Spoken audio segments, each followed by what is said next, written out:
the second table right there. All right. So as we sort out the seating arrangement, just to say good morning to everyone.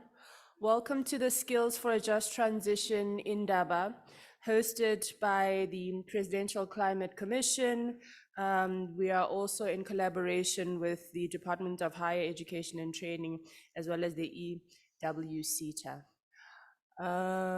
Just want to check. We have people online here today, so welcome to you who's online. Welcome to everybody here who braved the terrible traffic to make their way to Sandton this morning. We really appreciate it.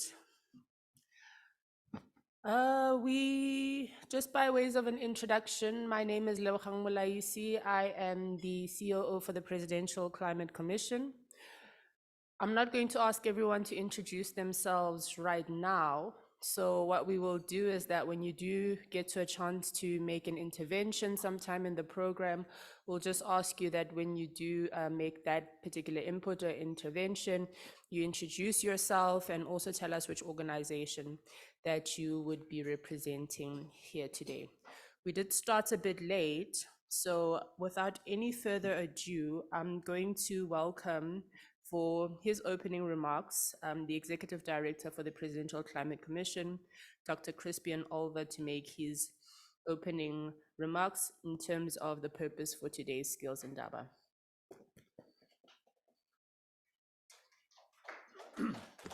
Thank you, Lebo, and very good morning, everyone. I'm very pleased Joburg has warmed up a little bit. It's been bitterly cold the last few days. To those of you online, I think we've got over 100 people online in Tabi. I hope you're warm wherever you are. And yeah, we're looking forward to a day of really interesting discussions. So I'm not going to be long, but I thought I should just do a little bit of a sketch of the context. And maybe to wind back a bit, because, you know, we all talk loosely about this just transition. But what it, you know, we're located within a epochal change in the global economy. And that change is characterized, I mean, you can see it most clearly in the energy sector, in the move to clean, you know, lower emissions and clean energy technologies. And you're seeing that pace of change pick up speed very dramatically. So, you know, in 2020, 1 in 25 cars produced was electric. This year, it's now 1 in 5. And by the end of the 2030s, the internal combustion engine is almost going to have disappeared. You're seeing a massive acceleration in renewable technologies. There's about 500 gigawatts of renewable energy that'll go in this year. And we, you know, have already passed the point where the amount of investment in renewables has overtaken the amount of investment in fossil fuels. In fact, the ratio, if you look at the World Energy Outlook report that the IEA has just put out, it's about 1.6 times higher, the investment in grids, battery storage, and renewable power. So, you know, you're seeing this change now starting to really pick up speed and go. I mean, we still know it's not quite yet fast enough to save us, to get us to 1.5 degrees. We're going to have to accelerate even further. But, you know, just looking globally and in South Africa, the transition's well underway. Um, but if we leave this transition to just unfold in a laissez-faire way, without intervening actively, it's going to potentially have very devastating consequences. So there are sectors of the economy that are going to shrink. There are sectors of the economy that are going to grow very dramatically. But there's a lot of competition globally about, who dominates these value chains linked to this new economy, the new energy economy.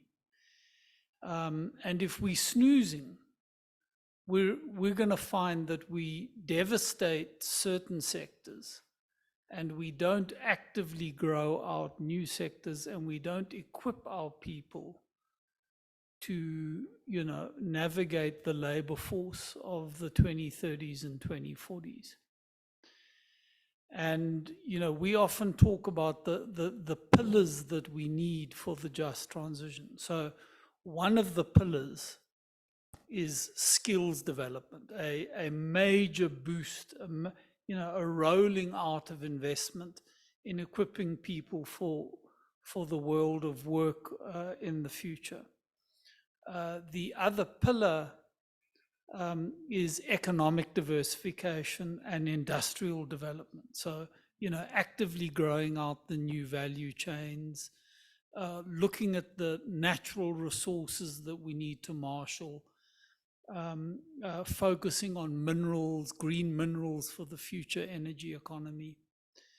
And then we've got to also talk about the social support mechanisms. So, if workers are transitioning from one job to the other, what kind of income support and guarantees do they get as they're having to transition from sectors, maybe even having to move geographically? So we need to look more comprehensively at the whole social support system. So skills is one core plank of the, when we talk just transition, we're talking skills, economic diversification, and social support. That's really the sort of core formula behind the just transition. So hence our interest as a climate commission in this discussion. And what we're, collectively hoping to engender is a clear understanding of what does the labor market look like? Have we got a skills delivery system that's fit for purpose, that's able to then gear up young people as they're entering the labor market, gear them up for the future labor force? So we want to talk about, is the institutional machinery that we have at our disposal fit for purpose? How do we make sure that the skill supply side is responsive to where the economy is moving? So, have we got the right signaling mechanisms? Are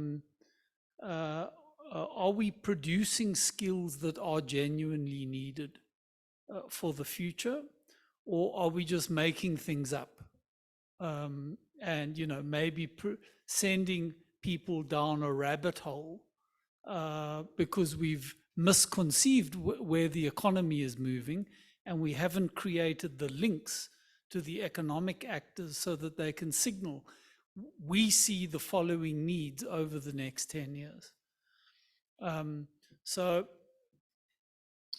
we're going to hear, we're going to go through a series of conversations, and Lebo will be guiding us as we go forward. Just to say there are a couple of very important processes underway.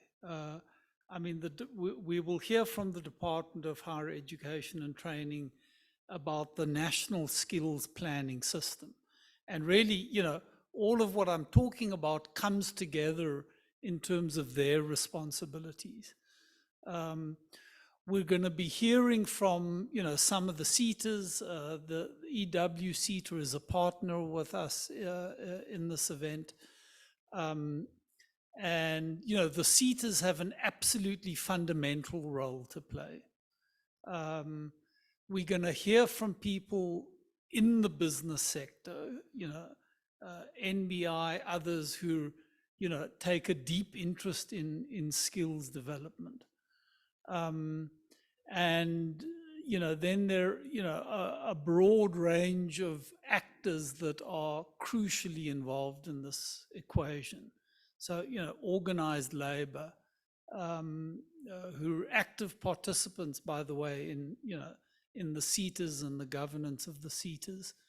And it's ultimately their members who've for many years been agitating about, reskilling, upskilling, getting workers ready for the shifts in the labor market that we're going to be seeing. So this is the second of the skills Indabas that we had. We had an Indaba last year. I think we were a little ambitious at that Indaba. We said at that Indaba, the resolution was, we want a quarterly skills Indaba. I think that's a little, we were just very full of ourselves at the time. We thought we could easily do this every quarter. We'd meet and discuss. I think more realistically, this is turning into an annual Indaba, and it's a conversation. I mean, it's meant to be a conversation between the principal actors in this space, and we're going to run it. Lebo will explain the rest of the program to you, but the concluding session of today is going to be fundamentally important because we're going to be talking with, I'm sure you've all heard about the JET investment plan, Just Energy Transition Investment Plan. There's a PMU. They set up in the presidency. They've been working quite hard on the implementation plan for the JET IP. They have some really thrilling proposals on how to immediately accelerate investment in skills development. And they're going to float, I think, 5 bold initiatives. So we're going to end today, I think, on a really important note. And I'm hoping, I'm looking forward to the conclusions and the resolutions that come out of this event. So that's it from my side. I'm sorry, I may have dragged a little bit over your allotted time, comrade facilitator, but that's it from me.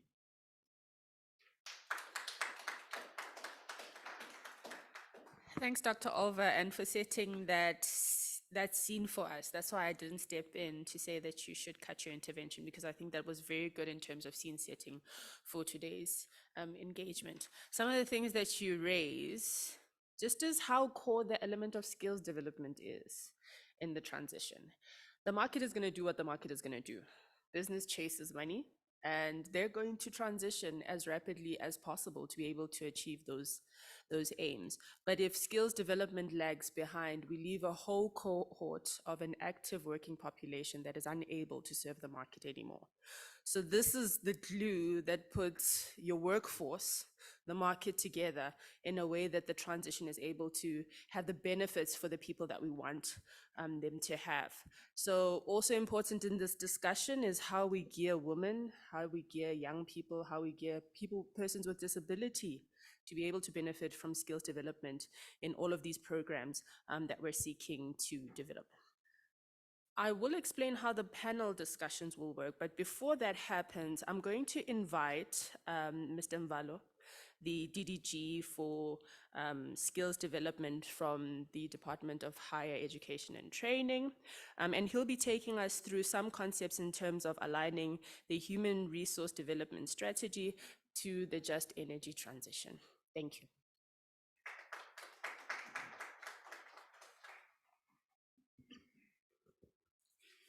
Program Director, Doc Olver, Mr. Pillay, commissioners present, esteemed and eloquent presenters, ladies and gentlemen, distinguished guests, as well as we greeting those who are, away not with us, but with us. So it means then, therefore, we are all together. Well, I must say I'm quite very excited to be part of this occasion. Just last week, we're having another occasion in East London, which was convened by the Minister of Communications and Digital Technologies, whereby we're looking into skills which are required for our digital economy. There were some great insights that were arising out of that conversation in East London. And we also agreed there that perhaps we'll need to convene such conferences occasionally. And it's very important, especially when we do agree that let's convene these conferences annually. When we meet in the next one, we report, we give feedback as to what is that we have done in the past 12 months. And I fully agree with the doc. It would be impossible to meet on a quarterly basis. Yeah, it will be very much important, in as much as we would wish to have almost every day that we're doing something. And I should think with the audience with us here, it's quite very possible that we'll be able to make a decimated dent with regard to skills which are required for our just energy transition. I am honored to be with you today at these Skills for a Just Climate Transition in Indaba, an event that marks a pivotal moment in our country's journey toward a sustainable and prosperous future. Our world is in the midst of transformative shift, especially in the energy sector, and South Africa finds itself at a critical juncture in history.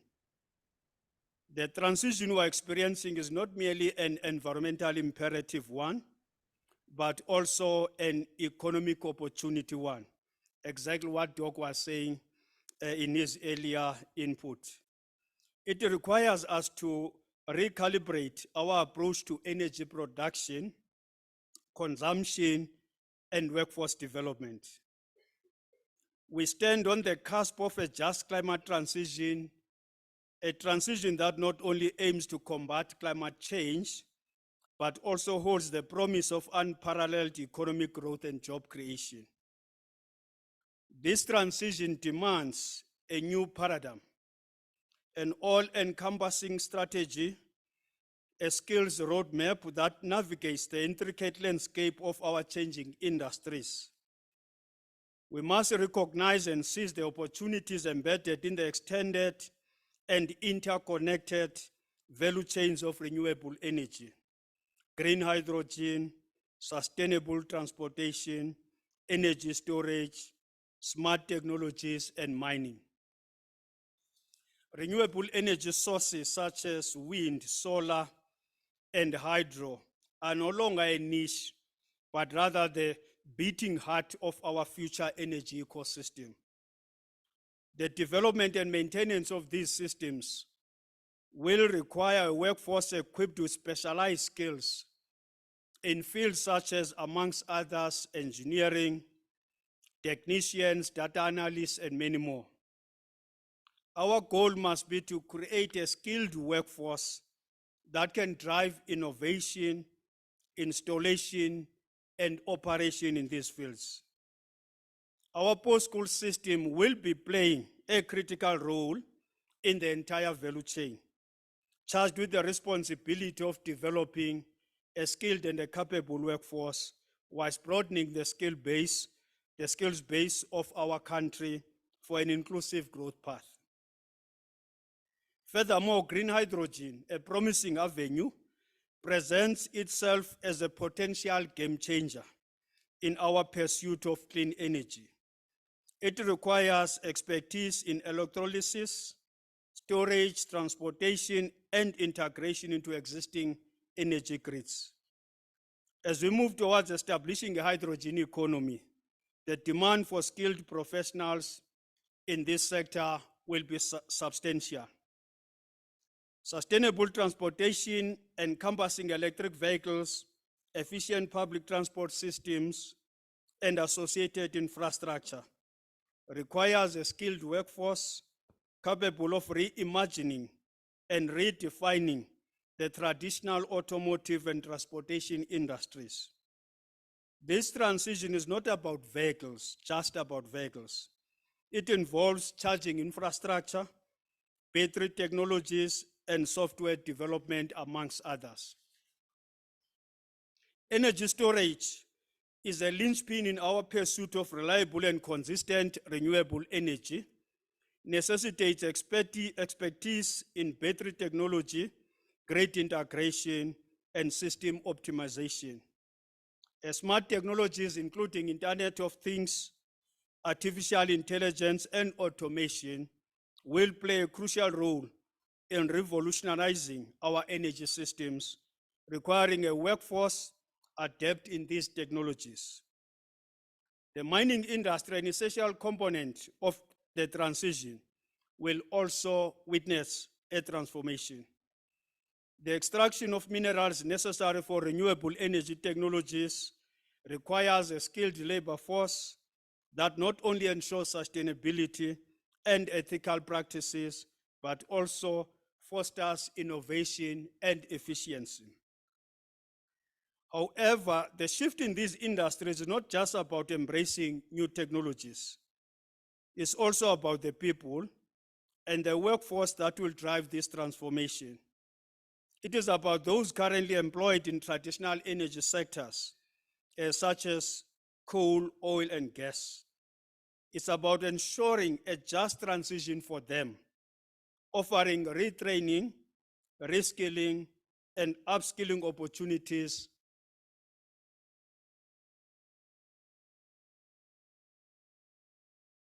that empower them to participate. The implication of this transition on existing jobs and the creation of new occupations are profound.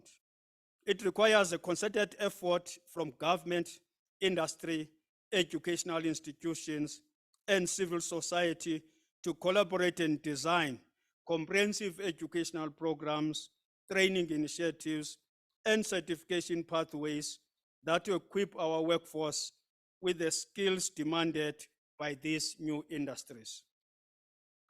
We need to foster an environment that encourages lifelong learning.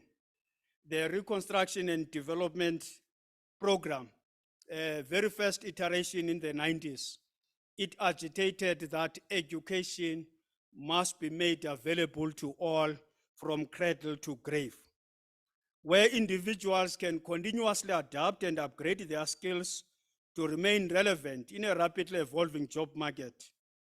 Vocational training, apprenticeships, and investment in higher education must align with the needs of these emerging industries.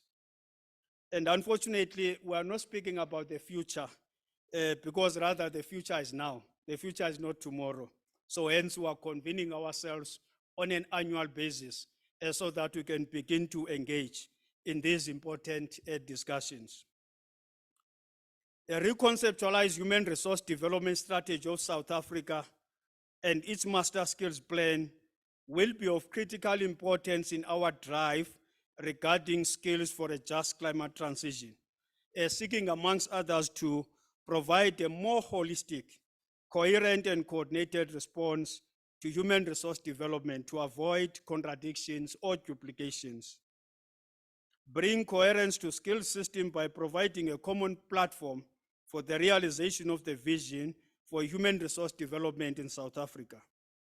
Clarity with regard to institutional arrangements that provide clear leadership and responsibility for key skill systems elements. Pledge political and collective will and commitment, including a financial commitment to develop human resources. We are meeting at the time the country is drafting a reconceptualized human resource development strategy and its master skills plan within the context of one country, one strategy, one plan. And I must say, a lot of work has been put around developing the master skills plan. We're just yesterday discussing in our executive management of the Department of Higher Education and Training. We all agreed that the documents that were presented before the executive management of the department, now they are ready to be consulted with, especially at NETLEC as well as with other social partners, so that we can begin to engage in this reconceptualized human resource development strategy and a master skills plan. Obviously, the master skills plan is an implementing instrument of the human resource development strategy. The HRDC highlighted the duplication in the skills system, leading to overlaps, double funding, and resources. The Human Sciences Research Council affirmed this and identified an organizational problem in South Africa's skills development legislation, citing weak coordination, poor collaboration, duplication of services, inefficiencies, wastage of public resources, and function creep. Hence, then, therefore, for us as the Department of Higher Education and Training, it's very important that we convene, at least we come up with something that all of us will be embracing, especially with regard to a just energy transition, so that we don't hear that others somewhere are busy doing their own skills plan and so on. So when we converse like this, is to have something that we as the country, we can own, and then we can say, this is our skills plan for just energy transition. The iteration of HRDS goes beyond the identification of institutional weaknesses and seeks to explain some of the underlying causes of the well-documented institutional failures. It then sets out some specific interventions to address not only the ultimate outcome, but also the obstacles to achieving that. And I'm quite very happy, I must say, as you'll be reading these documents, once they are out there, you have received them, and then you'll see that just energy transition is at the center of our reconceptualized human resource development strategy and master skills plan.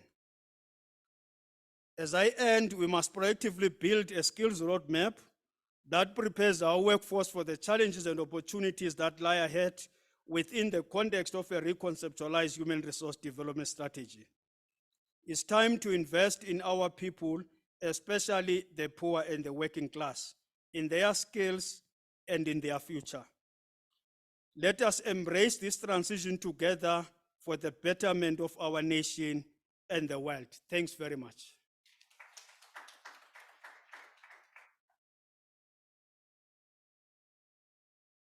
Thank you, DDG. And it's really exciting to hear that the Human Resource Development Strategy is going to take into consideration and embed the just energy transition. I think that's very important, especially for skills development moving forward. I'll just take this moment to just outline how we're going to be dealing with the remainder of the program.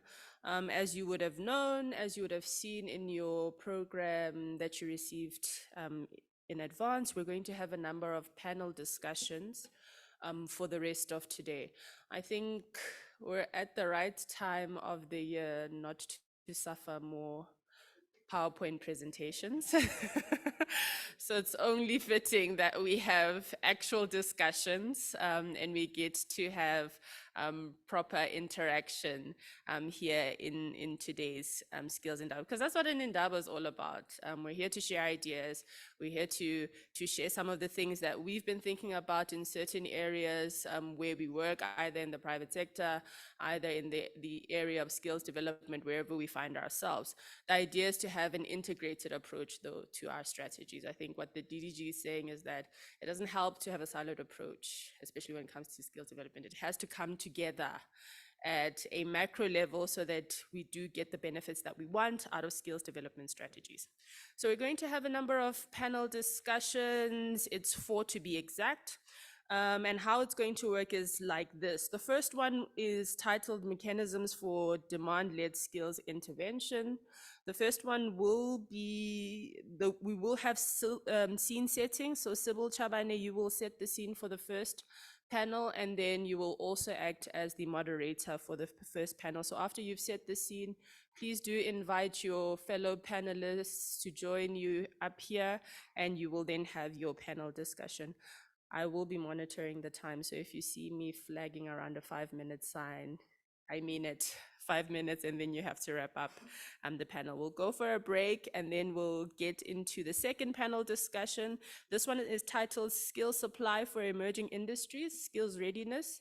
Here we'll be having a scene setting through virtual address from the EWC's representative. So this is Mpho Mokapili. And the panel will then be facilitated by Candice Moodley. We'll have a lunch break, and then after that, we'll take the third panel discussion.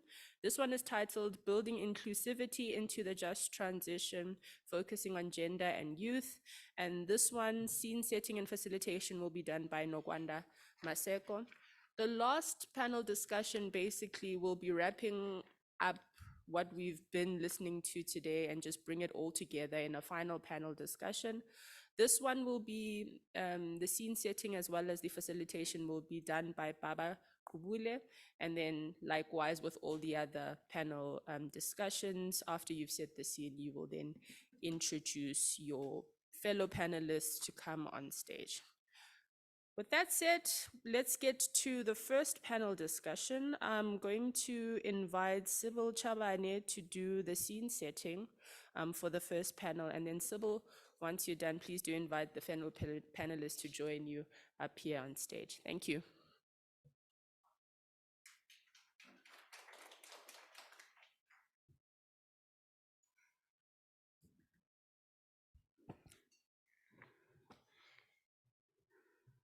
Good morning, ladies and gentlemen. My name is Sybil Chaban, and I am experiencing a little bit of an identity crisis because until yesterday, I was with the Department of Higher Education and Training. So today I am here speaking about the work that I've been doing with the department, but not on behalf of the department. So DDG and other colleagues from the department who are here today, you will hopefully be able to assist me with carrying the mantle for the department, because today I speak with a different voice. Ladies and gentlemen, for the last 3 years, I think all of us have been adjusting to this post-COVID environment. And one of the things that the Department of Higher Education and Training had done in response to the pandemic was the development of a skill strategy to support the reconstruction and recovery plan that was announced by the president in October 2020. And the focus of the strategy was to ensure that skills would not become a constraint to the recovery of the economy. And so the key aim of this strategy was to say, in this moment of crisis, how do we ensure that the skilling system can introduce a measure of flexibility, agility, and responsiveness that we can recognize that is, an education and training system traditionally operates over, a bit of a longer term horizon. So how do we introduce flexibility, agility, and responsiveness into such an environment? And to ensure that we're able to identify, recognize, and address skilling requirements as they emerge. We recognize, for example, that people had jobs at risk. There were some industries that were really seriously constrained, that were really heavily impacted by the pandemic, and therefore, how do we assist people who might be affected in those types of situations to be able to perhaps acquire new skills, or be able to adapt to new ways of doing business. We started working from home, we started doing a lot more work online. So how do we start reskilling and assisting people to adjust in that type of context? And in particular, the skill strategy was also being implemented in partnership with the Presidential Youth Employment Intervention, as well as with other government and private sector partners, to ensure that there was alignment with economic drivers and our skilling planning. So that's the work that I've been doing for the last few years. And we first had to understand a couple of things. We came into this process with some assumptions. The first was that we all understand what demand-led means. What does it mean to implement a demand-led skilling approach? Do we all have the same understanding of what demand is? You know, how do we understand what economic opportunities are, how they manifest, how they are realized in the workplace? And therefore, what does that then assist us to do as a skilling system in order to be responsive? So that was the first thing that we had to engage with. The second thing was to recognize that our planning doesn't always take place in the same way. And especially when you are working between the state and the private sector, the state works and plans in a particular way with, you know, annual cycles that start in April and in March. And our planning is very much, you know, structured within those types of timeframes. The private sector doesn't necessarily operate in that way. Demand emerges when it emerges. When opportunities are present, the private sector is able to respond, and that doesn't necessarily always align with the planning that an education and training system can implement. We also had to recognize that even when we're working with other government departments, we're planning in parallel because we're confined by the same constraints, right? So we're still working with the same April to March cycle, but if we're planning over here and the economic planning that has taken place is running in parallel, at which point does skilling come into consideration in that economic planning? And how do we then ensure that the skilling system is able to respond? So that was another area that we had to consider. The third thing that we had to think about then was, how do we introduce let me not say introduce because I can't say that it's not there, but how do we strengthen our ability? Oh, there's my presentation. How do I move it? Is it this? Okay.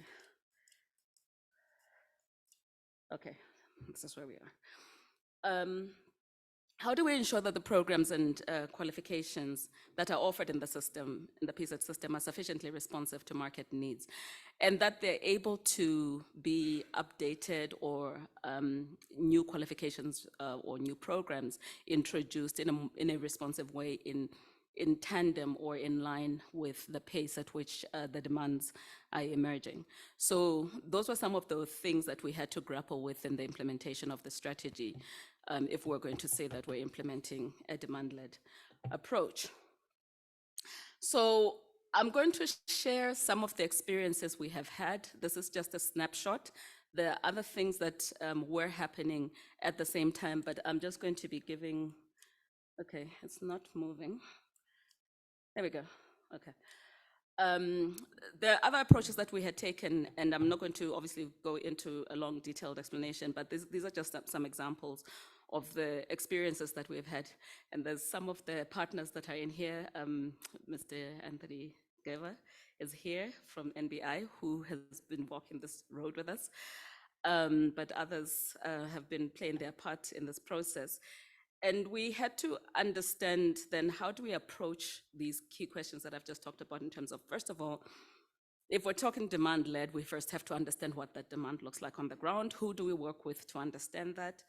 And we established what we called work streams. And these were multi-stakeholder coalitions or structures where we invited government partners as well as private sector partners within particular sectors.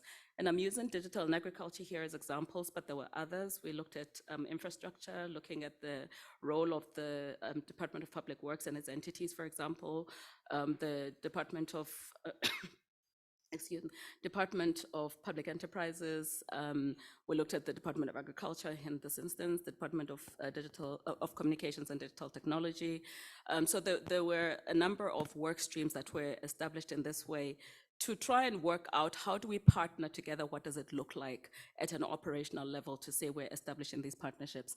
And so for the digital, the example there was really quite instructive, because we found that the private sector there was very well organized. They had done a lot of research already in understanding what demand exists within their space, what their own intentions are in rolling out an industry that they want to grow very intentionally in South Africa. They want specifically to target international markets and be able to establish global business services in South Africa. And therefore, they have set very specific targets. They want to create about 50,000 odd opportunities annually. And so that was a very structured engagement that we were able to have there.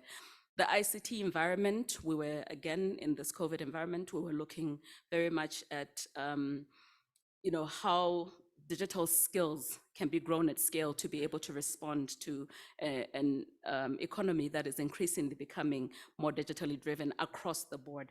So how do we understand that? And then with agriculture, we recognize that agriculture is a very important industry for South Africa, but we also understand that there's dynamics in there. There's very different ways in which it works, and some of the ways in which the sector operates, there's a huge gap between the primary agriculture and the more value-added parts of the sector. So how do we understand demand in each of those? And so for both of them, we had set up these multi-stakeholder coalitions. Another approach that has been mooted and that is being tested is a pay-for-performance approach that says, how do we recognize that skilling is an enabling mechanism? We don't train for the sake of training. We train for facilitating people into participation in the economy. And therefore, there's an initiative that has been driven through the National Skills Fund to implement a results-based funding model with skills as an enabler, but the actual outcome that is being funded is placement of young people. And therefore, payments would be contingent on those placements rather than on having completed training. So that's another approach that was being taken in this process. And then another way that we looked at, sorry, I'm talking with my hands and not with the clicker. Another way that we looked at being able to respond to demand is, how do we assist opportunity holders, so people who have either employment opportunities, contracting opportunities, self-employment opportunities, whatever they are, how do we find a way to match them with those who are looking for those types of opportunities? How do we assist our learners, for example, who are coming out of our institutions, unemployed people who are looking to upskill themselves so they can participate in the economy effectively? How do we find ways to match them? And two ways in which we've been able to work with that idea is through the National Pathway Management Network, which is being, again, led through the Presidential Youth Employment Intervention, but is being implemented under the leadership of the Department of Employment and Labor, which is very much a matching site. It operates similarly to your traditional, your career junctions, your jobs websites, but it's a public platform that looks at mapping the different matching platforms that are already available. For example, the Department of Employment Labor has the ESSA database where employers can register their opportunities and work seekers can register their skills and hopefully find a way to find each other. But you've got all these different platforms. How do we ensure that as an employer, if I register an opportunity, I have access to all these other platforms and their work seeker databases? Similarly, as a work seeker, once I register my skills and I indicate my availability, how do we ensure that employers are able to recognize that my profile exists and be able to select? So that's one aspect that was tested that is currently being implemented. Another one was to say, how do we, again, sitting from the point of view of planning, create a platform for engaging with opportunity holders in a way that assists us as government, assists structures that are looking to do this type of matching, to be able to recognize each other. and to understand what we bring to the table. So within the agriculture workstream, we established what we called an opportunity tracker, which basically says if somebody has a planned investment, for example, or a development project or anything else like that, that they can come and register and say, this is what it is, this is the stage at which it is, if it's at conceptualization phase, if it's ready for implementation, what is being offered, and also what then are the skills requirements for that, and how do we then, as those who are supporting it with skills development, able to plan to say how do we meet that expectation at the point at which it's going to be ready for implementation. So those are some of the mechanisms. These 3 ways are some of the ways in which we've been trying to, again, implement this concept called the demand-led skilling approach. It wasn't a smooth ride. It was not an easy path. We obviously come into this with some assumptions. One of the first ones that we ran into was the difficulty in identifying and quantifying demand. We came in with the expectation, if I can just give a very simple example from a government point of view, where you would expect that because there's planning in place and everybody's got their APPs, got their targets and so on, that it would be possible to say, if we take infrastructure as an example, and I'm not trying to pick on any particular department, but just to say as an example, you would expect that if there's going to be roads to be maintained or bridges to be built, that there's going to be a particular schedule of planned interventions, and you will know that on day X, there's going to be sort turning, and therefore work backwards from that and say, what skills are going to be needed to get to that point? And where are we now in the labor market? Do we have a pool of available skills that can be uplifted? Or do we need to start building some of them afresh because we don't have enough? Or what do we do? How do we plan backwards from that? It's never quite that straightforward. Sometimes the plans are there. It's not really always clear if they are funded, if they are committed, or when they're expected to actually be rolled out. So for us to say we're implementing a demand-led approach, can we really say we're going to make investments in skilling when we don't necessarily have the firm commitment that there's going to be uptake of those who are going to be trained? So we really wanted to have a much clearer line of sight for the exits of those who are going to be trained, but we were finding that it wasn't always quite that straight of a line. Similarly, in the private sector environment, what we were finding was that employers are not always willing to tell you their plans. What they will say is that, yes, there's going to be these developments broadly within our sector, but not necessarily to say employer X is going to need 5 people with these types of skills and 20 with those types of skills, and therefore this is where we need to go. So when we were talking about demand aggregation, we were really finding that it was very difficult to bed down what that demand looks like and how that then assists us to plan interventions. And in particular, we were finding that it's sometimes a lot easier to talk of sort of medium to longer term horizons. But when you talk short term, when you're saying, do you have vacancies right now, for example, or do you have an anticipation that you're going to grow your business and therefore you might be looking to employ more people, with which particular skills? Or do you have innovations that are taking place where you're going to need new types of competencies, and therefore we need to be thinking about new types of qualifications and skills to be developed? How do we have that conversation in a manner that allows the skilling system to respond? We found that actually the language, doesn't always match. So that's one of the areas where we really ran into some difficulties. The second thing, I've talked about the planning cycles. That really was something that became a real factor, because we obviously, all of us operate based on whatever your success measures, your success metrics are. And if our success metrics are misaligned in terms of timeframes, we may not always find a point of connection to be able to say this is the point at which we're going to partner together and work together. So how do we improve better joined up planning, both within the public sector as well as between the public and the private spaces?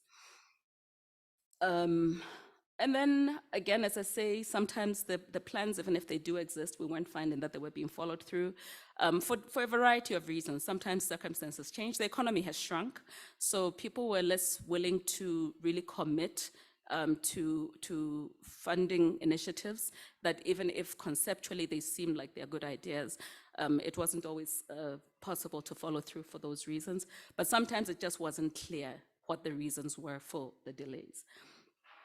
And then the last thing was, for us as the PSET system, and I'm still saying us, still identifying, for us as the PSET system, the issue was the fact that, you're trying to move quite a large ship, and it's not something that really just turns very easily. It's the difference between a bicycle and a ship. A bicycle maybe can just twist and turn and be able to adapt. But we've been working very closely with the quality councils to say, how do we find ways to introduce a little bit more flexibility and modularity into the system so that we have more varied entry and exit points, more availability of shorter learning units, more availability of more flexible and adjustable learning programs, recognizing the continued importance of full qualifications, but recognizing that globally, the economies as they are growing are having increased demand for shorter programs, increased demand for more flexible models of delivery of learning programs. So we really have been working very closely with the QCTO in particular as the custodian of occupationally driven qualifications to say, how do we introduce more flexibility into the system so that there is a bit more accessibility to shorter learning programs that can allow people more quickly to move from learning into being economically active. So the last question that I was asked to speak to was then to say what kind of institutional policy support is needed to support demand-led skilling.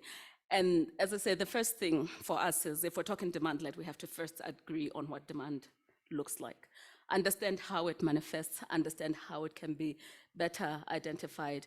We recognize the role of SETAs in collecting information from employers, but sometimes the type of demand that is being anticipated doesn't yet register through the mechanisms that SETAs have available to them.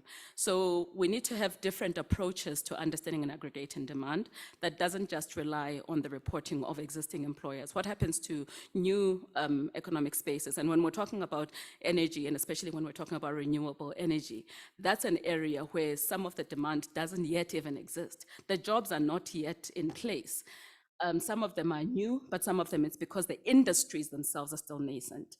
And therefore, how do we practically respond to that type of demand that is not yet able to be concretized? The second thing is to develop stronger links between the PSET system and economic drivers, both state and non-state. And for this, it's really important in particular to also understand the role that these economic drivers play as themselves as learning sites, right? Workplaces as learning sites, because not all the learning can take place in our institutions. Not all the graduates who come out of PSET institutions are not necessarily going to be fit for purpose, if I can put it that way, because they will have some foundational knowledge, but there's a lot of learning that also takes place in the workplaces. And we need to have better relationships with industry, with employers, with employers at all levels to ensure that workspaces are also recognized as learning spaces and that those are also made available to support the kind of learning that we're talking about. And then finally, that there needs to be continued efforts within the PSET system to improve responsiveness and alignment to the needs of the economy. So for us, we were not necessarily operating within this space of renewable energy, but I think some of the lessons that we drew from the experience of the last 3 years can be quite hopefully instructive and useful to your discussions going forward. Thank you. I hope I was good with time.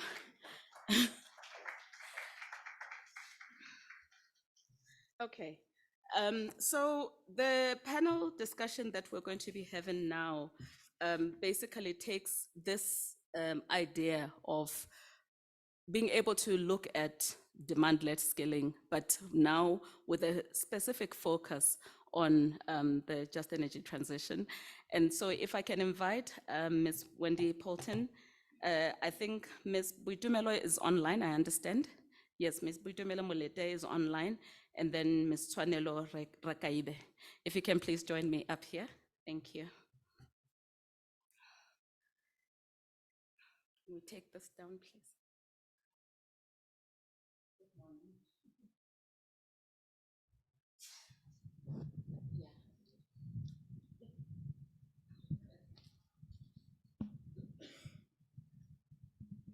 Are these on? Can you hear me? Okay. I'm sitting. I know you can't tell the difference, but there has been a change. Okay, maybe ladies, welcome. Thank you very much for being here this morning. Maybe if we can just take a moment to introduce, is Butumelo on? Are we going to be able to see her?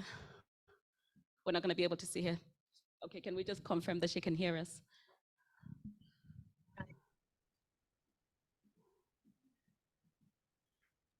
Is she on already?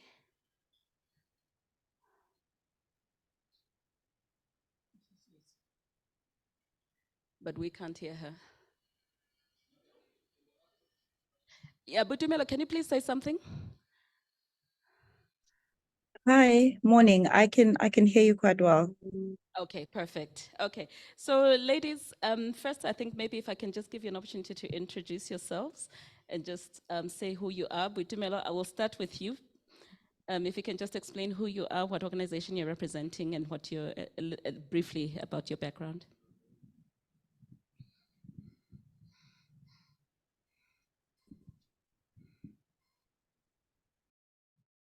Can you hear us?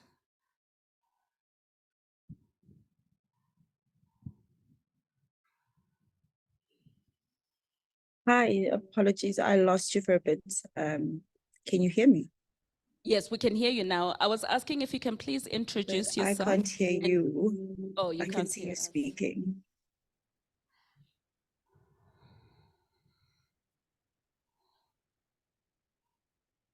Can you hear me now? Yes, perfect. Okay, great. If you can please introduce yourself, just tell us your name, your organization, and a bit about your background as it pertains to today's discussion.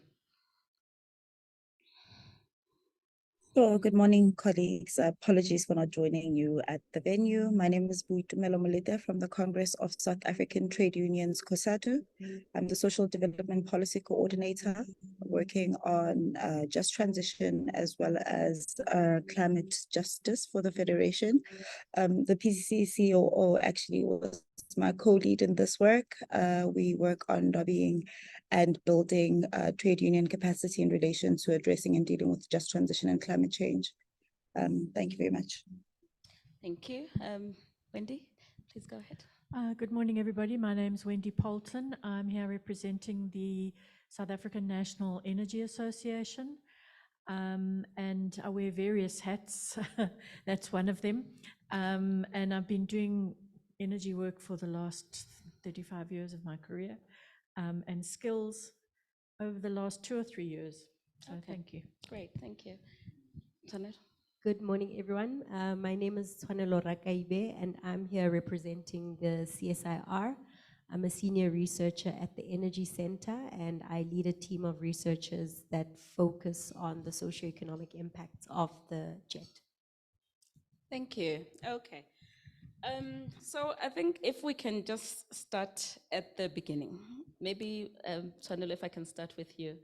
If you can talk a little bit about the work that you have been doing as it relates to the reskilling and co-benefit study. Please tell us a little bit about that. So I think I'll start in 2019 with the promulgation of the IRP. At the time, the CSIR would have modeled the employment impacts of the implementation of the IRP. And from that, we would have seen, obviously, that there would be job losses that would be associated with the decommissioning of some of the coal power plants that would have been included in the IRP. But there would have also been jobs created associated with investment in some of the technologies that were going to be introduced in our energy mix to assist us with diversifying our mix. And of course, the IRP hasn't been implemented as was envisaged for reasons I think most of us are familiar with in the room. But this job losses and job gain story, I think, anchors the skills conversation around JET. In the instance of the IRP, it would have been about electricity, but I think the losses and gains are something that we can expect to see across different sectors that are on their decarbonization pathways. And one of the things that I think we need to be asking ourselves is, are those interventions that we're speaking about, the problems that we're trying to solve, are they in areas that would be affected disproportionately by the transition? Whether we're talking closure, is it in Mpumalanga where we're focusing in terms of the creation of these interventions? And if we aren't, what are we thinking around in terms of those solutions?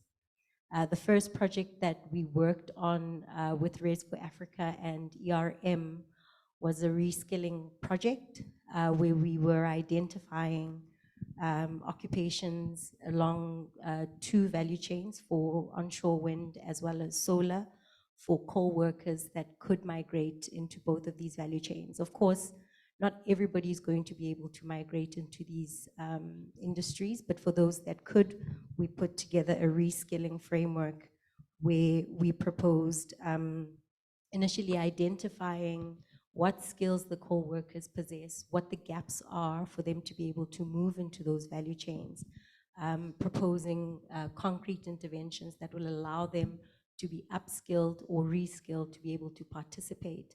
And then as you implement, to continuously monitor and evaluate the effectiveness of those programs, given that there would be changes in technology, changes in what the industry is demanding, to ensure that what is being produced is what's being demanded by the industry, so that we're not training people into places where they find they are unemployed after they receive their certificates.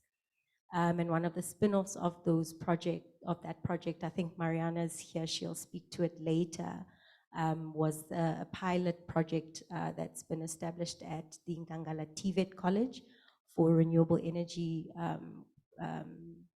courses. First phase included training the lecturers, and with the second phase, it's training of learners who will, upon completion of the programs, be working with various developers to be able to go straight from training into work. So we're trying to bridge that gap of producing skills that are not being demanded by the industry. And then the second project, the co-benefits project, really was informed by Eskom's own plans to decommission their power stations. And included in those decommissioning plans are ambitions to repurpose some of those sites. And in the co-benefits project, what we were looking to do was inform various stakeholders about the socioeconomic impacts of deploying renewables on those repurposed Eskom sites. And there we would have identified the employment impacts, some of the skills that would be required to support that deployment, with an emphasis on including women and particularly youth, because of the high youth unemployment, and then some of the industrial opportunities that would come from the deployment of projects on those sites. And then we would have also recommended some framework conditions that would need to be in place to ensure that we are able to realize those benefits. The first two relating directly to the deployment of renewables, but the last relating specifically to skills and the gender and youth inclusion component. In terms of the skills and gender, we identified 3 high impact actions. The first relating to the introduction of the programs at TVET colleges that speak to the renewables. And then the second on more practical elements that need to be considered when we're talking about gender inclusion. Because it's really, you can have the policies, but it's the practical things that keep women out of the sector. And even when they are in the sector, it prevents us from retention.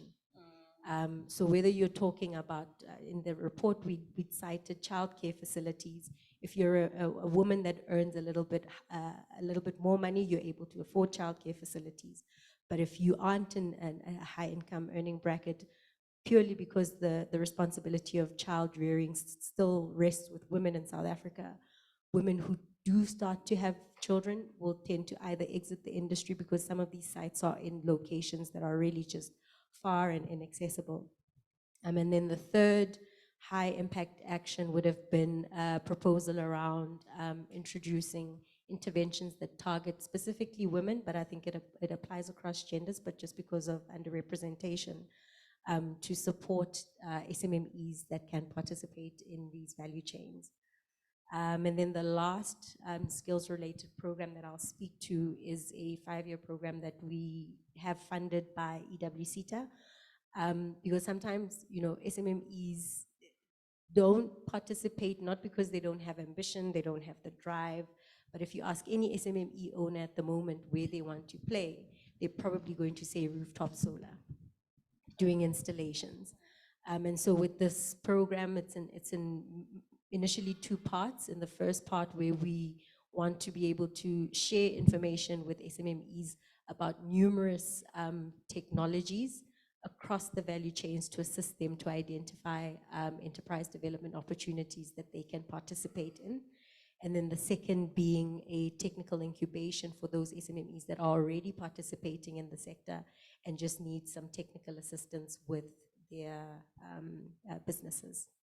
I'll leave it there for now. Thanks. No, thanks so much. You see now, you're one of the people that we're talking about when we say people who are opportunity holders.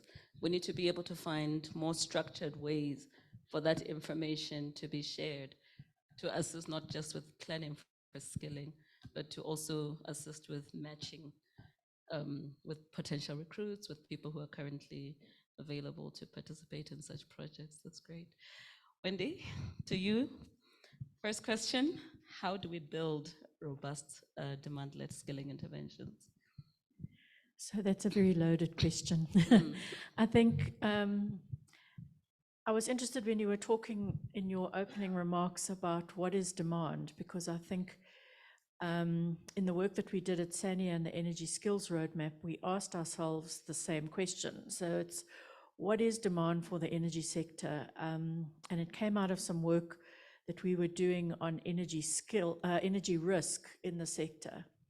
And so as a result, when we looked at that demand, we looked at it really broadly, because I think what we found was what was happening in South Africa was that people were doing technical skills evaluations, and we looked at over 200 different reports and studies that were done on skills in the just energy transition.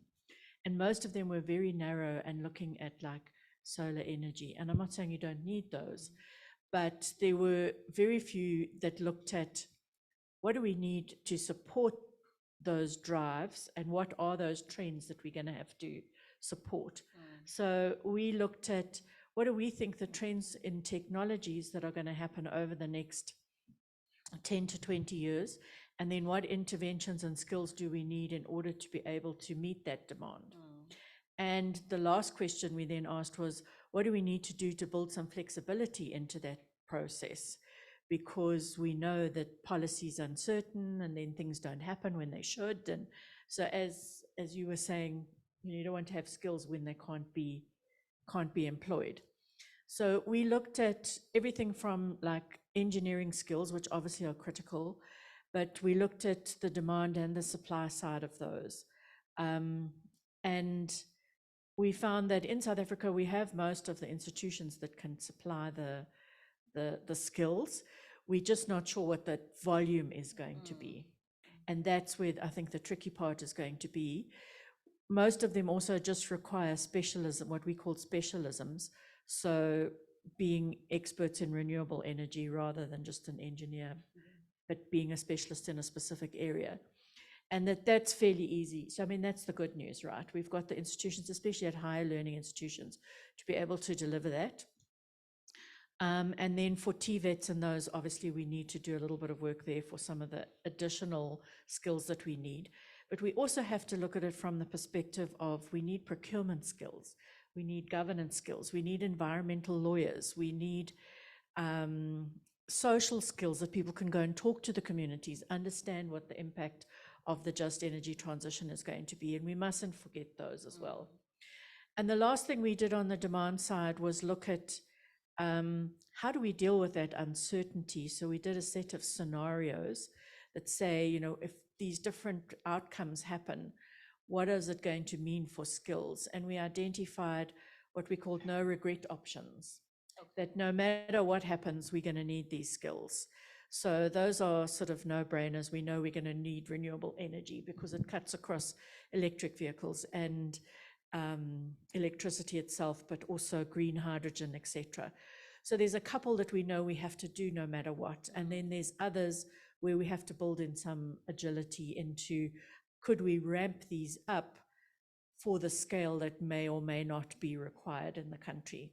So I think demand is a very nuanced thing. It's a very point in time thing. And we have to look at how we are able to deal with that uncertainty going forward, to be able to respond to those changes in the environment and the demand for different skills. And I think business in particular will find a way. I think we're all using the Springbok, and that we'll find a way. So the business will find a way. They'll import the skills, and unfortunately that means higher costs for the consumer in the energy sector. So we have to see what we can really do for localization, and I agree 100%.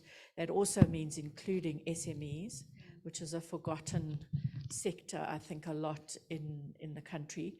And from a finance perspective, etc., how do we help them get into that market as well? I'll stop there. Okay. Is that the same, the work that you're talking about, is that the energy skills roadmap? Or is that a different thing?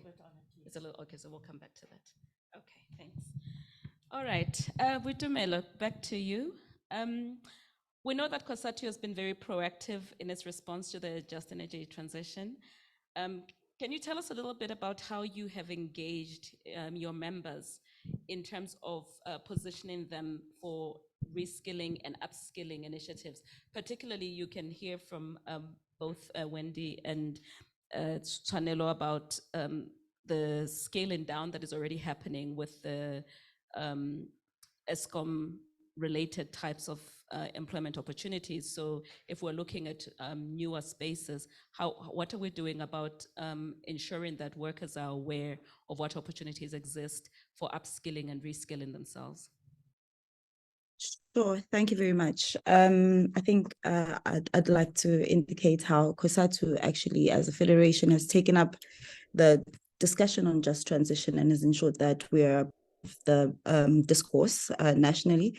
But also what we've done is that we've gone down to our members, and after having our policy documents adopted in Congress, have gone down and indicated to our members how the just transition is taking place. And in that, we need to be central to what is happening in relation to the programs that are going to be taking place on just transition. We are well aware of the job losses that are going to take place.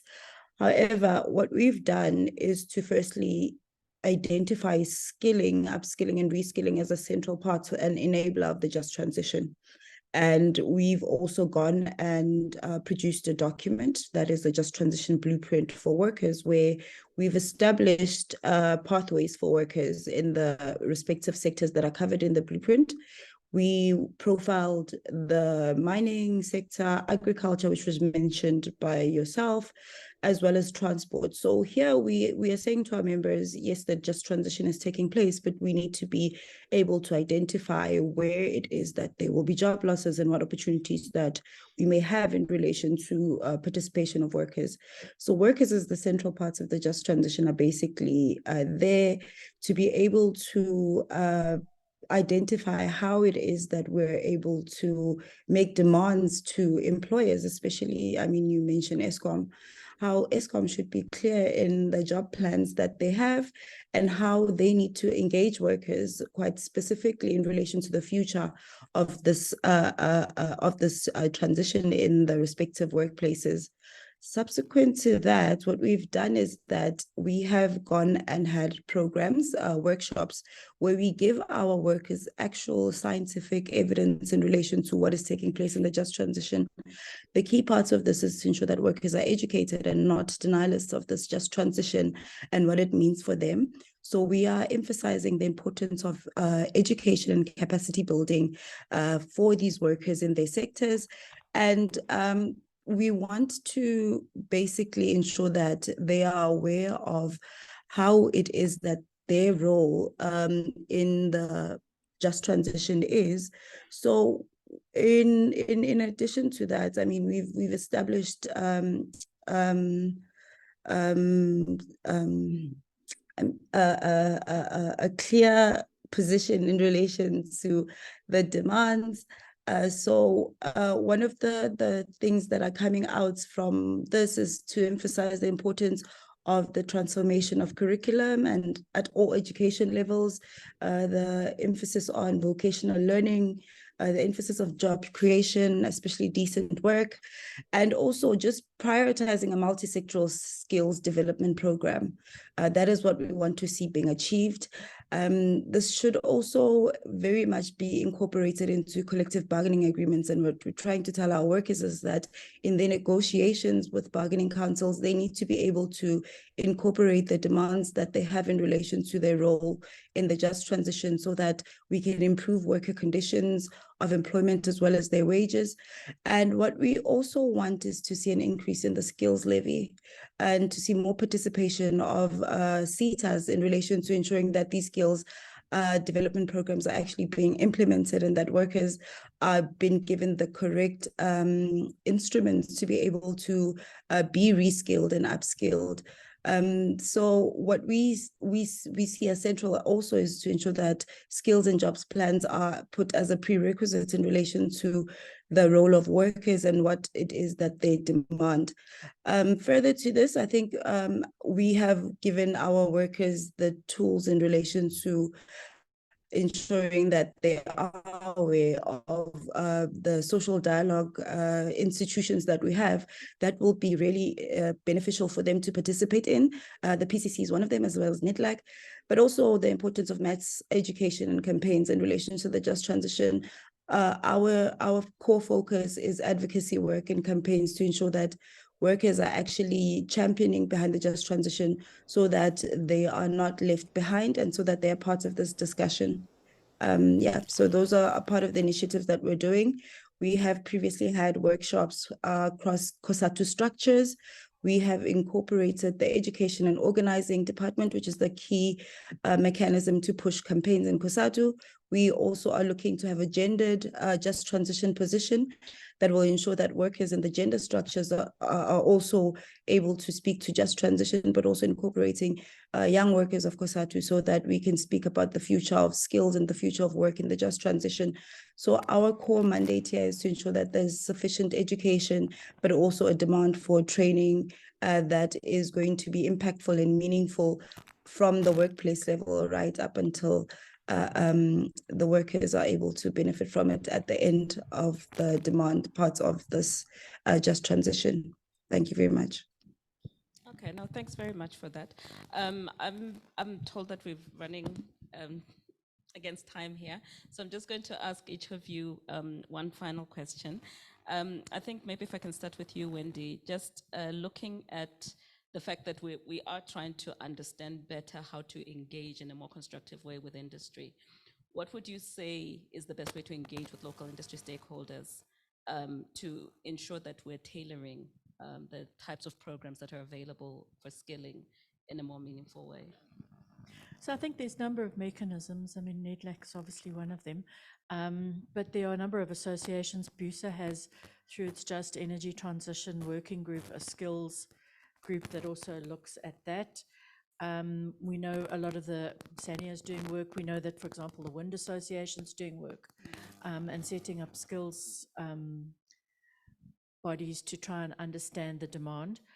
I think it does require a different level of intervention. I think if we want to make a big impact, we have to try and be a lot more collaborative about it, as you were saying earlier, and understand where we can pool resources and pool expertise to really shift things and not all do little individual siloed pieces of work. And I think the other big thing that we can do to engage with business on is to understand skills mapping and understand how we're going to have a multi-entry, multi-exit skill system so that people, when they go into that system, have different pathways that they can go along in order to be able to find a job and find a career, that path that they like. So to build that flexibility into that, and to do that, you have to understand the business needs for that so that you can do that more adequately. So I think it requires a different level of engagement with business, not just going and telling them what's got to be done, but workshopping with them these different nuances and opportunities for doing things differently. And if I can just add one more thing, Yes, please. BRICS also is doing, we did through the BRICS Business Council, how we've set up a community of practice with centers of excellence on energy skills across the BRICS fraternity, which has been funded by the EWCTA and NRF. And the intention there is also to be able to understand what the global demand is, because I think our people, we mustn't forget, are going to get poached. But also that where we can build and use curricula from BRICS countries to quickly pull them in and not duplicate work, and be able to use them to skill a broader workforce. Okay, thanks very much for that. Twanelo, your question. One of the things, as I say, for the department is one of the critical aspects is understanding how we can better receive better information and interpret that information to use it as signaling for planning for skills development. What would you say are the key data sources that we can be using to inform such planning? I think the data sources you would use would be informed by the research question that you're trying to answer. But of course, research and data do play quite a crucial role in informing the development of effective skills development programs, because the data that we analyze, the reports that we produce, ultimately, as you say, do inform what yourselves as policymakers are putting in place as interventions, allows business to plan its investments, institutions of higher learning, the likes of your CETAs, to be able to respond to the information that we produce. And so in our work, we use a combination of sources. On a current project that we're doing now with the Department of Higher Education and Training on a skills needs assessment for the green hydrogen economy, we have used mainly research studies from countries that already have an established hydrogen economy, and identified capabilities, occupations that we would need to be considering in our own context. And to complement that kind of process, an additional data source would be the likes of your stakeholder consultations. And as part of that work, we'll be embarking on those consultations starting next week with the CETAs, to sort of validate what we're putting into these reports to make sure that it's relevant for the local context. So yeah, really dependent on the research question that you are looking to answer. Thank you. Thanks very much. And then Boitumelo, one last question for you. You've talked a lot about the work that COSATU is doing in reaching out to its members. I'd just like to hear from you, are there any specific bottlenecks or policy interventions that you think would be needed to assist workers to better take advantage of these opportunities that we've been discussing this morning? Yes, sure. I think the bottlenecks here, and especially when we speak about the just energy transition, is basically the investment in relation to the skills that we're speaking of. I mean, Twanelo makes reference to a number of skills in various sectors, but the lack of investment, and we see that in the JET-IP, in how there's a 0.1% investment allocation to skills, and if we identify skills as a key enabler and we're not able to invest sufficiently in it, then it's quite problematic in relation to workers. And I think just as a core, I mean, COSATU and organized labor have basically rejected this and said that we need more investment in skills so that we're able to have sufficient programs to actually match these skills with workers. But we're also able to ensure that we have a multi-sectoral approach when it comes to how it is that we can identify skills that will be able to benefit workers in the long run. And I think just basically ensuring that we are able to see which sectors are actually going to to be beneficial for workers to participate in. When we see how green hydrogen, electric vehicles are seen as key sectors that would be able to transition as I mentioned in the JIP, and how workers in themselves are speaking about various other elements that can be focused on. So it's the investment and the focus that we need to be basically focusing on, ensuring that we're able to address the issues of skills and incorporate worker participation in that. I think, yeah, I'll just identify the bottlenecks, because at this stage, I think we're speaking in silos, like my co-panelist has said, and we need better collaboration and better ability to be able to actually plan forward a collaborated skills development program that will be a future of this just transition. Thank you. Thank you so much. Am I facilitating the Q&A or somebody else? I'm doing, okay, all right. Okay, ladies and gentlemen, thanks so much to our panelists. I think for now then, I would like to open up for any questions or comments on what we have heard so far.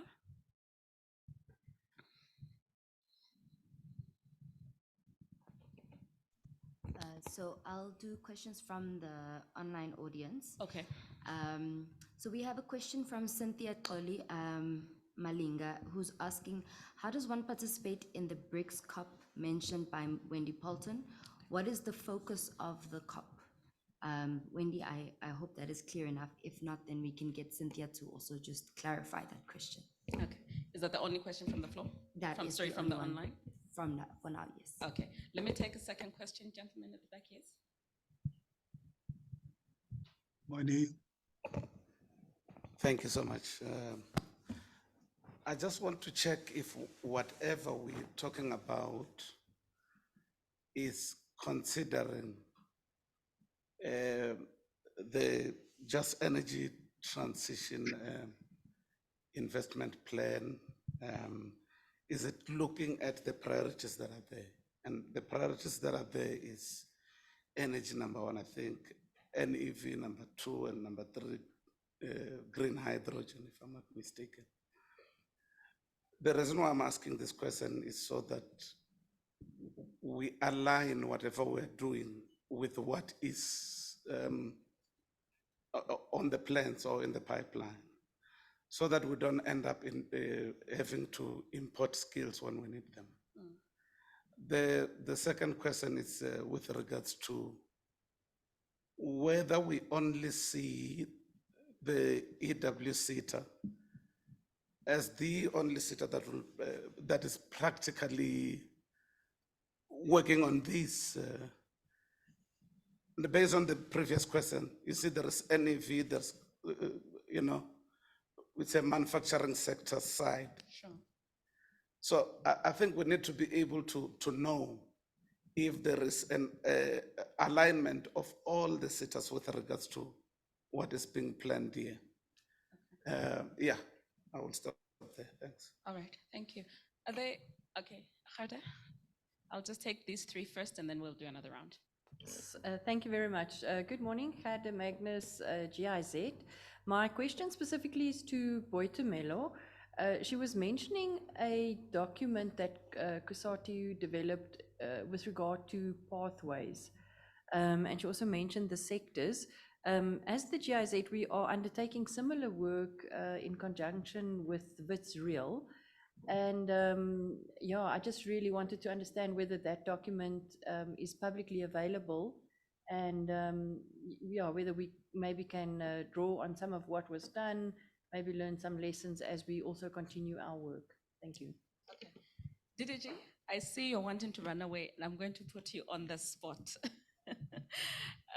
I think that the two questions there are best responded to by you, because I think they do speak a bit to the HRD strategy, as well as the role of CETAs. I think, you know, in short, my short answer would be, obviously, the EW CETA is not the only CETA. LG CETA, MER CETA, and others have a role to play. But if I can just ask you before I see you're preparing to excuse yourself, if you can just say a word.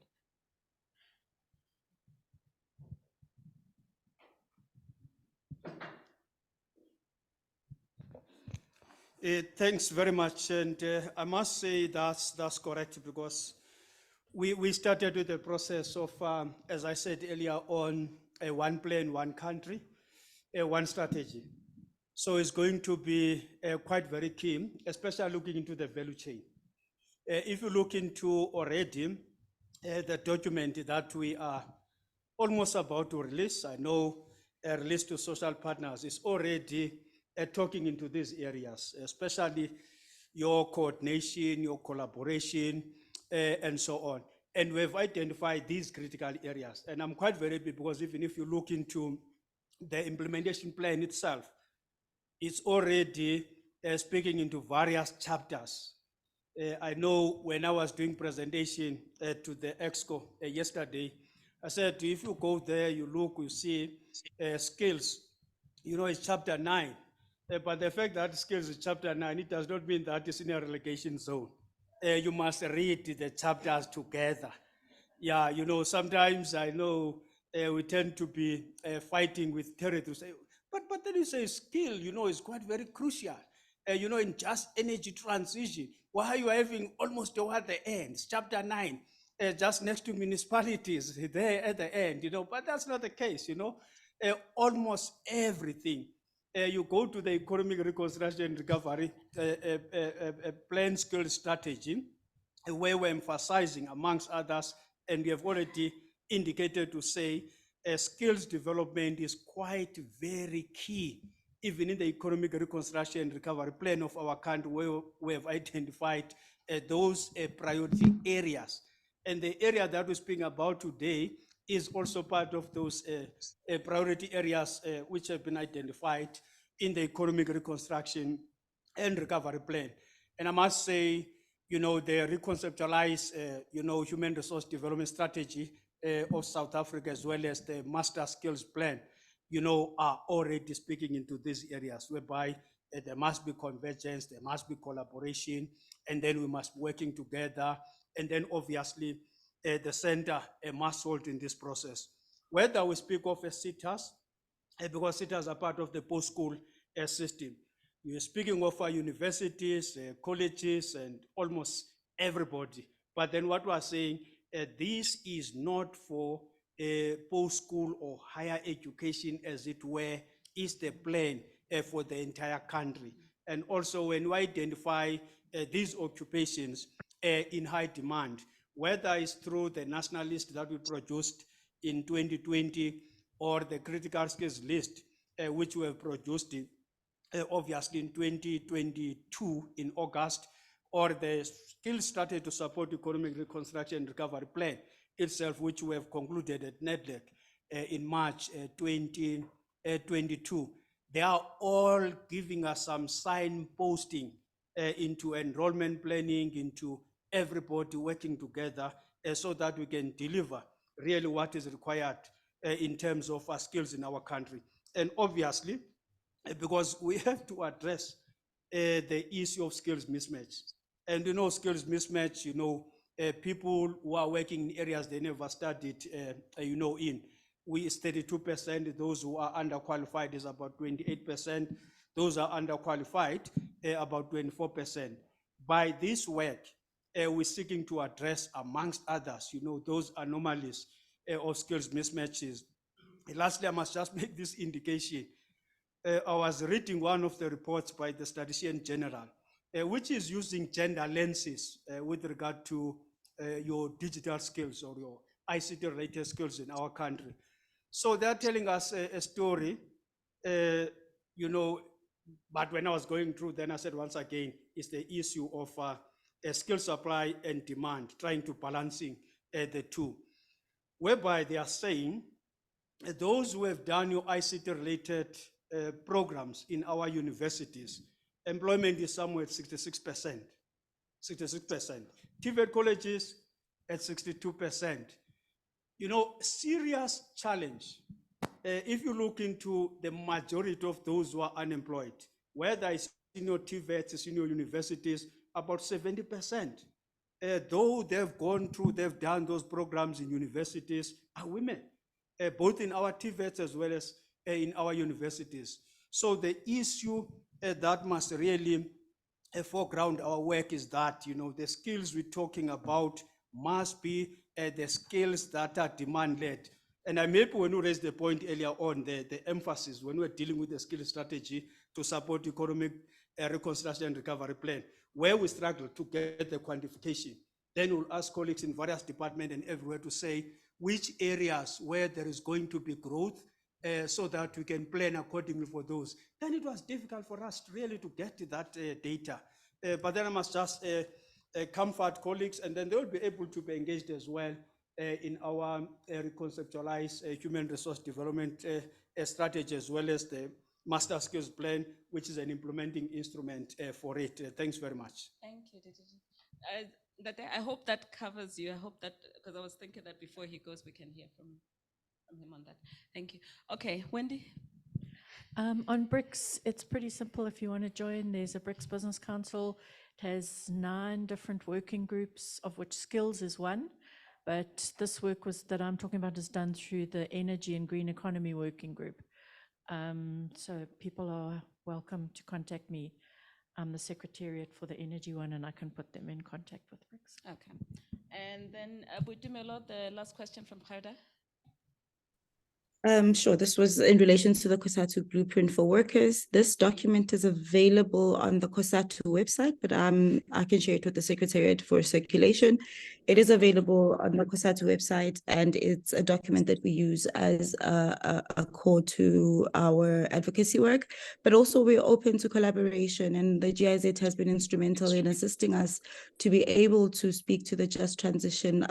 I know that we were at COP27 with the GIZ co-hosting an event. So we're more than open to collaborating and engaging with other organizations. But I also want to pick up on what the DDG just said. It's going to be important that workers are being engaged meaningfully. This is both at national level, but also at workplace level. I think a lot of the times workers are at the tail end of the discussion and are never incorporated into the main planning and discussions. So that is quite important for us to ensure that the workers' agenda is also being considered in this just transition. Thank you very much. Okay, thank you. Ladies, thank you so much for your inputs. And I think the message of today is that we need to be working more closely together. We need to be planning more closely together. And hopefully this is one of the things that will come out of these engagements. Thank you.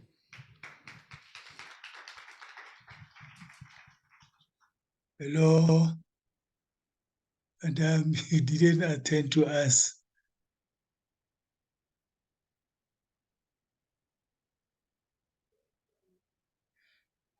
Is there another question online?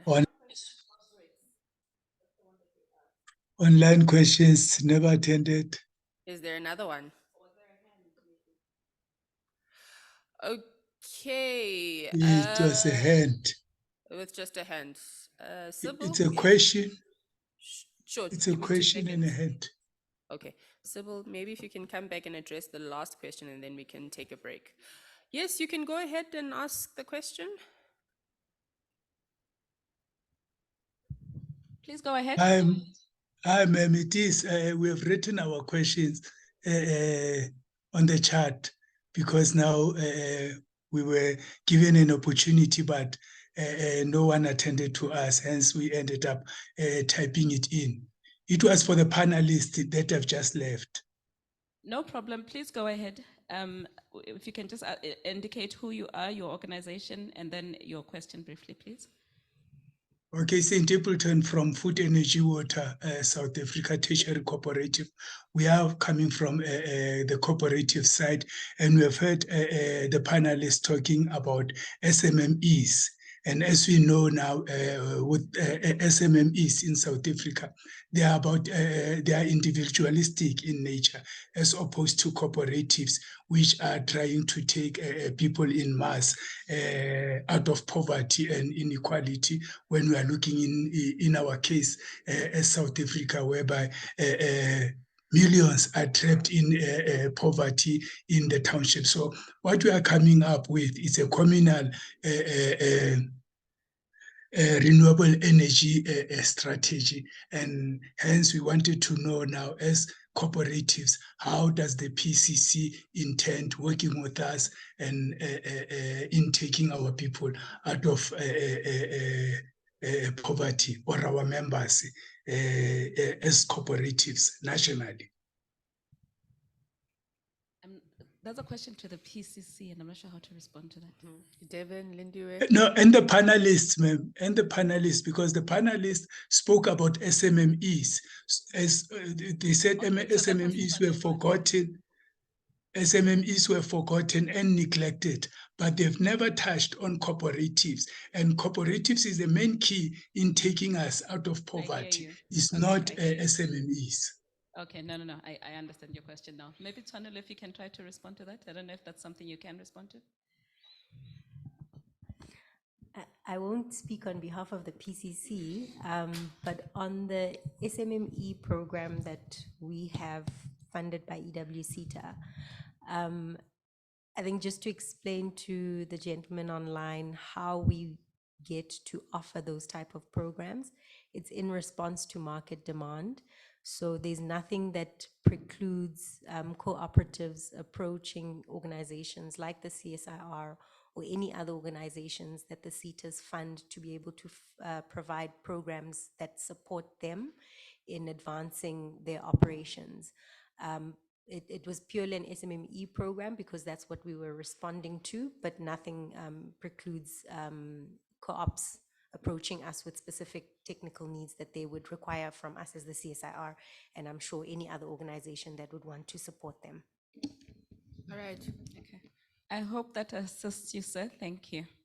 Thank you. Thank you very much for that very good first panel discussion. It's only panel number 1 and already business cards are already circulating. So collaboration is happening. I'm happy.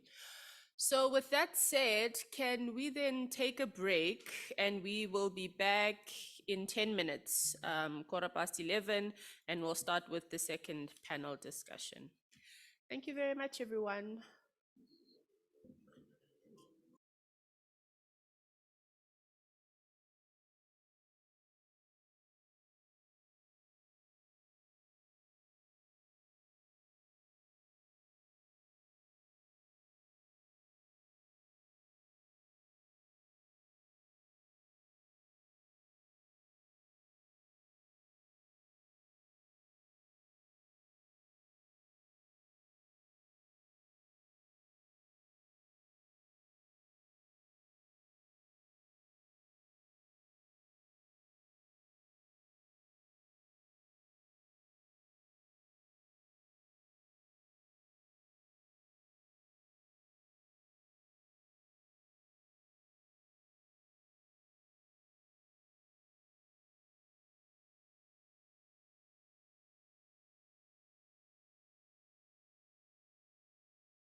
Okay.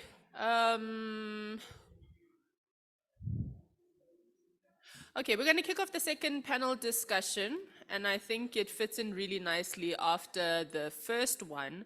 So this will be titled Skill Supply for Emerging Industries, Skill Readiness. I understand that Mpho Mokapele, you'll be doing the virtual address online, so you've got 10 minutes to do your address. And then after that, Candice, if you'll come forward so that you can introduce the panel that you will be leading today. But first, let's have that virtual presentation from Mpho, and then Candice, you'll come in and facilitate the panel discussion. Mpho, are you there? I should be here. Okay. Good morning. Morning. You can take it away. Thanks. Thank you very much. Good afternoon and good morning in South Africa in the room. As introduced, my name is Mpho Mokapele, and I am the CEO of Energy and Water SETA. I am joining you from China. I just spent 2 days in Wuhan, and I managed to pick some in just the last 2 days, but I'm hoping that I'm audible. Our conversation, and I think I've seen a couple of people in the room when the camera went around, and I see that in the room there's a group of people, a number of people who have invested in skills development and human capital development in our country, and who really have an interest in building a capable and a very inclusive South Africa. I'm going to talk around skill supply for emerging industry, just to frame the discussion. And as I was listening to a number of speakers, I realized that my conversation is really around demand, because it's very difficult to supply without clarity on demand. And that is the major problem that we are facing in South Africa, with a number of initiatives that we have that are existing when it comes to developing demand. Supply. We are supplying a demand that we are not sure of, the timing, where we are not sure even where the demand sits, and also the question where the demand for what, for which industry, and how that contributes to the economy. As I said, in this room, we are fortunate to actually be given the opportunity and the responsibility to rebuild South Africa post our COVID. I still talk post-COVID because the economic reconstruction and recovery plans were to relook South Africa beyond COVID, where we had an opportunity to really start again and build the South Africa that we might have not been very much focused on. And it also, when we look at the transition, we in this room again have the opportunity to ensure that through the transition, we build that South Africa with a rebuilt economy that is thriving and that is including everyone. We attended a session a couple of months ago where Africa's presentation from Harvard on Africa's role in decarbonizing the world, and they were highlighting a number of opportunities that Africa could be tapping on to assist the world to decarbonize. And focus was not just to decarbonize Africa, but was to assist the world to decarbonize when you look at the our total contribution to the emissions. The Energy SETA has been working with a number of key partners in the room, local and international partners from the government and non-government and the private sector. And ours was really to look at a demand perspective. What are the skills that are demanded as we're transitioning as a country? Also, what are the type of, what do we supply to respond to that demand? And we also look at how do we drive inclusion of SMMEs. There's a gentleman who asked about cooperatives. We also do focus on cooperatives. It's been a challenge in the energy and the water space to look at how we support cooperatives. We did off ramp a bit. We did a study a couple of years ago with University of Pretoria on supporting cooperatives in the energy and the water sector, and we realized that we don't have proper successful models of cooperatives, and we're really appealing to those who are in the room who can actually assist, because the energy sector SMMEs are struggling, and they can actually succeed if those SMMEs join together as cooperatives to be able to contribute to energy security.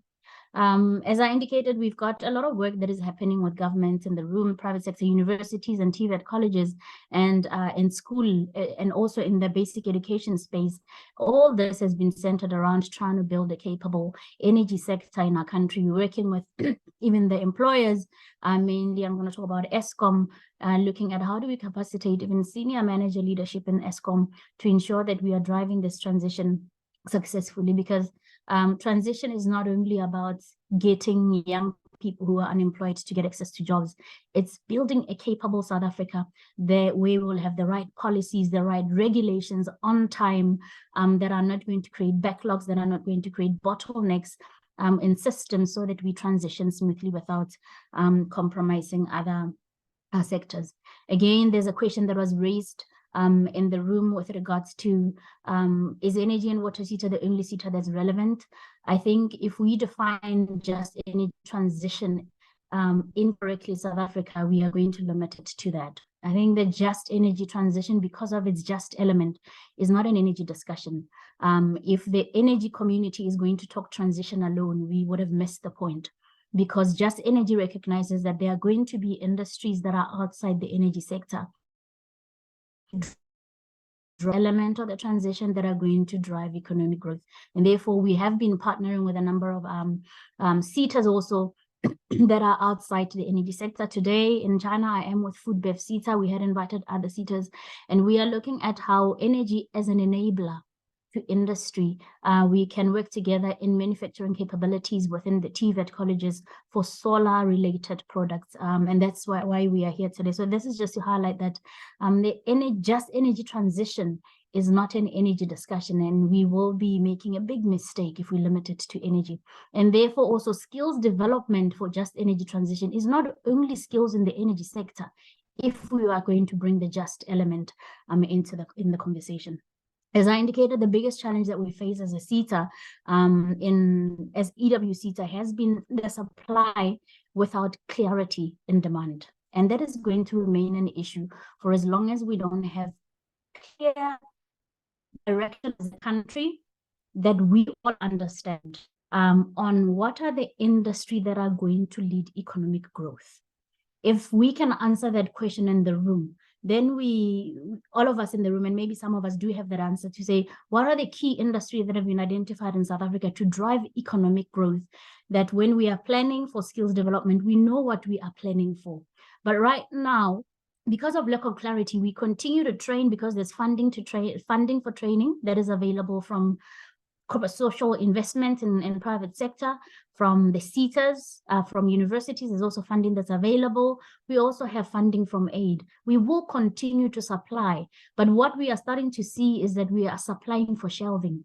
Most of the skills that we are developing, and I'm going to give an example within the Mpumalanga area, we are training for renewable energy, but not much from economic activities happening when it comes to the renewable energy activities in that space. So what's happening is that we train, and those who have been trained must now wait for new industries, which is going to be a challenge and is going to create further socioeconomic challenges for our country.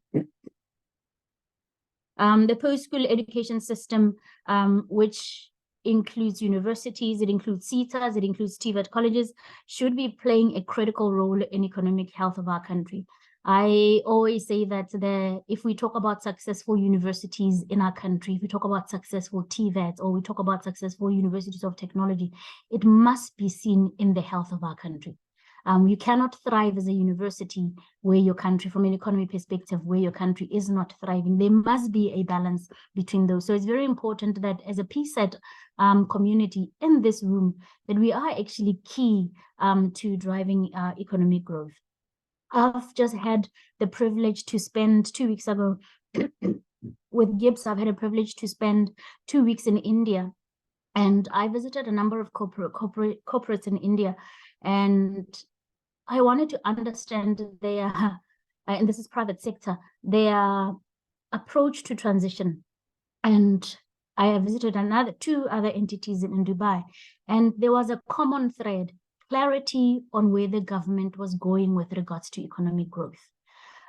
In all the presentations, they reflected, number one of their plans for transition was to ensure economic growth. Number 2 was to ensure energy security. And number 3 was decarbonize, because they recognize that we cannot decarbonize without a healthy economy. We cannot decarbonize when we don't have secure energy. And therefore they said our approach is that we need to have a balanced approach, that as we decarbonize, we are not compromising our economy and we are not compromising energy security. And I think, and that was very boldly presented. And that ran through private sector. We saw it in universities. We saw it in basic education. We saw it also in their rural development plans, where they had identified, and I'm going to give India as an example, in the fintech space. They said, we want to drive fintech in the country. The Chamber of Commerce plans around fintech were clear. This went down to industry. And this went down to university. It informed research in universities. It informed funding of rural development. It informed banking systems. And therefore, you found that right from the PISA to basic education to industry, there's a clear alignment that even if they are working in silos, they are working towards a common goal. And that's demand. It is going to be impossible for us as a country to continue to say we are demand-led, and our demand, we continue to go to how many people can you place?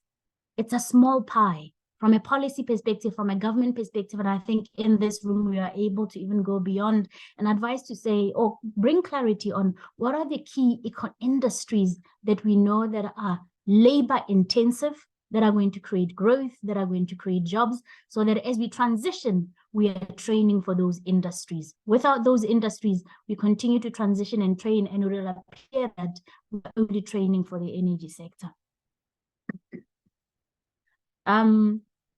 The fear for me is that at the end of, in 5 years' time, may we not look back and account for funding that has been spent on research, has been spent on policy setting, while our people in our country suffer.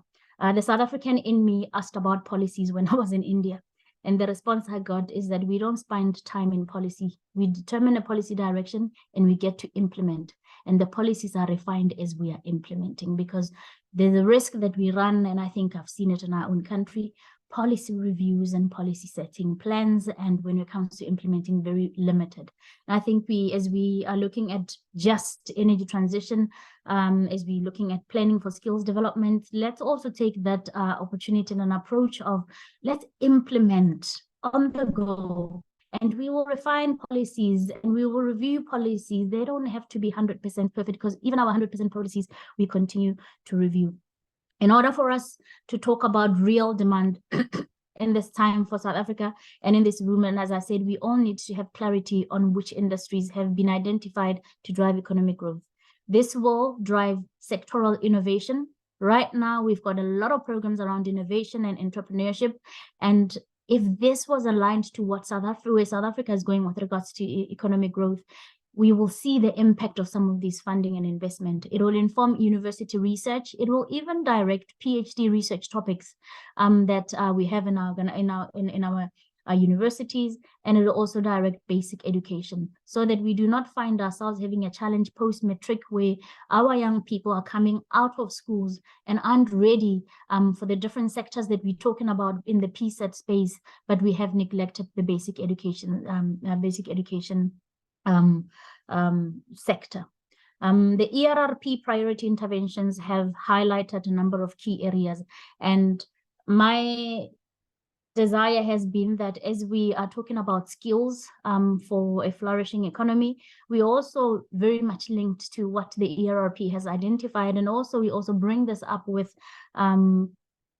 those who are policy and plan setters. The key things was that I've pulled out of the ERRPs: the employment-oriented strategic localization, reindustrialization, and export promotion. And the second one I've just picked up 4: energy security, strengthening food security, and mass public employment intervention. And my question is that as we are transitioning, are we aligning ourselves to some of the key things that have been identified to the economic reconstruction? Or are we operating away from such? Because if we are, it's either we are not agreeing with what the ERRP has identified as key industries to drive growth in our country, which I think we are in a position to input into, even if it's not been reviewed, input into, or do we bring ourselves to align to those priorities that are sitting in the ERRP? Skill supply for emerging industry requires us to know which industries are emerging, and clarity on that. We cannot be doing research on which industries are going to be emerging after investing funds in skills development. When we look within the supply of skills development, I think we also do need to relook the rigidity of our educational policies, especially post-school education. I think it's the way we've set up even qualifications, the qualification frameworks, yes, is functional and there's a reason behind it, but it is prohibiting us to be as flexible and agile to be able to respond to the rapid changes during the transition. Just to conclude, for just energy transition to be healthy, we need to consider developing skills that are not only energy, but the ones that are going to build that sustainable development. We need to look at policy making. We need to look at communities. How do we include communities? Community engagement. I think Wendy has spoken to some of the skills that were identified when it comes to project management, procurement, environmental sciences, and social impact. But above all, balance decarbonization in South Africa involves implementing skills development strategies that are going to foster that sustainable development while we are mitigating our carbon emissions. Policymakers, economic development plans should be focusing on driving industries that will build economy. We often talk about specialists. May this community in this room not become energy specialists while we are talking about the just energy transition. If the conversation was energy transition, we could build skills for energy transition. But because we bring in the just element, we need to have the right people also in the room within our partnerships that are coming from different industries, so that we are building holistic skills that are covering those sectors and those industries that we have identified as South Africa that will build that thriving economy. I am looking forward to the discussion, and I know that in the last year we were talking again about the collaboration, which I think many of us in the room have collaborated. Many of us are looking at how do we partner to have a more impactful outcomes. And I'm hearing questions that are coming from the floor that there is similar work that is being done in different organizations. That is money.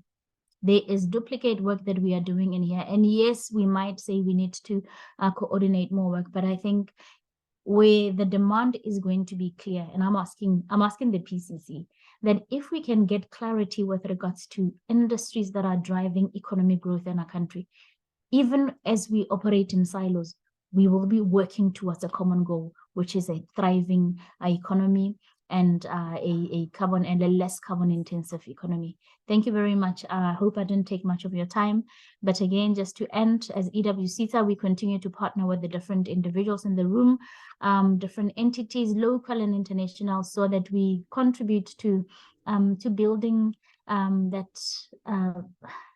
I think I'm jealous for our country every time I go out, because I see what economic growth can do to people's lives, and pride that we can have in our own country. Thank you.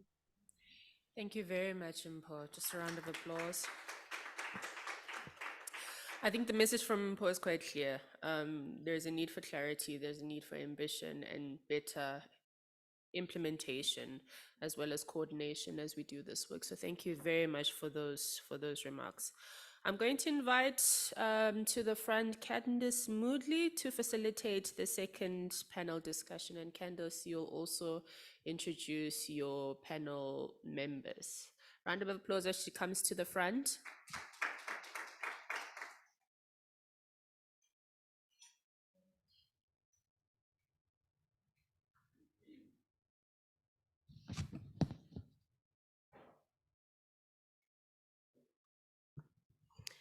Thank you very much, and good morning to all. Thank you to our CEO for a very powerful address and setting the scene. I think it is, in a way, giving us some direction in terms of how the panel discussion will go. It is important that we have very clear understanding of what these emerging industries are. I think we have an idea in terms of smart renewable energy, smart technologies, sustainable transportation, green hydrogen, energy storage, energy efficiency. These are just some, but obviously it's not a comprehensive list. And if we get clarity in terms of what they are comprehensively, I think we'll get very far. So I have the pleasure of moderating a very esteemed panel this morning. They will be addressing both the challenges and opportunities associated with the skills readiness of some of these emerging industries. They'll be talking about their effective strategies, some of their frameworks and methodologies that they're deploying in order to address the massive skills gap that we currently have within these industries, because obviously these are the industries that are going to grow the economy, that are going to drive innovation for South Africa. So I'm going to call up our panelists, and if you don't mind just taking a seat up here, I'm going to ask them when they're all seated to introduce themselves. I'm not going to give you their fantastic CV summaries. All of them are immensely accomplished and have years and years of experience within the sectors. The first is Helen Brown. So please do give them a round of applause as they come up. Helen Brown is from Mercita. We then have Kedibone Moranev, who is from Chieta, Executive Manager, Research and Planning. Kedibone, if you don't mind coming up. The third panelist is Sekle Liteko. I hope I managed to get the name right? Sekle. I hope I didn't butcher the surname, and I'm so sorry if I did. Sekle serves as the Chief Policy Officer at NAMSA. Welcome, sir. The rose amongst the thorns to this morning, I think. Because the fourth panelist is Mariana Petrosillo. Mariana is the Area Manager, Southern Africa for Rest for Africa Foundation. That is our wonderful panel for this morning's discussion.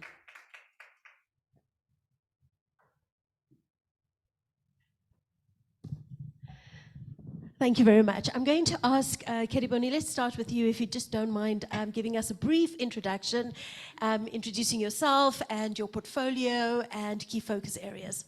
No problem. Good morning, everyone in the room and joining us virtually. My name is Kedibone Moranev, as I've been introduced. I am from the Chemical CETA, and I had the Research and Planning Unit at the institution. And I think I like to describe myself as a development specialist focused in skills development with over 17 years experience in skills planning. Thank you very much. Helen. And I'm Helen Brown from Mercita. Spent the last 2 decades sharpening my pencils on artisan development. And in particular, my area of expertise is competence measurement and development. And I've used this set of skills to drive innovation projects at Mercita, which I'm very excited to share with you today. Good morning. My name is Sekle Liteko. I'm with NAMSA, formerly the National Association of Automobile Manufacturers. I've got to apologize for my voice. I hope it gets more audible as the day goes on. But now NAMSA represents the entire auto industry, from importers, manufacturers, and some of our bus and truck manufacturers. And so because of that, we've changed the name of the organization to just NAMSA without abbreviating it. And we are the Automotive Business Chamber, and I'm responsible for public policy and transformation. But yeah, my background is being a social activist, and development is my space as well. Thanks, Mariana. Hi, good morning, everyone. Thanks for this opportunity. I'm Mariana Petrosillo from the Rest for Africa Foundation. I'm responsible for the deployment of the Southern African program within the foundation. The foundation is a non-profit organization operating in the renewable sector and representing the private sector to support the deployment of renewables and sustainable solutions within the African continent, with a strong track record in capacity building, knowledge sharing, and policy dialogue. Thank you. Fantastic, thank you. I'm going to look to our PCC colleagues just to keep me honest with time, because we have a very passionate panel here this morning and we can get carried away. I know my CETA colleagues, and CETA seem to be in the hot seat from this morning, so we have a lot to say. But Helen, let's start with you, and I think localization has been very topical since this morning. So if localization is the objective, in your opinion, what is the best way to achieve it? What is MerCETA doing? Thanks very much, Candice. Just firstly, I want to come in from two angles. Firstly, when we were conceptualizing a response to the renewable energy sector, we chose our partners in the renewable energy development zones. So our footprint is localized across the areas where renewable energy projects were anticipated to emerge, which has payoff now, but I'll pick that up in a later question again. I think for localization, it's important from MerCETA's point of view, we're manufacturing. So one of the strongest terms in manufacturing is just in time. So when we think about things, we can't always anticipate the demand far into the future, unless, for instance, there's an automotive assembly plant that is planning to recapitalize their robotic systems. Then we can assist in planning for those mechatronic skills that they would need in 3 or 4 years' time. So it's always about projecting what we know and trying to anticipate and be ready at the time through an implementation project. So we do, just looking at the stats, you can see that employment in the sector and revenues in the sector are decreasing year on year. This, I think, everybody is aware of. Yet, interestingly enough, the wage bill is increasing at the moment because there are retrenchments as well, which put all these packages into the levy contribution. But staff are decreasing.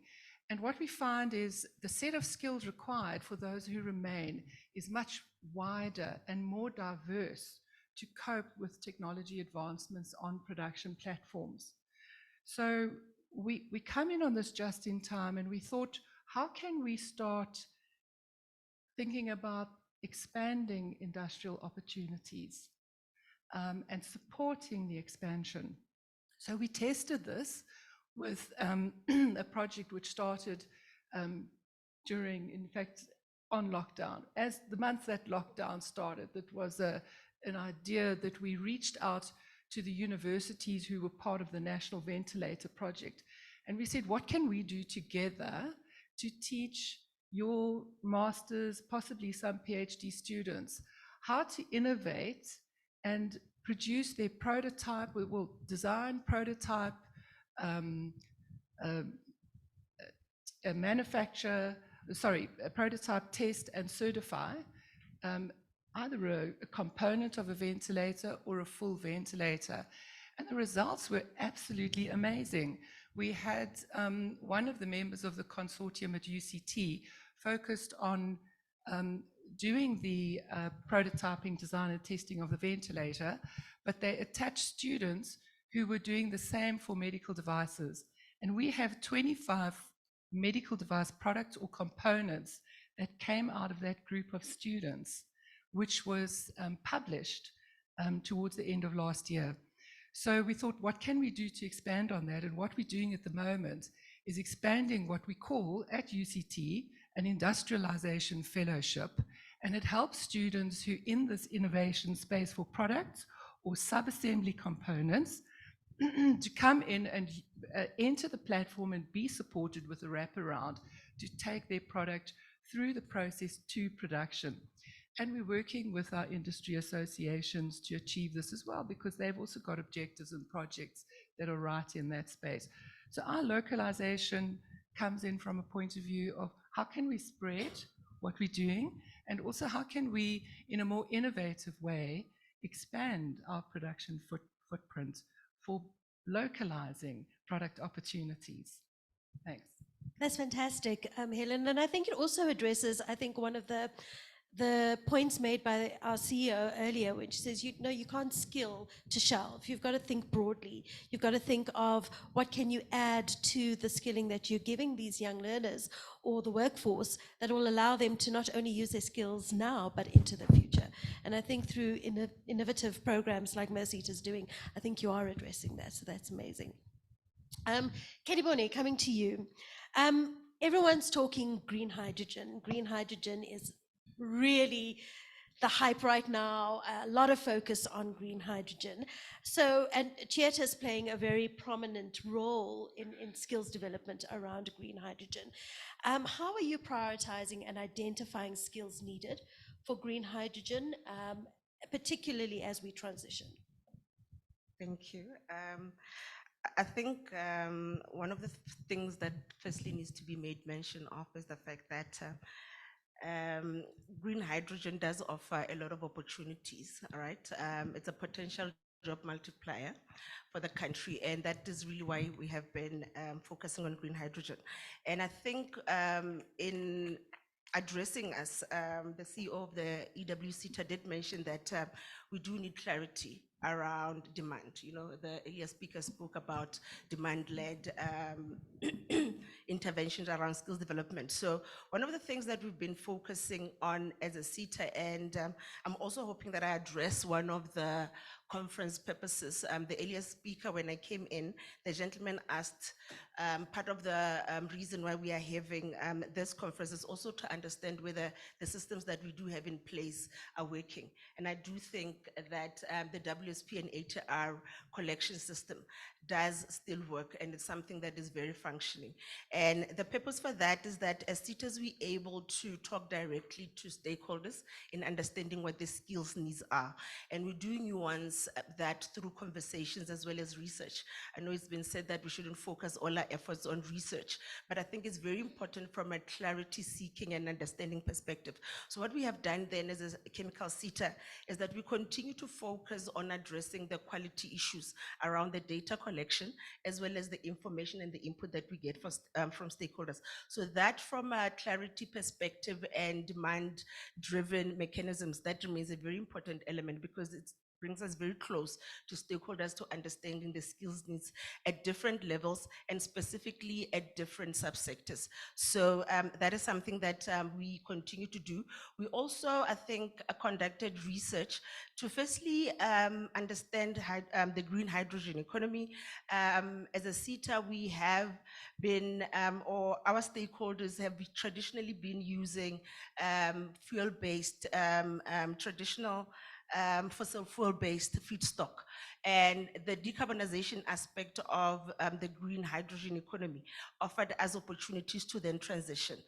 So we wanted to firstly understand, I think, what green hydrogen is, the opportunities that it offers, some of the key focus areas around growth areas, the future skills in particular, so that we're able to put interventions that would address those. So we conducted that research, and we identified 7 levers for skills development, as well as about 17 future skills or emerging skills around green hydrogen that we are focusing on in terms of skills development. So from a priority perspective, I think clarity remaining very important. So the closer we remain to our stakeholders being something that I think we continuously need to focus on, because once we understand those needs, which is really our position, we're able to then prioritize and focus on implementation.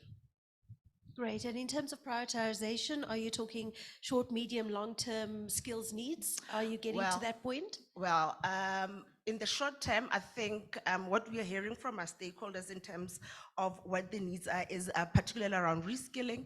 So our focus being around skills programs that are going to ensure that we do reskill at a very accelerated pace. And then in the medium to long term, we've got collaborations with other CETAs around bursary support. We have recently gotten into collaboration, having signed an MOU with the EWCTA, wherein we are providing around, we will be funding bursaries for intermediate as well as high-end skills in the green hydrogen space to the tune of 10 million.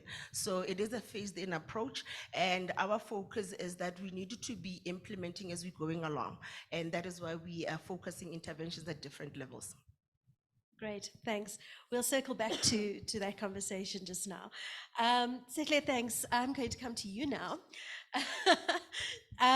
You look very surprised. No, I'm anticipating the question, I guess. Okay, great. Obviously, you represent NAMSA. So how is NAMSA, together with OEM, determining the skills gaps, especially for the new energy vehicle sector? Are there any policies and skills development initiatives that are being proposed for the sector? Thanks. And it's interesting to follow both the two colleagues on the panel, because for some reason the car has moved from just being a mere CETA product to also being a chemical CETA product, and to also being an EW CETA product. So given that we're talking about the future of mobility in NEV terms, and we're not using electric vehicle as a singular technology that's going to determine the future of vehicles, we've got 5 technologies that are going to drive how vehicles are manufactured. Either they're going to be hybrid, plug-in hybrids, or they're going to be hydrogen with fuel cells, which is a chemical CETA conversation, or they're going to continue being ICE engines. And so given that we've got these 5 possible technologies with variants of the 5 technologies, as an organization or as an industry body, what we aimed to do was to, 1, establish what is the product that we're going to manufacture. And given the product we are manufacturing, establish what are emerging occupations versus those that would then need to be reskilled versus those that would be phased out. That's one exercise of it. But the other challenge that we had as an industry is to also make sure that our product are still available for the export market. And as you remember, to export any product out of South Africa, your content in the vehicle should meet certain threshold, in this case being 60% local content.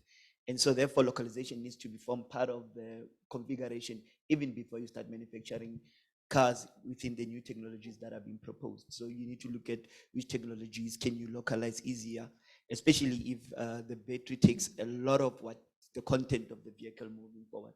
And we don't have a European battery manufacturer that we can attract locally. So and for us to access the current setup for local content. So therefore, we as an industry, we needed to then say, how would localization look?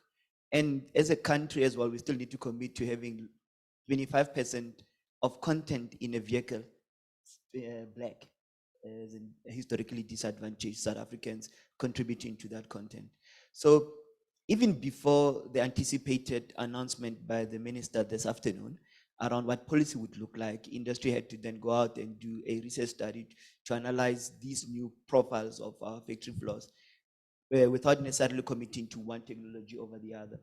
And also establish where localization will be driven from and what are the technologies that now we need to reconfigure and plan for. And we have a skills map that then feeds into whatever would be the new direction we take based on policy announcements. And then what levers we need to pull in terms of collaboration and relationships in order for us then to eventually be ready for that future. But we're looking at a industry in the country that produced last year 555,000 units for export markets, and we're losing those export markets in 2030 or 2035 if we do not produce a different type of vehicle, and these need to be NEVs.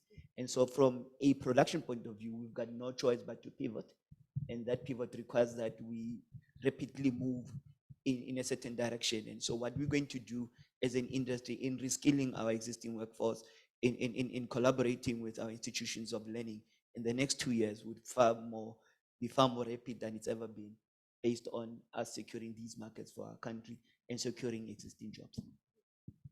Well, if you look at European countries in the Northern Hemisphere, I think there's some Scandinavian countries that already the are. sales have only been electric vehicles.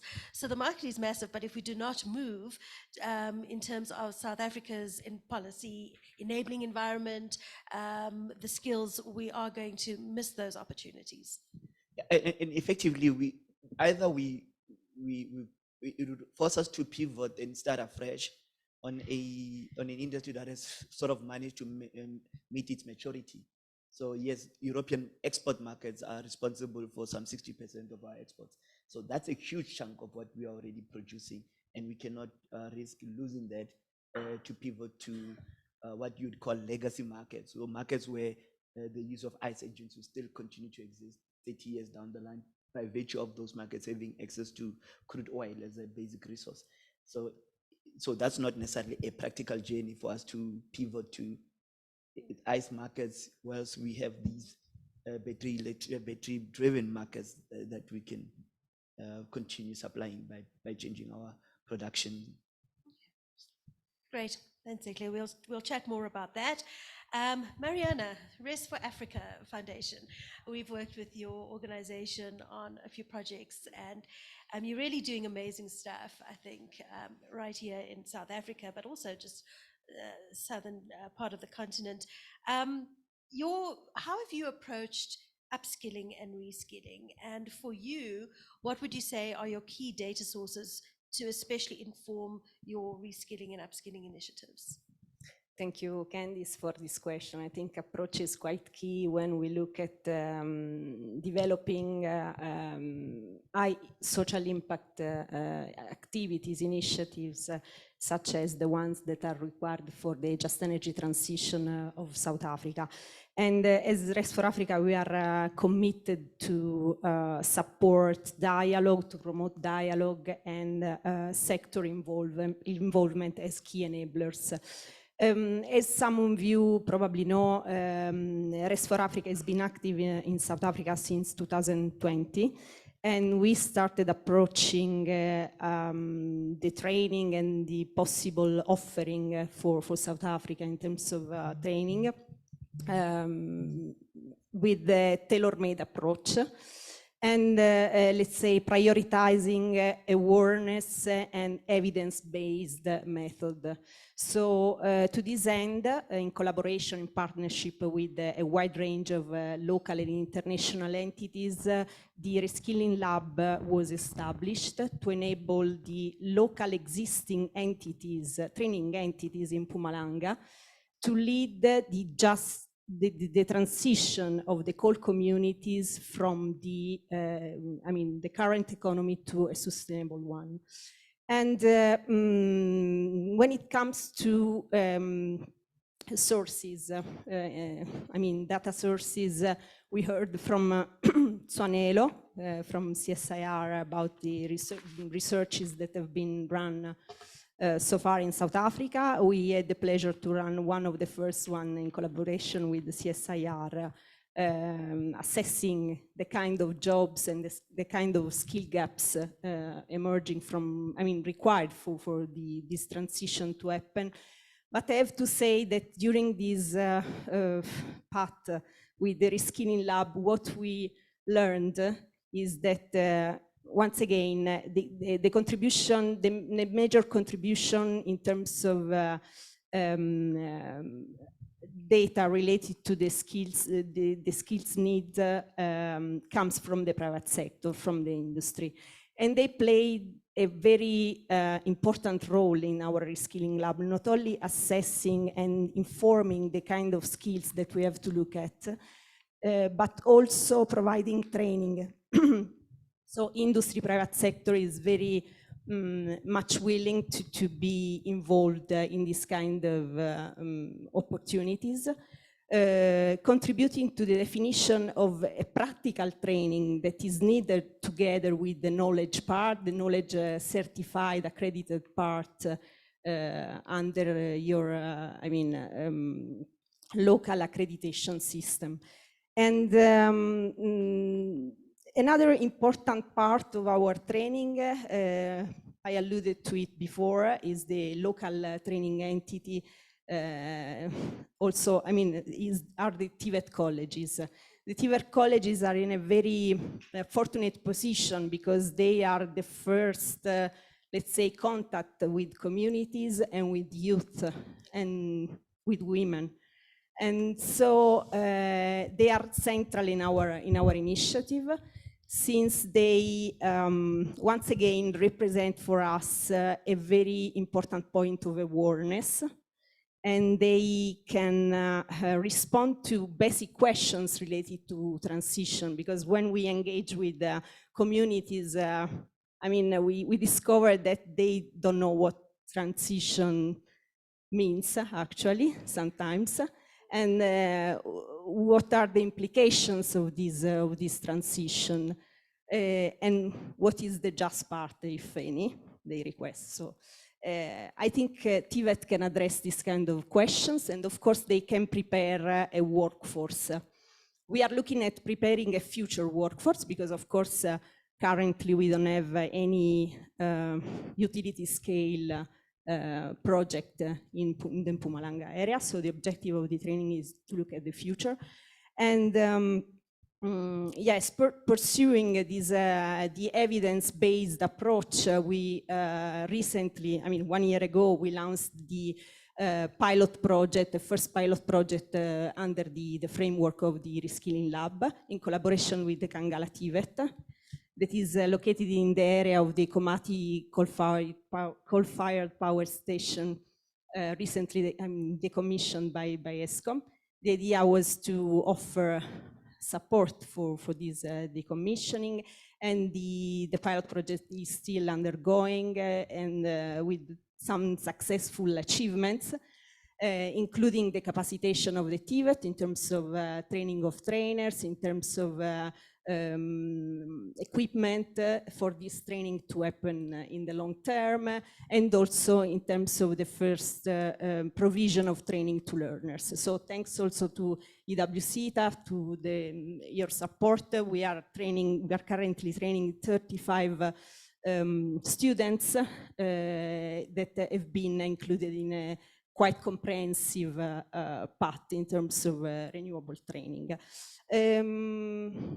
And that's it. I think this is what we have in place. I think the other point that I want to stress is that this project is quite important for us, since serve as a field learning project to demonstrate that basically this kind of approach can work and can be scalable, can be scaled. And basically our role as Rest for Africa Foundation was only to coordinate this project. It was a project management level, but everything is in place. Everything can be run by the local entities, thanks to a collaborative approach, as everyone said today, and thanks to the inclusion of the industry in this process. Thank you. Fantastic. So the work that Rest for Africa is doing really hinges on a very close, almost integrated approach from industry, the PSET system, as well as other partners. I'm sure we can talk to some of the challenges that you've encountered along the way, but we'll get back to that because these are real learning experiences on the ground and almost the hurdles that we have to be aware of and the speed bumps that we must be aware of so that we can avoid them going forward. Because a lot of what is being done is new, you know, and it's new thinking, new approaches. So there are going to be some learnings along the way. Keriboni, Mariana obviously spoke to collaborative approach and a coordinated approach.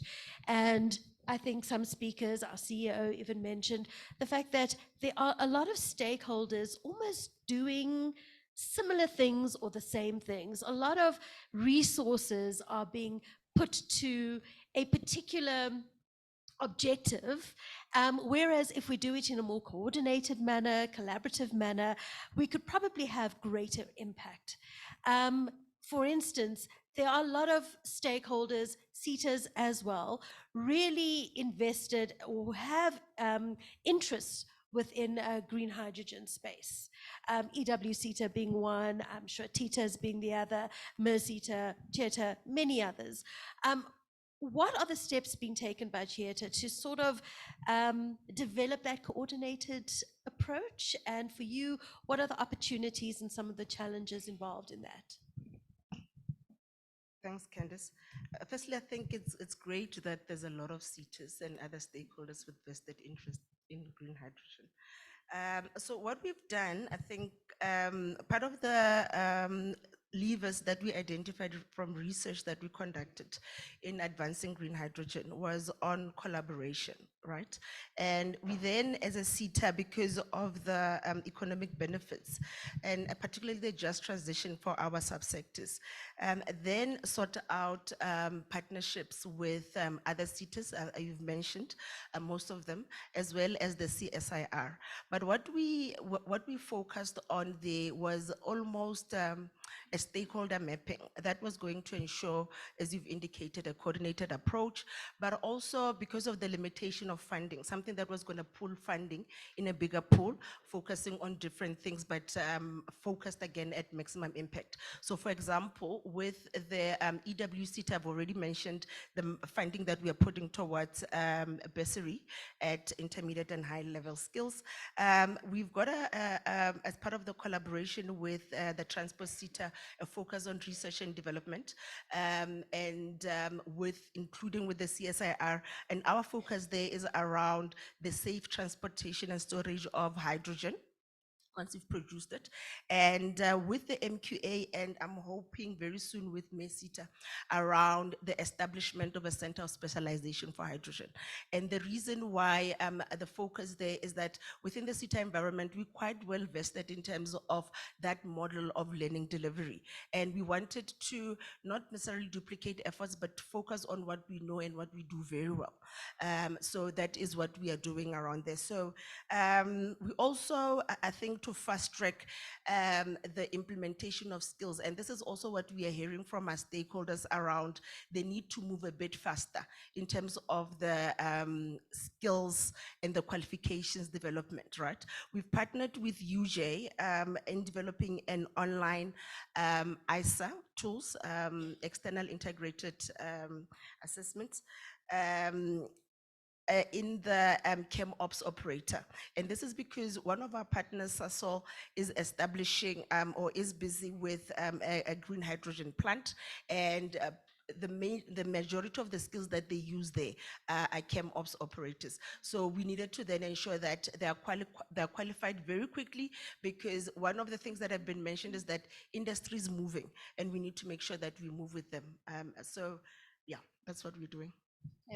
Great. I think, Helen, following from that, MESITA is doing some really great work when it comes to, is it an occupational qualifications reference group that you have? Something that could really be a model on how to fast track, expedite, and really get the skills that we need for the transition.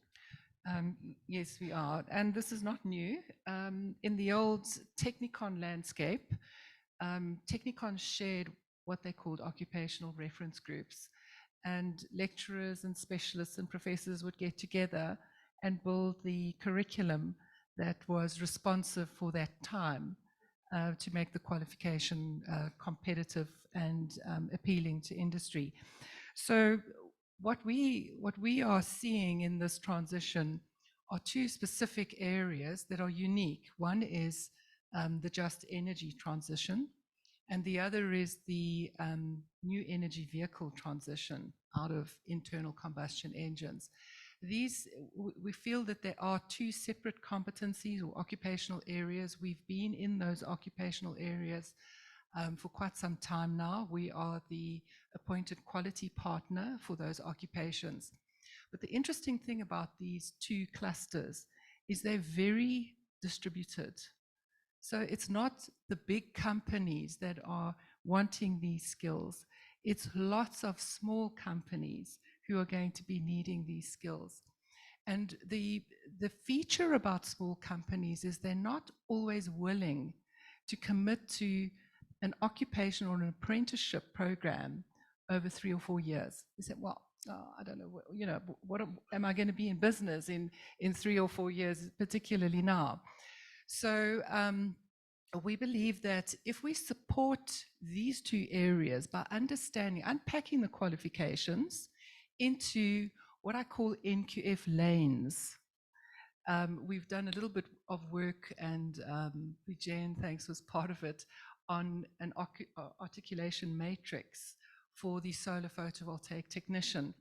And what you can see emerging is your NQF lanes and the credentials or parts of the curriculum that fall into each lane. Once you start looking at a qualification in this way, you can see credentials in the form of skills programs, which are easily registered, and you can allow for a young person coming in there, or it might be an existing employed person who wants to do the last part of the qualification and enter the external integrated summative assessment. So his journey is rather short.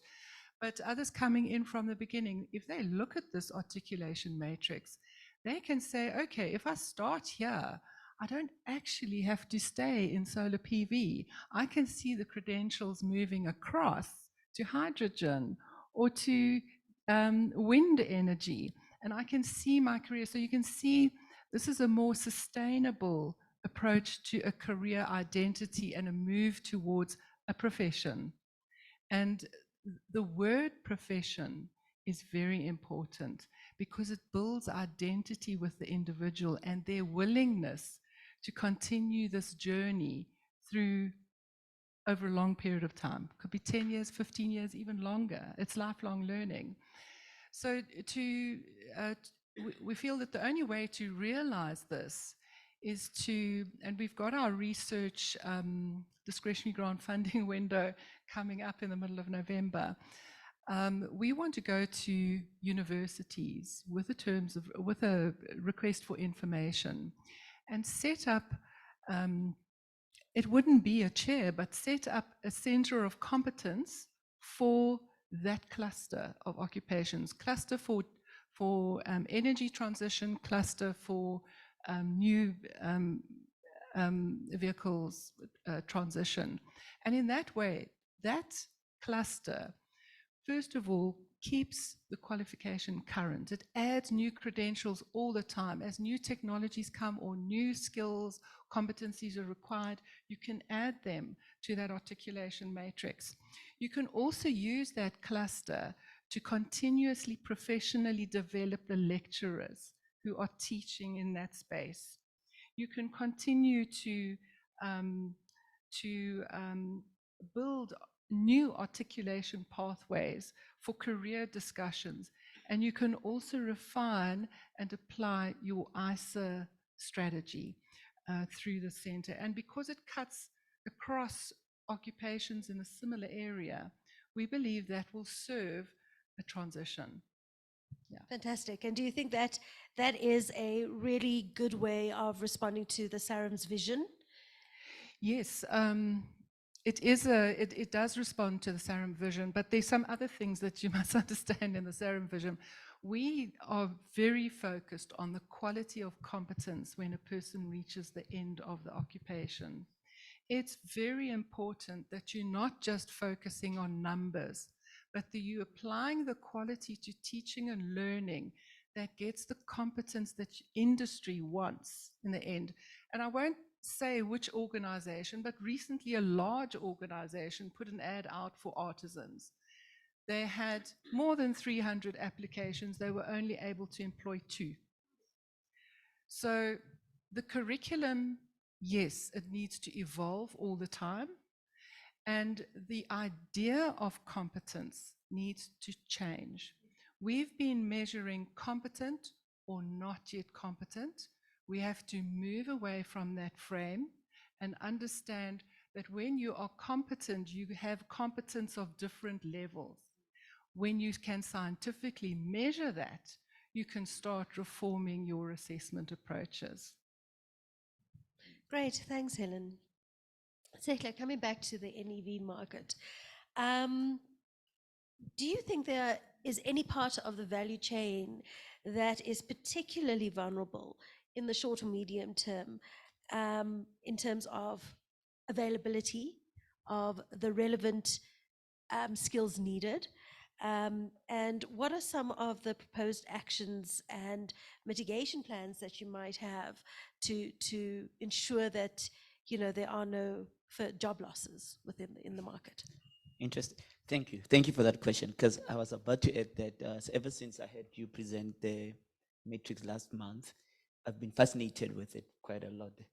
Thanks for that presentation. So I was about to get on that, but you asked a very important question.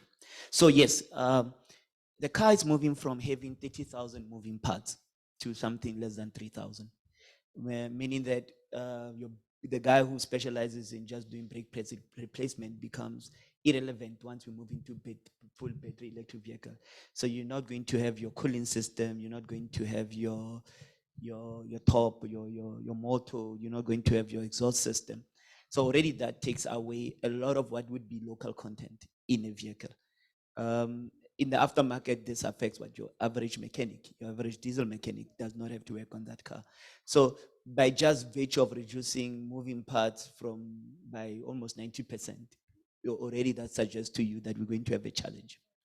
What it does though is that the vehicle itself becomes very digital. And so for a young person, 18 years old, who has digital skills, it becomes rather a new product for them to play with. In the aftermarkets, they can effectively figure out what customer needs are for a vehicle, change its configuration, customize it, and their opportunities in the aftermarket then becomes very much big for a youthful, technology-driven young society that we could have in the country. And maybe the two cancel each other out.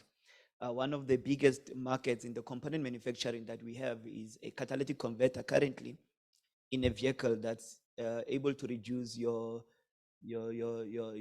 noise, your toxins within your exhaust system using platinum. But then the conversation we're having around hydrogen means that we now can pivot people that are doing platinum for the catalytic converter to look into using platinum for the membrane in a fuel cell. And so how does that pivoting happen? So the technology presents opportunities in as much as it does put challenges on the value chain. We were not necessarily beforehand quite a good in the drivetrain. So in what makes the car moves forward, we were not necessarily a good, we don't have necessarily a deep supply chain that puts products into the engine. And so pivoting into battery electric vehicles that are driven by this new powertrain won't necessarily affect a lot of existing suppliers. It will affect some. And so there the damage is not going to be big. In downstream, in the aftermarket, in the informal guy that currently fixes cars under a tree, once we get to a point where the cars we're producing are more than the cars that ICE engines that we historically produced, and the two somewhere in 2045 pass each other, yes, the guy currently fixing cars under a tree would become obsolete. But their kids, who could be second, third generation car mechanics, would be working, would be redefining what a car mechanic is. And that's even more exciting. So in that sense, my parting point, because I saw your timer, is the idea of an academy industrial complex and what that looks like. So industry went out, by the way, and we went to universities that are feeding into where our OEMs are located. And our OEMs are located in effectively 3 provinces. So it's 3 universities to sit with. And we've asked them to establish similar chambers as you saying you're going to be going out, because we also want to have a way that industry can go to academia and say, let's change this curriculum, let's move quicker. So let's have a desk where we know academia will respond to our production needs and our labor needs. And because of that, we've done a very serious academia industrial complex that we think that we need to sophisticate it and to see that mature, because now we need to measure how well we are able to get a response from academia when we have needs on our floor. And it's something that we now need to put an index of maturity on and to see it grow year on year. And obviously with our CETA relationships, with the chambers that we have in the CETA, feeding into that network. And it's something that industry is driving from an association point of view. And so how do we do that without necessarily creating a new entity existing outside what is there for us to fully maximize on? It becomes a relevant conversation for us to have as an industry moving forward. Thanks. Wonderful. I think that's a really great example of how industry can work with the associations to get that closer collaboration going with the PSET sector. And this is an example that you've just shared with us that I think is really great. Thanks for that. Marianne, I'm going to ask you the last question before we go to the floor and to some of our online participants. I said we're going to come back to challenges. You're going to be real with us. You are an international organization wanting to really have a great impact working with local partners, South African partners, but I'm sure you've come up against a lot of challenges along the way. What are some of the really severe ones that you've had to overcome and not quite understanding how it can even happen that you have to deal with this kind of challenge? Okay, no, we faced a few challenges, not that many, I have to say. Probably I'll start from the biggest one that is related to qualification. First of all, because it's not easy for us to understand. I mean, initially it was very difficult to understand the different qualifications already in place, and also to, let's say, translate the industry needs in the existing qualifications. So trying to, let's say, orientate in this kind of environment. Also because sometimes industry doesn't really care about qualification, but they more look for capabilities. As I said, the skills part of the training is quite important for them to be sure that people are available to start working on their company. What we also understand is that when it comes to new qualification, there's an issue related to availability of expert subject matters. And so this can create a delay in getting accredited. And so just, let's say, a warning from my side, not warning, an opportunity to underline in terms of training, not only at level of, I mean, TVET colleges, but also probably looking at the qualification entities and other entities that are involved in this process. Great, thanks, Mariana. Now I am cognizant of time, so are there any questions from the floor at this stage before we go to anyone online? Yes, ma'am, at the back. If you could just let us know who you are, where you're from, and who you're directing your question to, that would be great. Good morning. This is Louise Notia. I'm one of the climate commissioners, and I work for WWF. Mine isn't a question. I want to pick up on things that some of the people said and just take it a bit further. Firstly, Ms. Mukapele, I think, made some very profound points. That part of skills development in this transition is about skills development for a flourishing economy. It doesn't have to be labeled you know, part of this transition, because the challenge of the transition is while sectors shrink, we must flourish the whole economy in any sector. So I think that's a really important point that I'd like to underline what she said. And in terms of today, I see the focus is on the energy sectors and things related to that, and well and good that we start there. You know, that is a sharp edge of the challenge. But in fact, all sectors will have to become climate smart. And by climate smart, I mean climate resilient and or reduce emissions. So I am interested in, you know, so just to give some examples, I mean, climate smart agriculture we need. And I don't know if we're training people for that. In the construction industry, you know, production of cement, iron and steel is very carbon intensive. What are we doing about training people for alternative construction materials, and construction methods that are climate resilient in the face of some of these extreme weather events. Circular economy, nature-based solutions. I mean, I'm just throwing out some examples. So I don't, this is a panel of experts focused on energy sectors. So I'm just highlighting that we need to think about green skills and greening the skills across all sectors. Thank you. Thank you very much. I'm sure that some members would like to follow up on points made. Thanks. I'd like to follow up.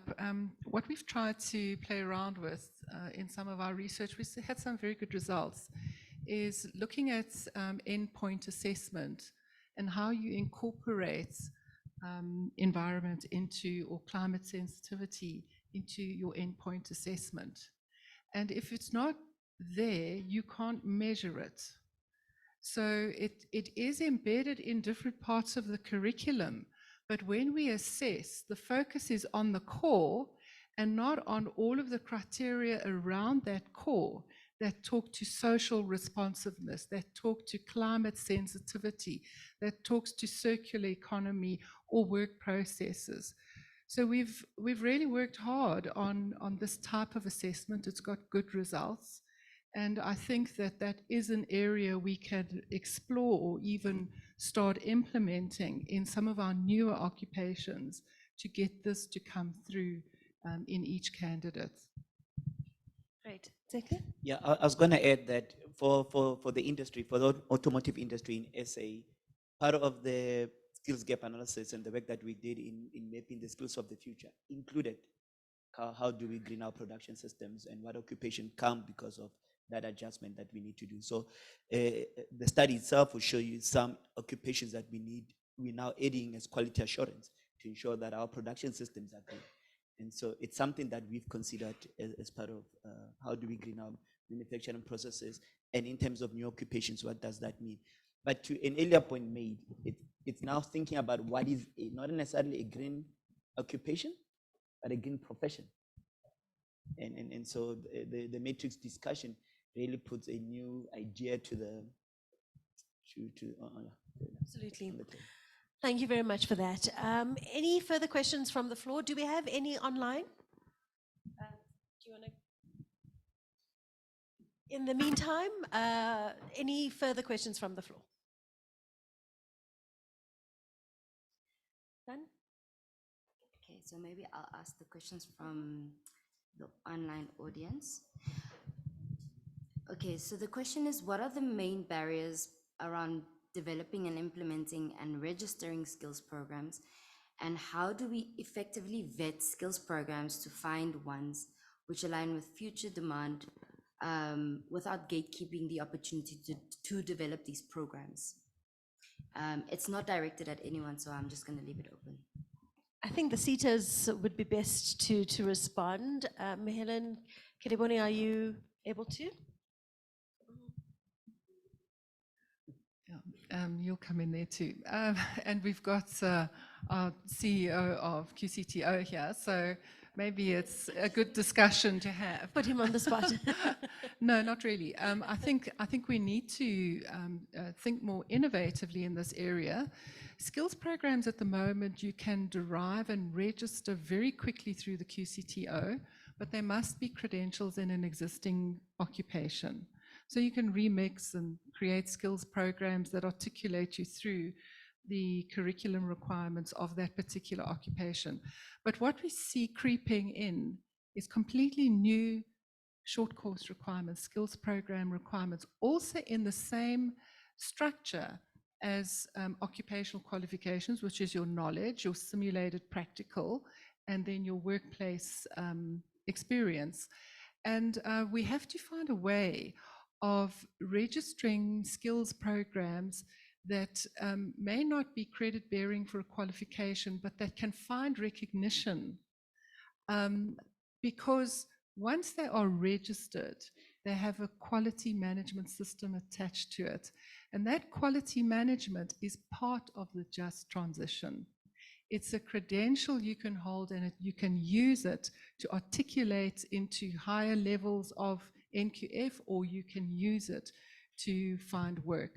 So how we integrate innovative skills programs in this quality management system, I think, is a really important discussion to have. Thanks. Just to add, and I think Marianne has already mentioned it, the availability of subject matter experts, I think, is also a challenge, and a meaningful collaboration, particularly from industry, in getting us to move very quickly in the development of very necessary qualifications. So that is something I think that really needs to be looked into. I think we've made strides, as Helen has made, in terms of registering of skills programs, as well as a lot of the occupational directed qualification from the QCGO side. But we do struggle at a CETA level in terms of getting the relevant people with the necessary skill and know-how to assist us in the development of qualifications in general. Just for me to come in here, I think from energy and water perspective, what we've identified is that a lot of our employers require internationally accredited skills programs or short courses, and we don't necessarily have the South African equivalent. So it's really difficult for us. We're trying to align some of the skills programs now to some of the international courses and programs, and try to get it registered in South Africa through QCTO, and because it's a definite need by our sector. They no longer need or want the learnerships or the occupational qualification. They want a very specific specialization or upskilling, or in terms of what they need. So that is something we've addressed. And I mean, if you just look at the number of skills programs we've submitted to QCTO, it's indicative of the need of the industry. I think just in addition to that, Candice, to say that one of the things that we're looking at as the chemical CETA is the whole concept around skills badging, right? To try to get us over some of the challenges that we have around registration and accreditation. It is quite a new concept, and we're trying to figure out how we can do that within the legislative frameworks, as well as the over-regulation, if I might say, with regards to that. So something that possibly we could partner in to make sure that, particularly around the international skills that are required. Absolutely. We have a few more questions from our online delegates. Okay, so we have a question from Zodwa Linda that's asking, would you promote CPD on this context of upskilling and reskilling? And how would you propose the direction to achieve this? Whether or not it be formally in institutions of learning, or can it be conducted independently and privately? I'm not sure if anyone in the on the panel would be able to address this. And then maybe just for time saving, there's one additional question. And the question is from Karen Goldberg. She asked, to what degree are we focusing building skills and capabilities to be able to collaborate and partner effectively and equitably? This is crucial. This is a crucial component of the just transition, and that is also critical for the success factor. And I'll just kind of end at that point. Thanks. So, Kiriboni, are you going to take the CPD and continuous professional development, right? Yes. Definitely, I think that needs to be encouraged, and it's something that possibly can be done in public institutions as well as through or be done privately. And one of the things that we are trying to do with the establishment of the Center for Specialization is to look into how we then do that within the public space. I mean, it's already happening at companies, so privately it's being done. We just, I think, needing to figure out also how do we then make sure that that skilling that happens is also portable. So without going the long route of accreditation and then certification, the badging, so that, people can be able to move and utilize those CPD training that they would have gotten. Okay.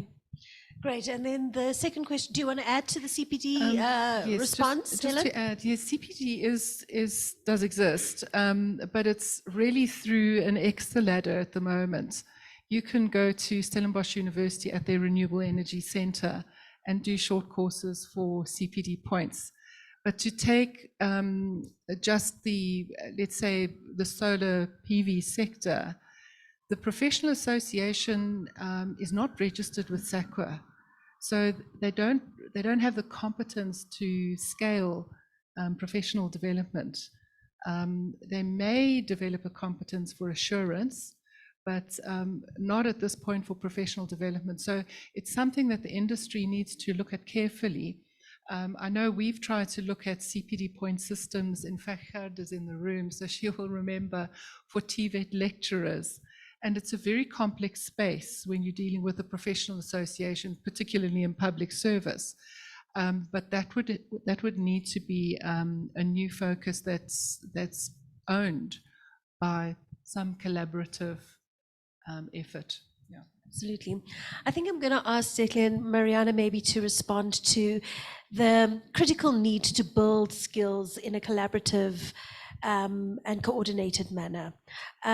What is your viewpoints on that, particularly speaking from an industry perspective? Yeah, actually, I've been thinking about whether or not I should speak to this particular fact that one of the few reasons why our auto industry has thrived in the country for as long as it has thrived is what we call schools of auto, that we are yet to mainstream. So these schools would train curriculum that's already internationalized for all employees, but we're training for our own production. So a person trained at Nissan would be effective at a Nissan floor, but not necessarily the Toyota floor. But Toyota would probably have a similar program training their own operators to be effective on their floors. And what we considered in the past 2 years, and we're now trying to roll out, is how do we mainstream that competence, because it's already internationalized, it meets all, it's got all the right expertise, and we mainstream it with a parallel TVET or with a parallel high school or with a parallel university. And so some of what the industry would be implementing wow, interesting. Between now and say in the next 3 years would include a mechatronic high school partnership at a basic education level, at a TVET level, and seeing how that would then, what would it mean to mainstream some of what we're doing in our schools of auto, in our factory floors, to what's happening as part of the broader economy. And in that, then perhaps these conversations find even much more relevance and much more meaning.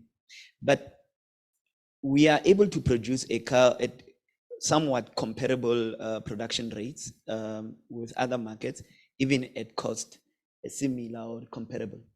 And some of the cars that we're producing in our country are also being produced in Thailand, also being produced somewhere in Europe, especially like, for instance, our favorite Polo Vivo.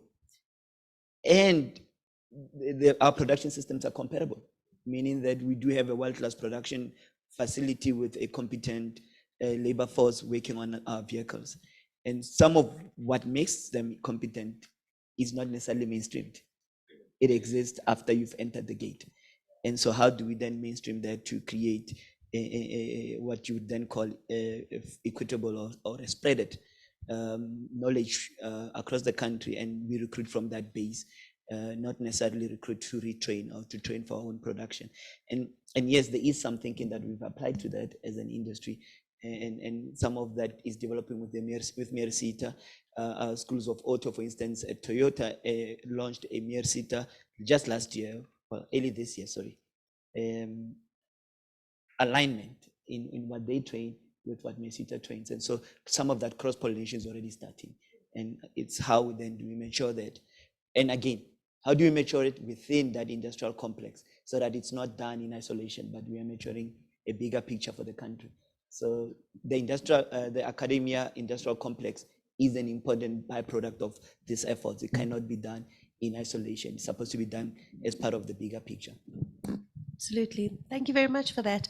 Mariana, do you want to come into the conversation around collaborative, coordinated approaches? Yeah, I think that for the industry is important to be part of this discussion, of this contribution in terms of, upskilling, reskilling, since they are looking for people that can, work with them to deploy the projects and so it's something that is really needed. So for sure, what you was highlighting about the qualification and the ability to, to create locally some qualifications that are required from the industry and coming from abroad is something that is really needed. And then for sure, the policy certainty is something that is really needed. And for instance, when it comes to utility scales project in Mpumalanga, that in the end is the market that will employ these people trained, what the sector is looking, what they need is policies that can,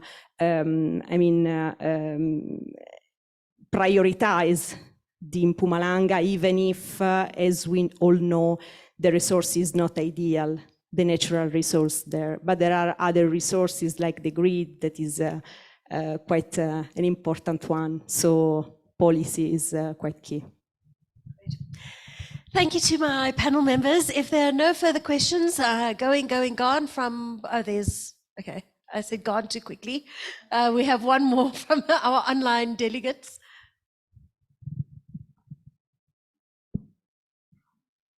Can I go ahead? Yes, you can. This is Karen Goldberg from Rios Partners, and I'm just following up on the question before. My question wasn't so much about how to build technical skills in a collaborative manner, but how to build collaborative and partnership skills per se. Because collaborating with people that we don't agree with or like or trust is increasingly difficult and increasingly necessary, and we need to build those capacities. I know we're speaking a lot about the technical capacities, which are crucial, but we're missing this piece around what are the skills and capacities to collaborate with one another, especially when we see things very differently. And this space is a space of real diversity and difference. I think that goes to, for me, in my opinion, that goes very much to the heart of what our CEO was saying, is that if we have clear direction, and if we have clear direction from government in terms of what are these emerging industries that are going to grow and contribute to our economy thriving, I think when we have that common understanding, the ability to form synergistic partnerships will be better, will come out, I think, clearer. Partners will naturally gravitate to each other because of the common purpose and mandate and vision and goals. I think that is probably where it starts, at that level. I don't know how other members feel about that one. Zeta, you're thinking there very like, do I agree? Maybe not. Well, I was gonna say whether or not it's a softer skill rather than a hard one, but in all honesty, given our indifferent past and the pathways that deliver us to where we are now, figuring out how to trust each other is still remains a big challenge. You're right. Our instinct is to distrust each other. Our instinct is for labor to feel that industry business is working against their interest as labor and so forth. And so in mapping a way forward, you're right, we do galvanize behind a clear vision and clear policy, as you're saying, but it also requires some level of either, even if I don't buy into the vision, even if I don't trust the person leading the conversation, even if I don't believe in the ideology, how do I still remain focused in doing my part, and in how I know my part fits into their part? And so so in me thinking about it, I'm thinking there is a softer skill to it that perhaps does not come natural, that perhaps we need someone who of a Mandela type to teach us how to soften up to these ideas, even though we might not agree to them. And so maybe it's a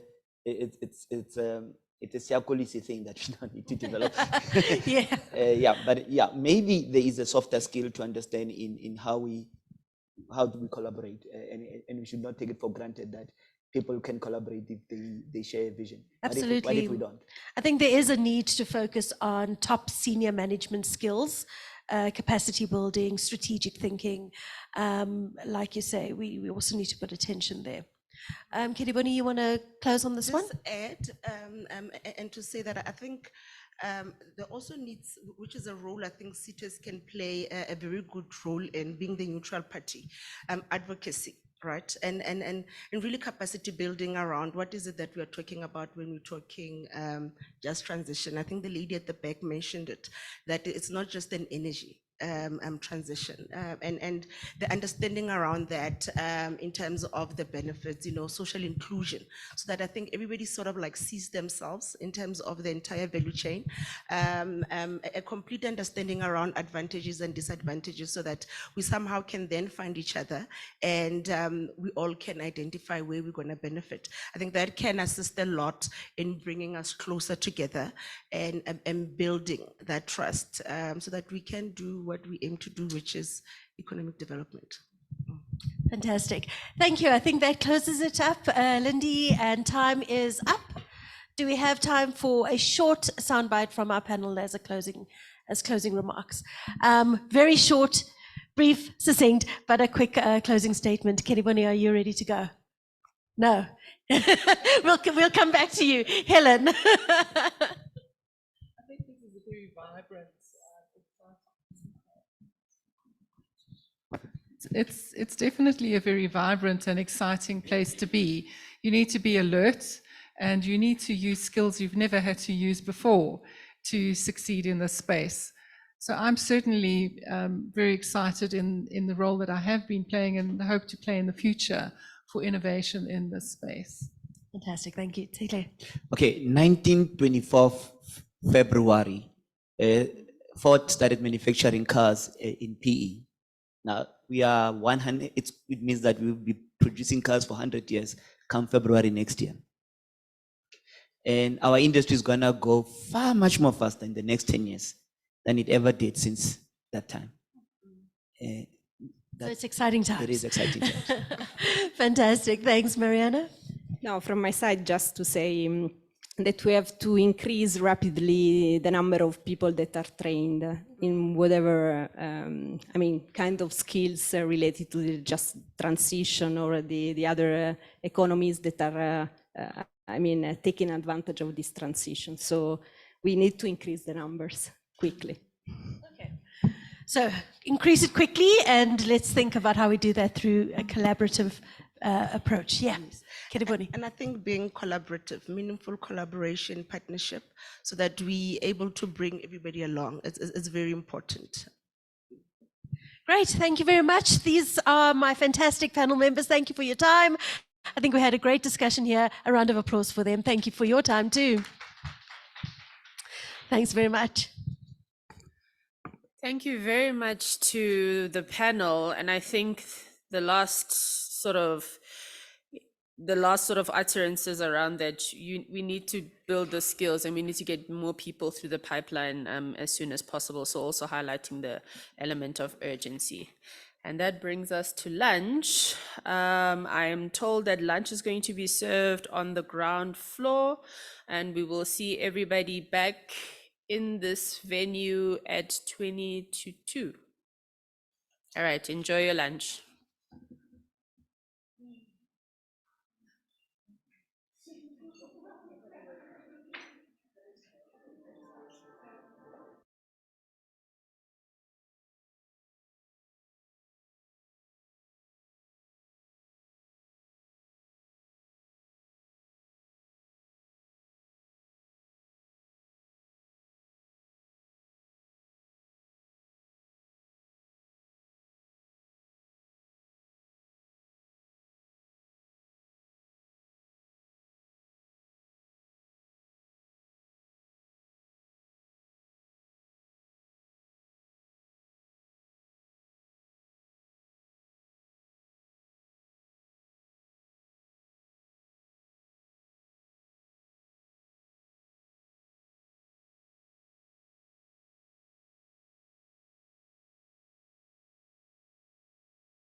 what are the implications for the just transition? And as I've stated earlier, the underrepresentation of women and youth in paid economic activity generally means that they are excluded in the sectoral conversations about, who is going to lose jobs, but also how are we then going to improve the skills and employability of those particular groups. And what that means then for those groups is that they generally don't have the ways to obtain the resources that they need for any mitigation or adaptation, that they would need to do at a household or personal level. And moreover, as I mentioned earlier, I think if we're going to use the just transition to simply talk about those unpaid economic activity, then we are essentially entrenching the inequality that exists now, where those that are unemployed are left behind because of already existing inequality, but they are then having to face the double burden that comes with, climate change. We know the biophysical impact of that generally around storms. Those tend to affect housing and droughts, for example, and as well as storms. We've seen that those generally then tend to affect the security of supply of food. And so in closing for this opening session, I would just then like to say that, I think this requires broader thinking around how to address existing structural inequality as it relates to unemployment and skills. And then also making sure that, we're not limiting the conversations to those people that might necessarily have access to rooms like this or other rooms, but also make sure that, we don't perpetuate the cycle of also geographic inequality where townships and rural areas are generally underrepresented in conversations about the just transition itself, but about the reskilling of people that are then going to be involved in the just transitions and the skills that are necessary. I will leave it there for now, and then we will move on to the panel discussion. I would then like to introduce the different panelists. The first one is Betha Dlamini, who is the founding president of AWIP, the African Women in Energy and Power organization, which essentially looks to accelerate women and youth's participation in energy and power sectors across the continent. You can go ahead and come up.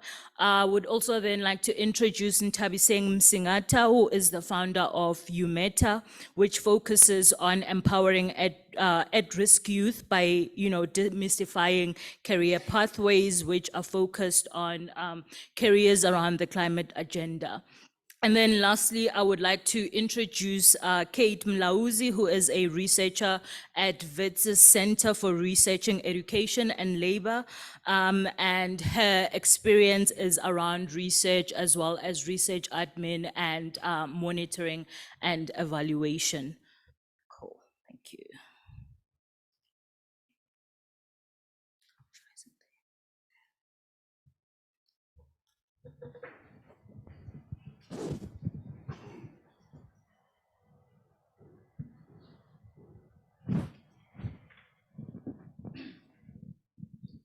Good afternoon. I see we're having a conversation around gender and we're all women. So I think I would like to give you maybe 2 minutes each to just, introduce yourself and why you're interested in this conversation, and then we'll move on to the questions. You can go ahead, Betha, and then we'll take Ntabiseng after that. Sure. Good afternoon, everyone. It's my pleasure to participate in this conversation this afternoon. African Women in Energy and Power has 22 chapters across the continent, and we work with various stakeholders within the energy ecosystem to facilitate and support the accelerated participation of women across the value chains of energy generation, transmission, and distribution, including all segments in between. Our activities are anchored around information sharing sessions that we host on a monthly basis in the form of webinars, where we have received endorsement from the East African Power Pool, the Southern African Power Pool, pooling utilities to present information on their energy system strategies and how they're integrating renewable energy sources. We also invite regional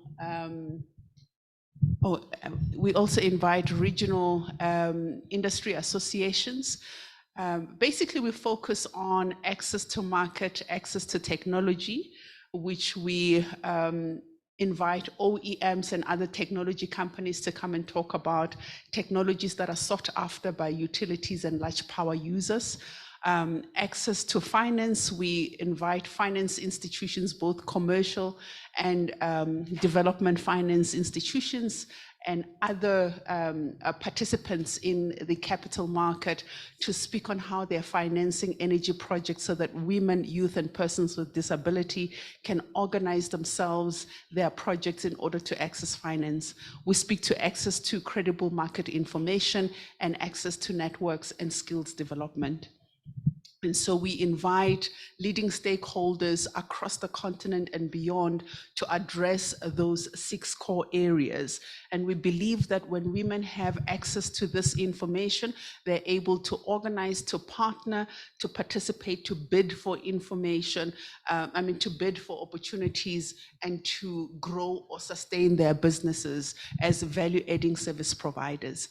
But most importantly, we use this analogy that most of us have basic commodities at home, or maybe products. Let's talk about the teaspoon. So just to draw your attention, if I've lost you to your phone or to your laptop or to something else, ask someone sitting next to you, what is the value chain of a teaspoon? Very basic. All of us, we grew up, there isn't a single person that did not have a teaspoon at home.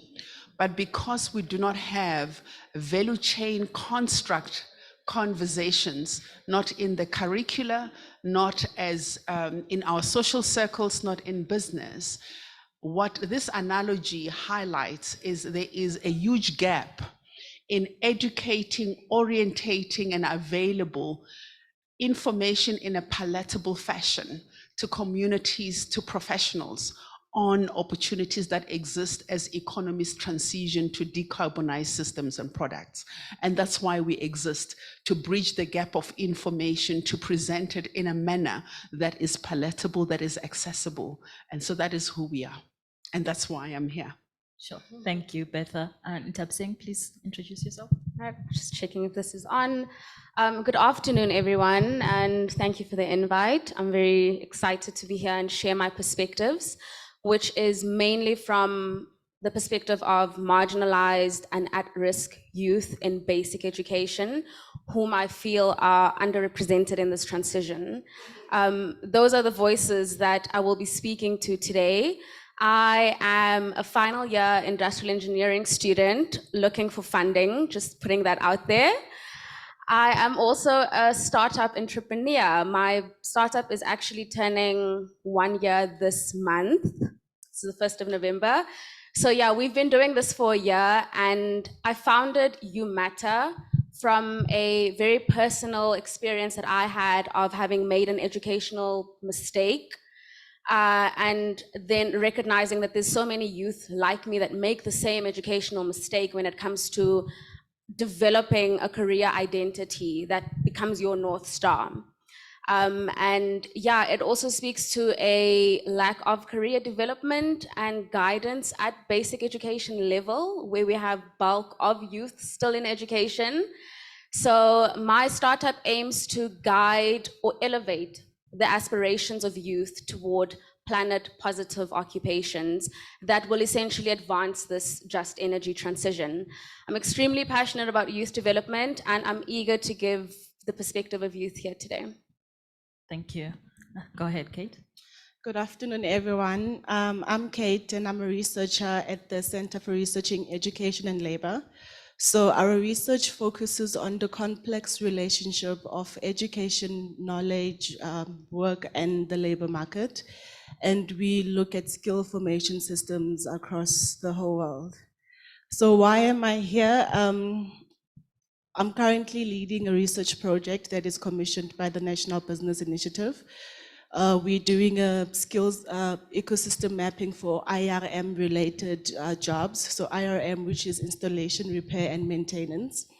So the IRM initiative was developed in 2019, and the NBI has been working with different stakeholders across different townships in implementing the IRM program, with TVET colleges being anchor institutions for the program. So the whole idea behind the IRM initiative is to give unemployed youth an opportunity to to be active in the economy, especially within their local communities, to sort of like drive a township economy where unemployed youth can then take on installation, repair, or maintenance jobs, or start up small businesses which will provide IRM related services. So what the research that we're doing at REAL is that we're doing a skills ecosystem mapping. The skills ecosystem mapping is around, okay, what are the different stakeholders that are involved in IRM? You know, from small businesses to strategic partners to education providers. What are the relationships between the different stakeholders? What type of environment is there a conducive environment for somebody who wants to start a small business as a plumber or as an electrician? What is required, you know, for that person to be able to develop a business, to grow it? What type of skills do they need? And then to also, because the NBI is embarking on a mission where they they're rolling out IRM hubs across different townships where they will sort of like act as a mediator between different stakeholders. So we're also looking at what role should the NBI be playing, you know, in terms of ensuring that small businesses are able to grow and that young people are able to take part in such programs. Sure. Thank you, Kate. So what I would like to do now is pose, because I think Betha and Tabsing do work that's more closely related to climate. And then Kate, I'll come to you about, the broader economic ecosystem. And so I would like to ask both Betha and Tabsing, and you can decide between yourselves who's going to answer first. But what have you found are the barriers that keep, the youth and women as well from accessing careers in the within the context of the just transition in sectors that are related to energy, but also sectors that are broadly part of the just transition, but not necessarily related to the provision of energy? Sure. I think the first barrier is access to information. As I mentioned earlier, information is there, reports are there, studies are conducted locally and globally, but the information is complex. It is not easily accessible.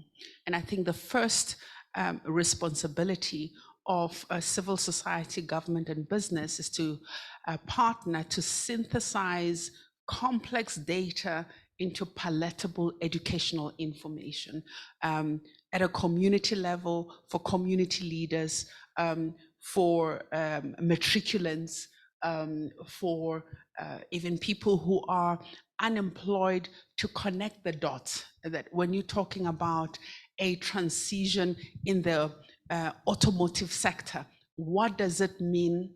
First, the concept of that transition, what does it mean?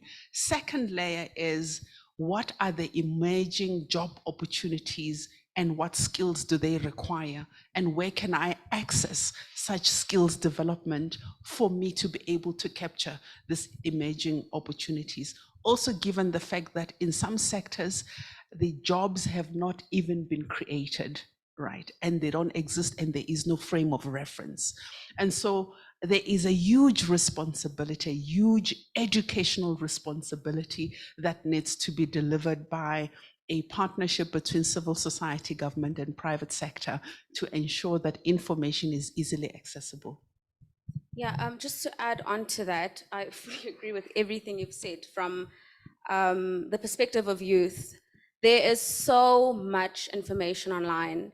And I think what many of you in this room do not realize is that you're fighting for the attention of youth.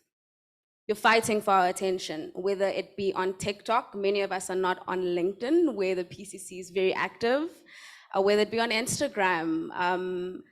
You're fighting for our short attention spans. And so apart from just, speaking to us in a language that we understand, it also speaks to how do you create content that we relate to, that we actually want to share and spread the news about. I mean, I've actively been engaging with youth in Cape Town, and my team and I actually ran a very quick exercise about a few weeks ago in which we were on the ground walking the streets, and we asked youth, do you know what the just energy transition is? Have you heard about the energy transition generally? And the responses we've got were, if I could show you the videos we took, some people think it's an energy drink. Others think it's how you mingle with people and how you meet with people, the energy you give off. And I really don't blame them for thinking that, because again, it doesn't come up when I'm scrolling through Instagram. It doesn't come up when I'm hooked on TikTok. It just simply does not come up. And whether this speaks to targeted advertising, I don't know. But yeah, there's a huge disconnect between what you're all trying to do here and how we receive information on the ground. And that also speaks to how outdated our basic education curriculum is. And coming here today, even last year, I was hoping to see representation from the basic education department, and I'm yet to see that still. And that's where we really get to plant the seeds for youth to choose careers in energy, right? That's where I feel we're letting a lot of youth down. I have access to life orientation, which is a subject in high school. I have access to a textbook as well as a teacher's manual. And I was just looking at a topic that, that covers the world of work, the evolving world of work, and it's outdated. I literally sat there and I could scratch so many occupations that are either obsolete or that are not relevant anymore. And I mean, youth are still fighting for the same textbook that's outdated, but in the same sense, it's just not dynamic enough and it's not keeping up. So whether that speaks to a dynamic, maybe digital plug-in to the curriculum that we need, whatever that speaks to, we really need to start focusing our attention on how do we plant the seeds for youth to choose a career in energy. Sure, thanks, Ntabseng. Before I move on to Kate, I would like to pick up where you just left off now, which is around, starting at basic education level. And you can expand on this later, but I think briefly now, before we forget this point, how are you working to get access to those to those young people at basic education level? Are you approaching different schools, or are you using a different resource altogether? Okay, so we don't have a program that targets the basic education ecosystem, but I know that there is a collaboration between government, civil society, teachers, and a private sector in the form of the National Education Collaboration Trust that is aimed at supporting the Department of Basic Education in its execution of basic education programs. And so there is therefore a call, perhaps, for the energy ecosystem to reimagine a partnership with the basic education ecosystem to achieve the following. One, it's to empower the educators, the teachers, because there is no way you can influence the flow of information in the classroom when the custodians of the classroom do not understand what the concept is about. So it's producing tools that can support teachers and teachers to be trained on how to deliver the information. Then you start to influence the conversations that are taking place in the classroom. And then, of course, it is collaborating with the Department of Basic Education in the reform of the basic education curriculum so that it updates as she has said, it updates the tools that are made available for learners across the 24 or 26,000 schools of different types, whether it is private schools or public schools, ensuring that those resources are available. Sure, thank you. Go ahead. And you can go ahead and Nthabiseng. I would like to also ask you that question because I know you're working with young people as well. Yes, so this is a subject I feel very passionate about, guys. There are so many challenges and I really don't know where to start. So the Bella Bill, hopefully, maybe, depending on how it's implemented, could be a step in the right direction. But quality is not evenly distributed in the education system. I have spoken to some youth who don't even have the choice of choosing pure maths or physics in school because their school simply does not offer that. So, I mean, what do you tell such a student who has aspirations of becoming an engineer? Do I tell them, you know, do you change schools altogether and move out of your community? Do you take a longer route to attaining the qualification that you desperately want? On top of that, yeah, education, guys. Like on top of that, we need to really look at this continuum of education. So yes, we speak basic education, but it also speaks to malnutrition and foundational skills. And I hate to break it to you, but the 30% pass mark just won't cut it if we are to really advance this transition, and if we are to recognize youth as the rightful drivers of this transition, which is how I see the youth, right? 10 years from now, they're going to be the workforce. The future workforce is already born and they're choosing subjects. And they're failing at that because the standards are simply not high enough. So yeah, the 30% pass mark for sure. I feel like we need better advocacy against that to advance this transition specifically, and the economy as a whole. Sure, thank you. Kate, I'm gonna come to you now.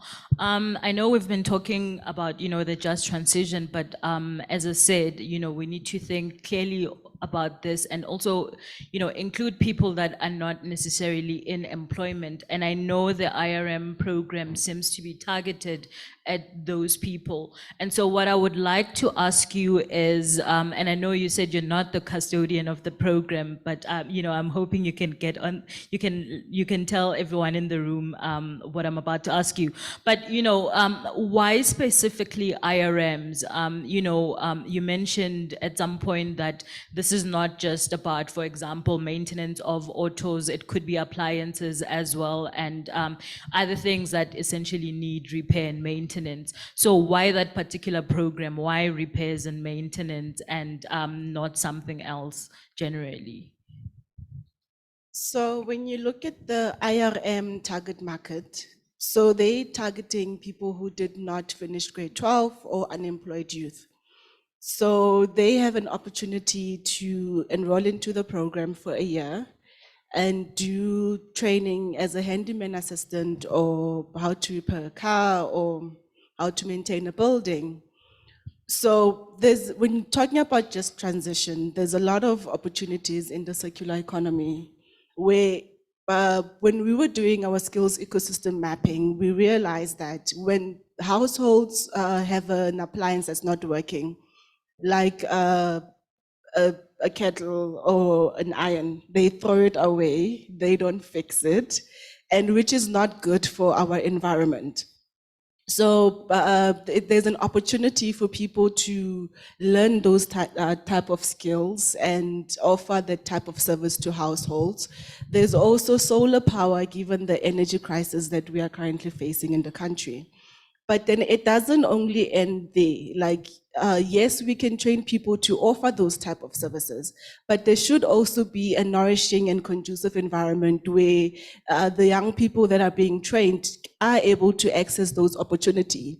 So now we're talking about there needs to be a supportive policy, especially if young people are going to open small businesses within IRM.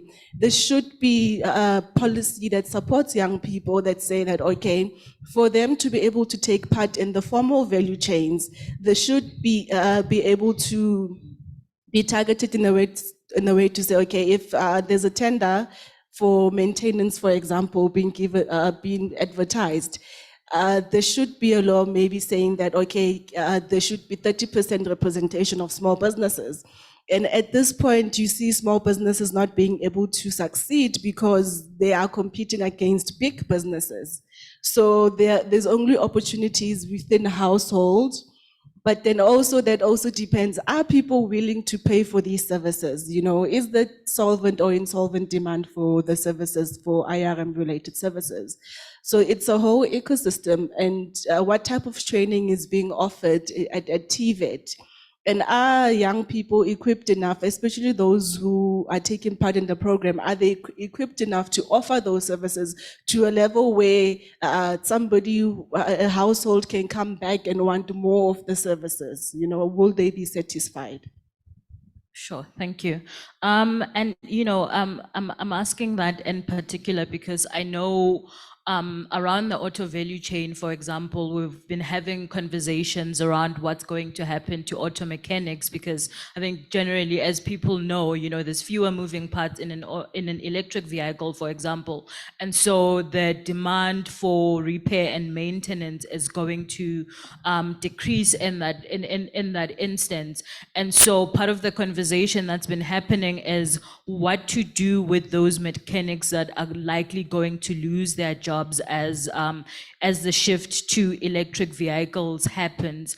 And so just by way of follow-up, I would like to ask you, in terms of the just transition, how are you approaching the role of IRMs?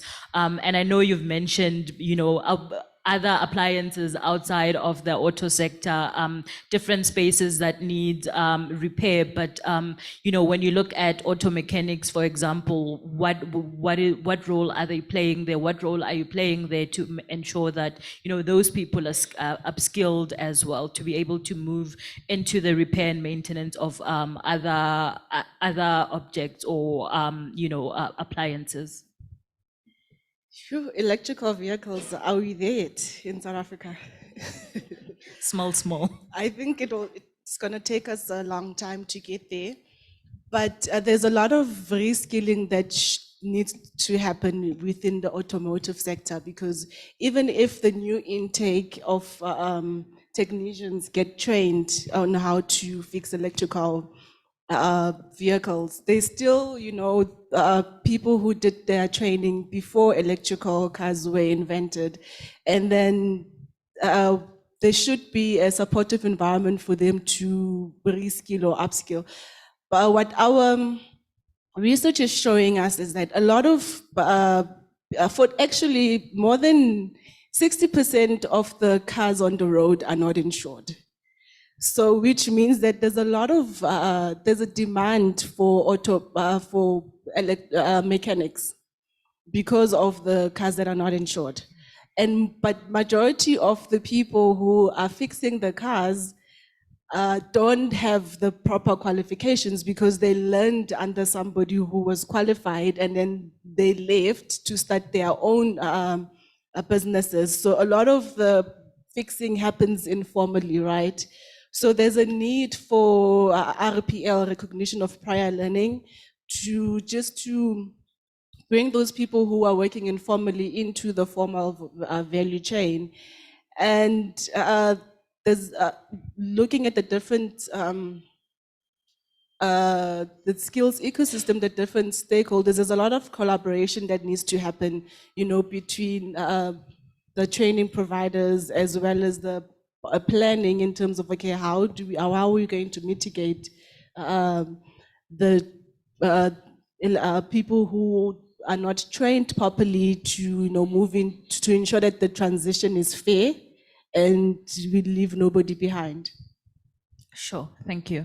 And before I take questions from the audience here and online, I would like to address the issue of location. You know, what role are your organizations and what role is this, you know, project playing in ensuring, I know with the IRM program, it's focused on the township economy, but how are you working to reach out to, you know, women and youth in both the townships as well as rural areas? Because as I said, I am concerned that when we have these conversations, generally we tend to talk about women and youth that, you know, in the country of Gauteng and never anywhere else in the country, because I think generally we tend to think of the economy as happening in Gauteng. So how are you working to reach out to those women and those youth that are not in this particular location? Sure. Most of our programs are funded through grants, and the emphasis is reach beyond urban and peri-urban areas. And so we had a pilot phase of the Just Energy Transition Skills Development Program, which we partnered with the university, with Wits University, their business school, and we targeted women in electricity utilities, municipal electricity utilities, which are those municipalities that are licensed to distribute electricity. And we delivered this pilot in Mpumalanga, which is notably going to be affected the most with transitioning to decarbonized sources of energy. And I think that was exemplary of enabling reach, delivering the program in Mpumalanga where the women were coming from. Our next phase of our Just Energy Transition Skills Development Program is going to be delivered within towns and provinces. So we are looking at the hydrogen belt, which is KZN, Gauteng, and Limpopo's first, second phase, and third phase will then expand to other provinces.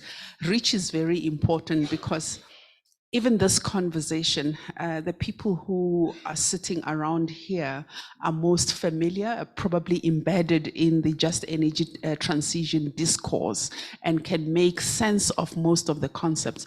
But the people who need the information the most are not in forums where we gather and we discuss.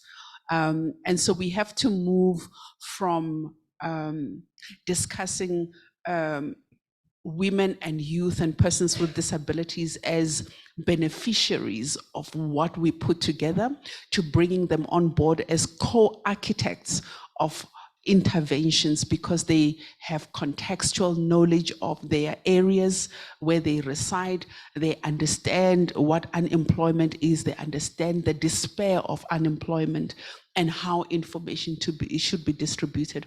We should bring, I think what has happened in South Africa in particular, post-1994, was the dismantling of civil society's power to advocate and to implement, and the resources that were directed to civil society to enable the implementation of their transformation policies. And I think we have to resuscitate that. We have to reimagine how resources trickle down to civil society, how we formalize their governance structures so that they're best positioned to access different types of funding, how they are empowered to reach communities and to reach those that should be co-architects of policies and bring them to the fore. So reach is definitely one of the areas that is primary in the execution of just activities. Just jumping back to the initial question you asked me, I think I didn't answer that fully because I was just so stuck in the outdated education system. So just to briefly summarize what we do at UMatter, the startup I founded, is that we motivate youth toward planet positive occupations. What does that mean? We're building a digital platform in which youth are able to explore the emerging opportunities in terms of a career identity that will emerge from this transition. We're also taking into account or factoring in hard to fill vacancies as detailed in the EWCETA sector skills plan. There are master skills or reports rather, that are also out there that we try to incorporate as well. We then partner with employers in a sense of digitizing their job shadowing with that specific career.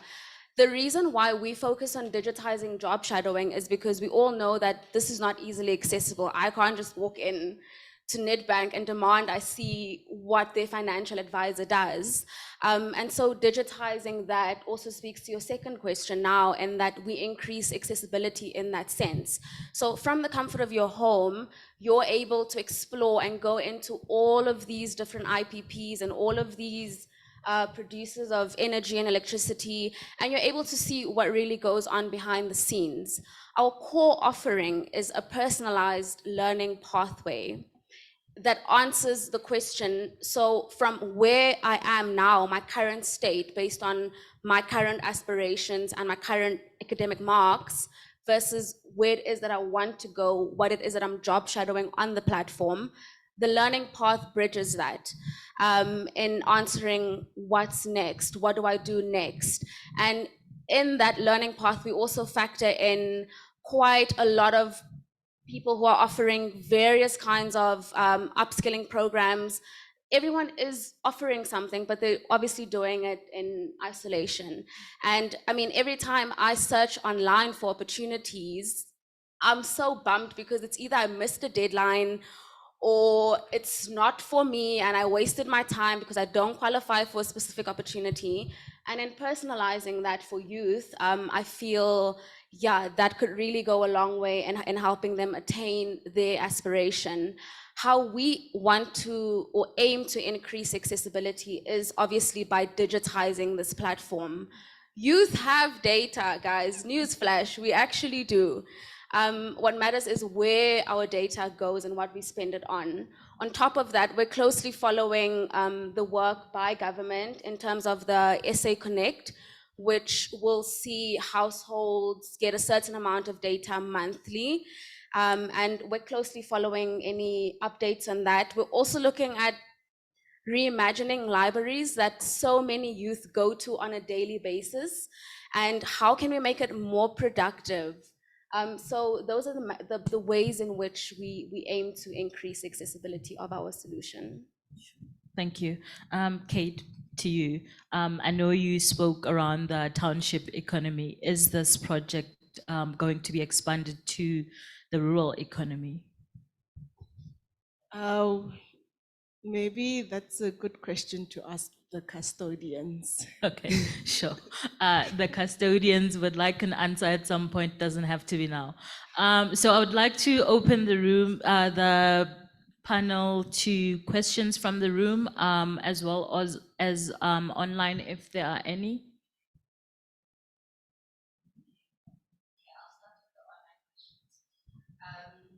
A question on from Dion, actually a question from Frank Alexander that asks, what is the reasoning to combine colored and Asian as one block in the stats? All the other data is clear that there is absolutely totally and completely no similarities between the two demographics in South Africa. Knowledge of the reason will assist us as when there are outcomes and solutions, and dealing with specificities directed to such data. For example, colored women in agriculture is based on a geographical proximity and legacy in those areas, towns, provinces. So that's the first question from Frank. The second question is from Kemishi Muaubelo. It reads, unemployed graduates have outdated courses. With the transition in the job market, that that is skills orientated, how likely are the graduates to join the employed sector, as we had once off opportunities to study? So those are the two main questions that came through. Okay, so I'll take the data one. So there is no cultural similarities reason for the consolidation of that data. It's don't know if this is, okay, it is. It's really just based on the fact that the data for those two groups in particular is so small that if we don't consolidate it, then it almost becomes meaningless when we do the analysis. And so I consolidated it simply for the reason of doing this analysis. But if you check the Stats.SA website, the data is provided in a disaggregated format, and so you can easily get that. But for this particular purpose, I just consolidated it because it was just simply too low. The other question, who would like to take it? Sure. So there isn't a straightforward answer, or I am not aware of just energy transition skills development programs that are targeted at unemployed graduates, and that speaks to the gap perhaps that exists that needs to be filled, especially because we have a lot of youth that are stuck in unemployment for a long period of time. And that's why when you look at the expanded statistics on unemployment, it is beyond what you will read about. When we look at youth, we're at least talking about 70% of our youth unemployed, including those that have given up looking for jobs. And therefore, there is definitely a need to craft a program that focuses on unemployed graduates to prepare them for the emerging jobs, to prepare them for the transitioning economy, understanding that it is a transitioning economy. So the learning is not once off and therefore you qualify, because the change is rapid and it will be persistent over a period of time. Thank you. Any questions from the room? There's one more question online. So Tumelo Langa, you can ask your question.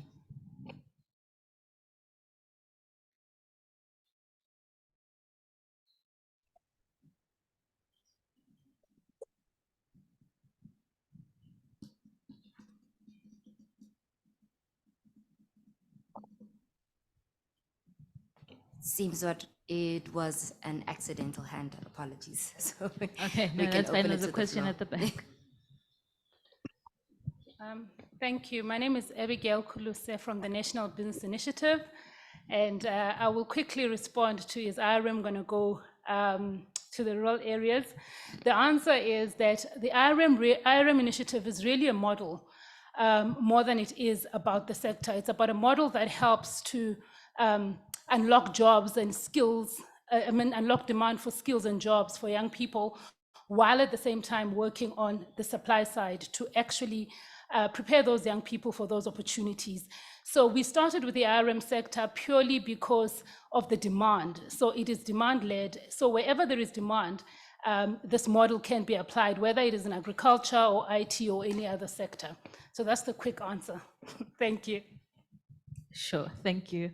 Any other questions before we take closing thoughts from the panel?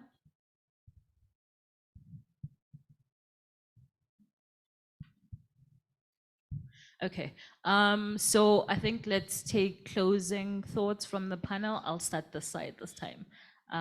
Kate, would you like to start?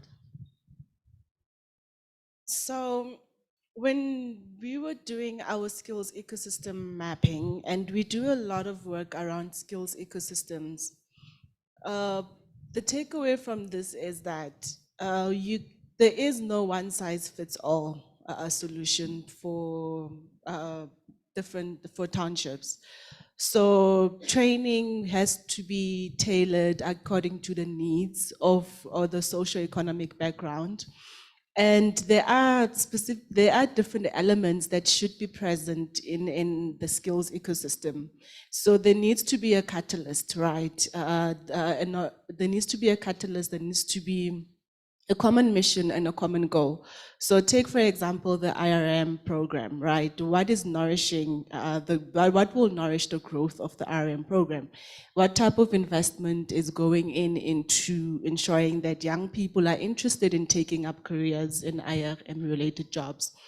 What is the common mission? How are the different stakeholders collaborating with each other? Like what we found out is that small businesses within the townships did not take part in any training initiatives that were happening within their within the townships. So whatever training that is developed, it's not addressing the needs that small businesses are currently requiring at that point. So it shows you that even though there are some elements of the skills ecosystem that are present, collaboration is still an issue, you know, in terms of ensuring that small businesses are practically integrated into the planning, not only on the ground, but also in terms of policy to ensure that there's also a supportive and conducive environment for them to grow.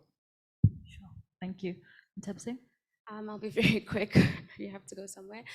I just want to emphasize that when it comes to youth development, the just energy transition means empowering us to make informed decisions about our livelihoods. And so there's a lot more work that we need to do in that regard. Thank you. Right. I think, you know, I remember when in 1998, 97, the country was facing a challenge with the unbanked community. There were a lot of people who did not have access to formal banking services. And the DTI, at the time it was the DTI, issued an exemption to the Usury Act that gave birth to the Microfinance Regulatory Council, which is today's National Credit NCR. And National Regulatory, I can't remember the full name now, but today's credit regulator. What happened between 1998 throughout to today was a very concerted effort by government, private sector, and civil society to educate communities, to educate the youth on credit management and what an unscrupulous microlender was. It was campaigns on TV, it was campaigns on radio, it was pamphlets. Banks were delivering different forms of interventions. The entire finance ecosystem came together to educate South Africans on credit regulation. Just energy transition is the same. So we need to think differently, think about the basic consumer education programs, basic teacher education programs, basic civil society education programs, empowering communities at grassroots level, not as people who should just accept what is given to them, but as co-architects of these education interventions. It has to be driven into communities, delivered by communities, for communities. We have to come up with financing mechanisms to enable this education, because volunteerism is not going to deliver a just energy transition. That's my closing remark. Sure, thank you. I would like to release my panelists now. So thank you to Betha, Nthabiseng, and Kate, and thanks to all of you.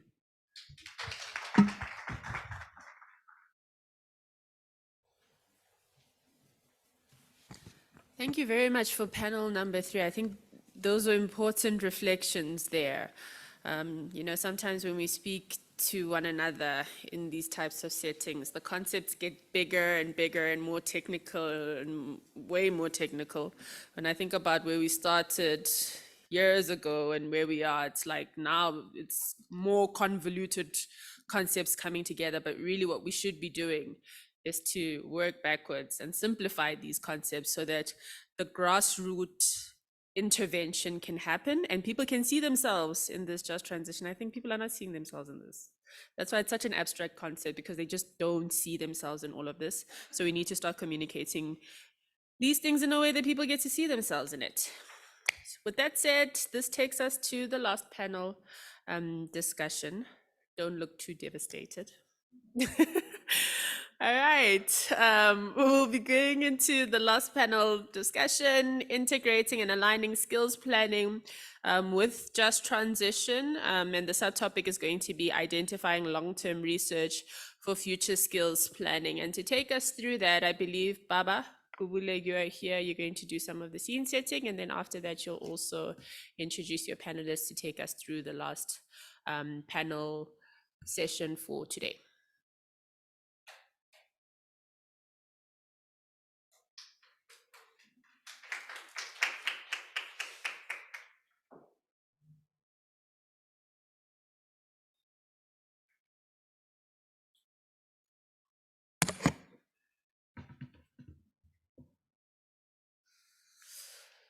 Okay, afternoon, everyone. I am part of the last session for the day, hopefully not to bore you. So my name is Baba Gubule. I'm standing in for Joanne. I'm a member of the JET IP PMU implementation plan drafting team, and primarily responsible for managing the drafting of the skills chapter. And I just want to acknowledge the Wits Real team, Presha and Wendy, who really were the lead on this piece of work. We are very grateful to you. So the purpose of today's presentation is to take you through some of the thinking that led and informed the drafting of the skills chapter, as well as to provide an overview of what the skills chapter of the implementation plan looks like. Next slide, please. So just to take a step back, towards the end of last year, we know that the JET IP was launched. And critical was the skills chapter of the JET IP, which acknowledged that skills is a key cross-cutting enabling factor for the just transition. It identified 3 key dimensions of skills development, which are necessary, and of course, all involving multi-level interventions. One being the need to reskill and upskill adult workers. Of course, here we acknowledge that it requires labor market information that identifies entry and intermediate pathways, which we heard about earlier in the session number 3. And of course, as Devin likes to remind us, requires robust, robust recognition of prior learning. Secondly, we acknowledge that the JET IP saw the second dimension as key being the need for skills anticipatory systems and processes that support future labor market needs. And here, of course, we acknowledge that we need to strengthen labor market intelligence systems and tools to be more responsive to the needs of businesses and communities, as well as marginal or vulnerable groups. The third dimension, which was key, is the need to support foundational skills development. And of course, that's self-explanatory.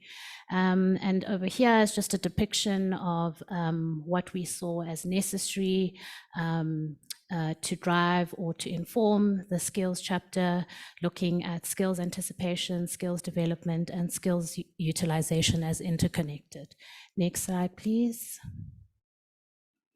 And then in terms of the indicative investment needs identified in the JET IP in relation to skills development, there were 3 interventions which were identified as necessary, particularly in the short term, or rather in the 5-year period of the JET IP.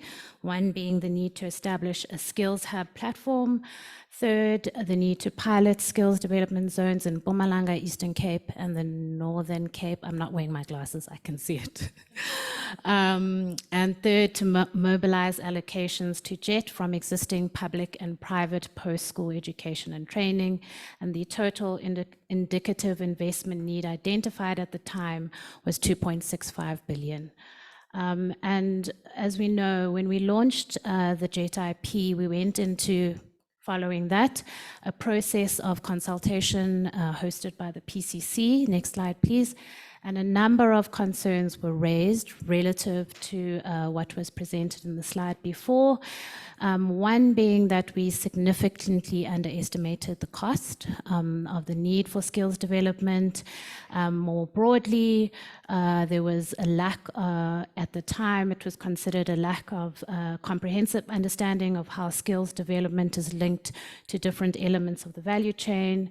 And the chapter of the JET IP lacked clarity on how skills development would be coordinated at different levels, micro, macro, and that the plan at the time, the skills development plan, was not clear on how it would be actualized across different stakeholder groups, vulnerable groups.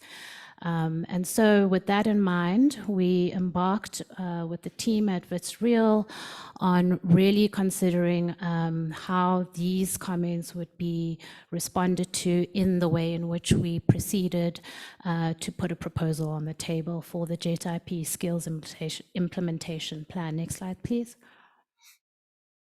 So the purpose of this skills chapter as it stands, in response again to the comments of key stakeholder groups, is to build a more coordinated approach in support of skills development, skills utilization, and anticipation for the JET, and to strengthen existing skills planning processes. And importantly, I want to highlight, we intend to anchor the work into the National Skills Master Plan and the HRDC strategy. Of course, we also know and acknowledge in the chapter that we will need good skills intelligence, both on the supply and the demand side. We need skilled and capable educators. We need to strengthen institutions across the state as well as private providers. And I would say we obviously know that we need to be able to monitor the way in which we proceed.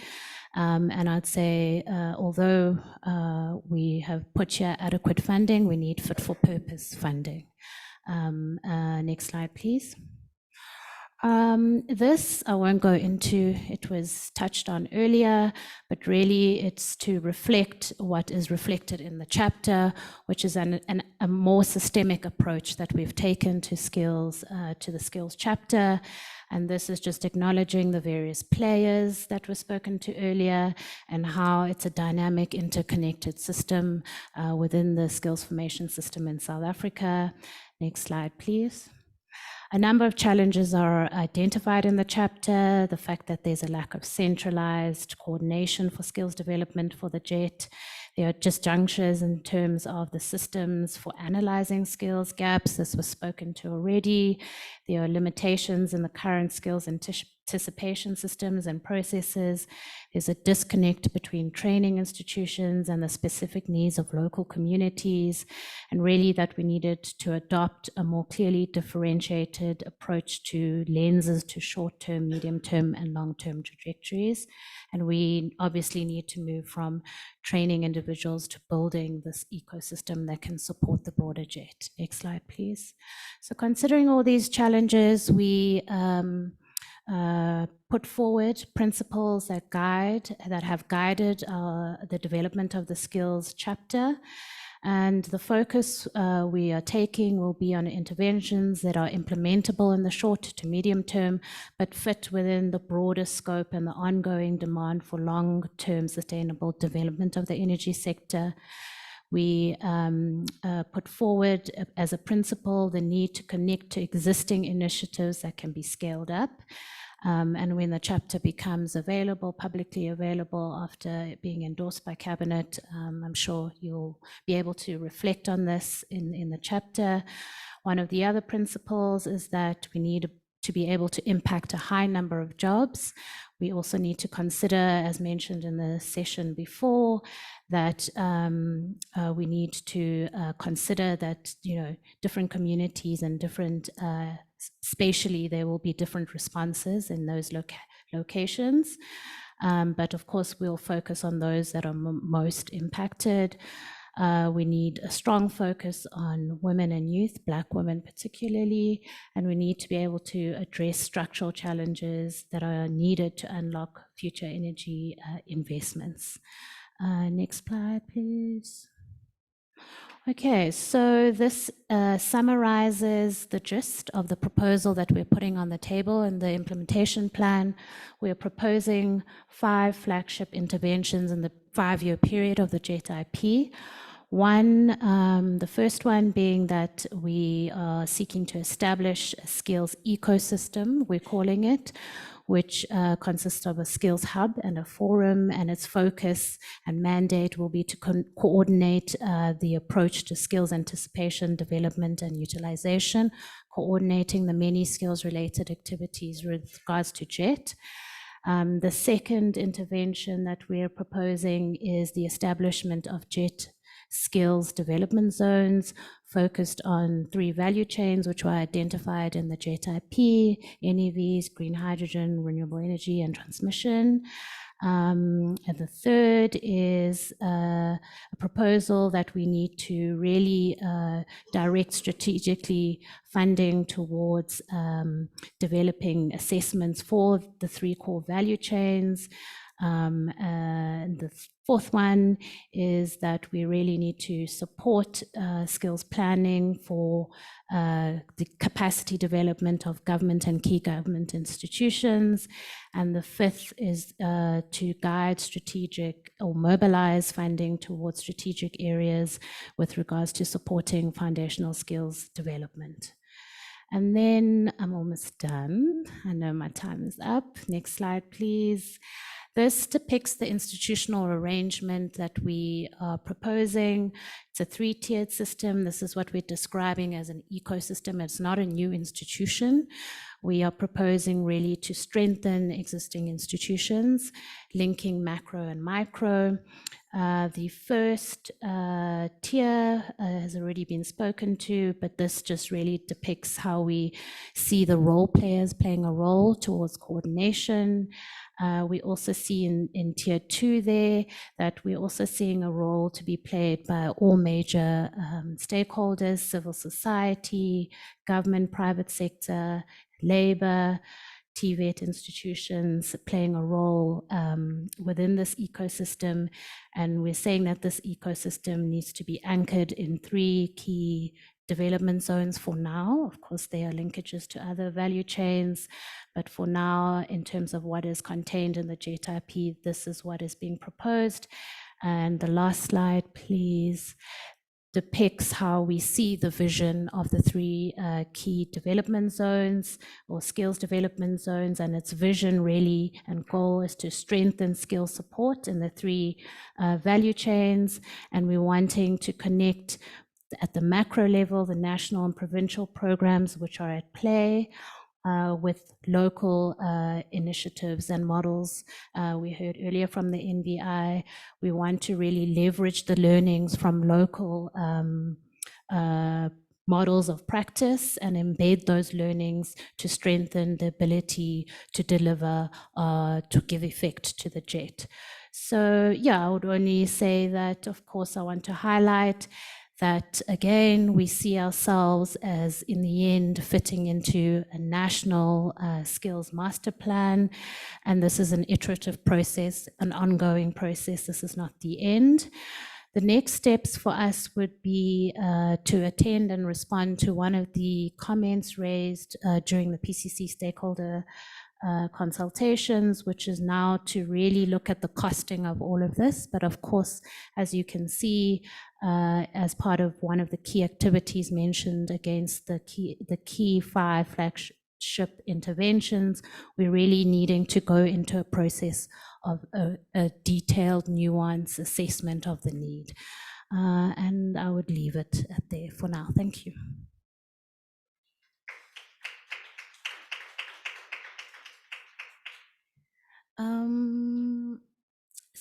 Session 4.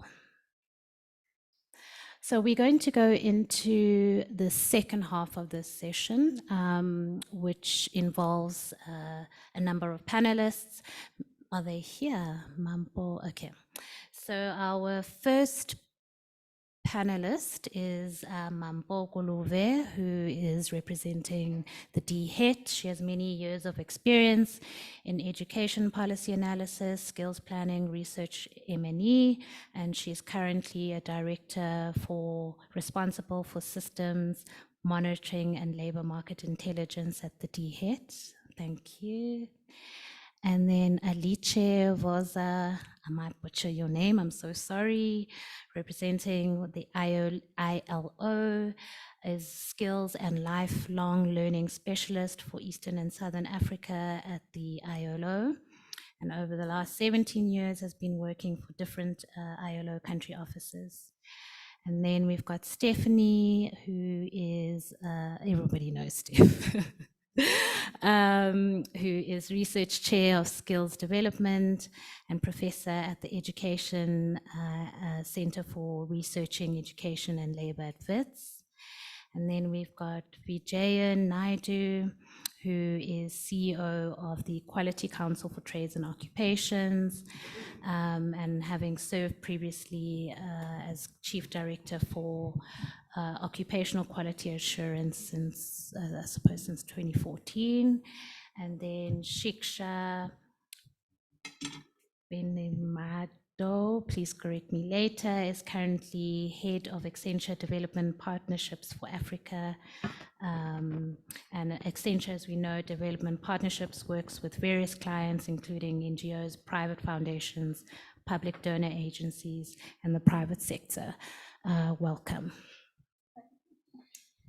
Baba, before you proceed, Siksha and Stephanie will just do the first. Yes. Okay, the first input. Thank you for that. Let's start with Steph. Do you have a mic next to you? Yeah. All right. So as Lebo indicated earlier, the subtopic for this last session relates to identifying long-term research for future skills planning. And given your years of experience in this, Steph, we'd like you to provide an input and go first. Thank you. No, it's okay. I'll come sit next to you. Thanks. Thanks, Baba. And thanks, everyone. It's great to be here. And I think I just want to really pick up where Baba left off on the JET Skills Investment Plan, which emphasizes the need for coordination and a coordinated approach, but also opens up kind of possibilities for new institutional mechanisms and kind of some diversity in our skill system. And that's really what I want to emphasize that we need. And I think it's partially about the policy space, opening up some space for experimentation and innovation, and partly about research, because I think we do need, it needs to be kind of supported in an ongoing way by research. So, you know, we all know that there's a lot of challenges in our skill formation system. And many of them have come up today. And I think what's also been very evident today is that there's an enormous amount of energy dedicated to trying to solve these problems. And a lot of really interesting and innovative things are happening. The research literature shows that at a systemic level, skill formation systems are really complicated. And they're not easy to change on their own because they're embedded in social and economic policy. And that's why, although every country in the world tries to implement the German dual system, very few countries get anywhere close to it, because it's not an education model, it's not an education intervention, it's a set of economic arrangements that are deeply embedded in a particular society that you can't just adopt. We've heard, you know, there was a lot of discussion today about demand-led, and I think I really appreciated Sybil's input, which highlighted that understanding what demand means is incredibly complicated. And I think that the processes that she spoke about are really important and really need more support. And they really highlight how complex this issue is. The traditional idea is employers demand, so they tell us what they want, and then the education systems provide. And, you know, there's just so many ways and there's so many reasons why, and I'm not going to go into them now, but we can talk about it. I'm happy to respond to questions on it or discuss it with anyone afterwards. There's so many reasons why it is just vastly more complicated than that, both in terms of understanding demand and in terms of figuring out what are the right ways to meet demand. One of them is that skill formation systems are a complicated set of interrelated moving parts, which I think the chapter talks about. And so just by way of example, you change one thing and you change everything. You change your higher education funding model, and therefore you change, by doing that, you change who goes into TVET colleges. And by doing that, you change the success rate of TVET colleges. So you can't change one part of it without changing the others. And I think that one of the really, really deeply rooted problems, I was really glad that it came up in the previous panel, in our school system, and we all know that our school system feeds into all of the rest of this, and the problems there, is maths literacy. I just want to really highlight the extent to which maths literacy is a problem in our system, because most of the young people who are trying to move into technical most of the young people who qualify to go to university are the people who have maths. And so the people who are trying to move into technical vocational skills programs don't have maths and are not equipped to participate in those programs. And then everyone criticizes the TVET colleges for having a low throughput rate. But the people who are going into those colleges don't have maths. And we're not going to solve that unless we solve the fact that we have lots of schools that don't offer maths. So I was really, really happy that that came up earlier. I think it's a crisis in our system, but really for now, I was just giving it by way of an example of how we have to think about all these different pieces of a puzzle and how they fit together and how they shape each other, and how you can't think you can just change one and then everything else will change. Now, moving on to our policy system, I think that where many of the challenges lie in our skills policies and in our skills levy institutions, and again, I'm not trying to criticize the individual institutions. We've heard from some seaters today, there's a lot of energy and dynamism in that space. But my view is, and our research shows, that our overarching national frameworks and policies are too detailed and too kind of one size fits all. So the assumption is that we can do this, we can use the same set of rules to get information about demand and to shape supply everywhere. And I think that's where some of the problems come out. So, and so it means that our systems for anticipating where demand is likely to be are not giving us great information often. And in particular, I think one of the biggest problems is that we've set up these systems that should be giving us information from employers. And, you know, I'll be the first one to say that information directly from employers is not always the best information. They don't always know their long-term needs. They're not always able to articulate their needs in educational terms easily, but we should be getting information from employers. We've got systems to do it, and we're not getting good information from employers. Because of the way we've set up the systems, I'm happy to talk more about that again. And similarly, we've got a whole set of funding levers and incentive mechanisms that are not working exactly as they should be. Sometimes they're contradictory, sometimes they're leading to kind of perverse outcomes. And I think that a lot of it is because we've got a system which is somewhat over-designed at a national level and then becomes a bit rigid. I think that having said that, there's an enormous amount of goodwill. We have a government that wants to improve our skills system. And we have a government that's dedicated a lot of energy into designing policy systems, levers, mechanisms, and so on, and is trying to make them work and is funding research in the space. And we have a lot of other players that are trying to make things work. And we've heard from a lot of them here today. And I think it's really about harnessing that kind of energy. Now, we also need to recognize in this space that educational preparation for work is complicated. And one of the complexities in thinking about educational preparation for work, I'm looking at Virgin because it's a key challenge that the QCTO has to grapple with on a daily basis, is the balance between breadth and depth and specific skills. And it's not an easy thing to solve. It's not an easy thing to solve at a qualification level, at a funding level, at a curriculum level. And it's not it's not an easy thing in terms of thinking about skills anticipation, but I do think that it's where a lot of our systems go wrong.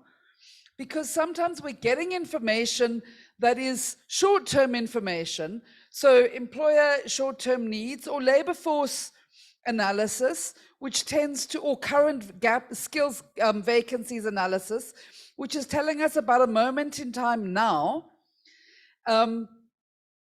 But that's not the right information for long-term planning, and sometimes it's used to direct funding or planning for long-term educational provision.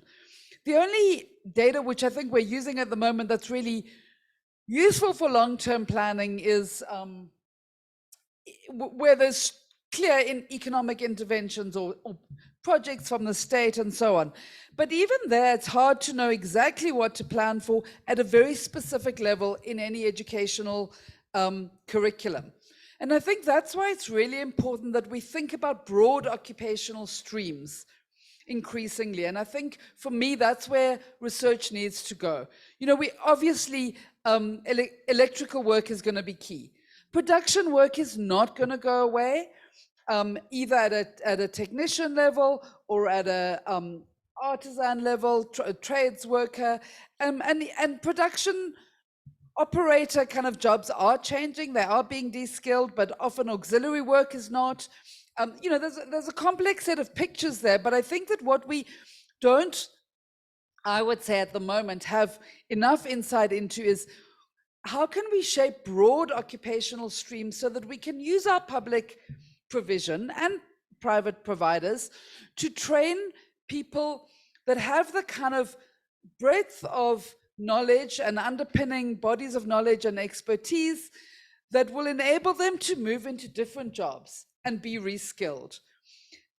Because reskilling actually doesn't make sense if people only have a weak educational background to start with and a very narrow set of skills. So we need that on the one hand, and our public provision is, I think, well placed to offer it, as well as many private providers.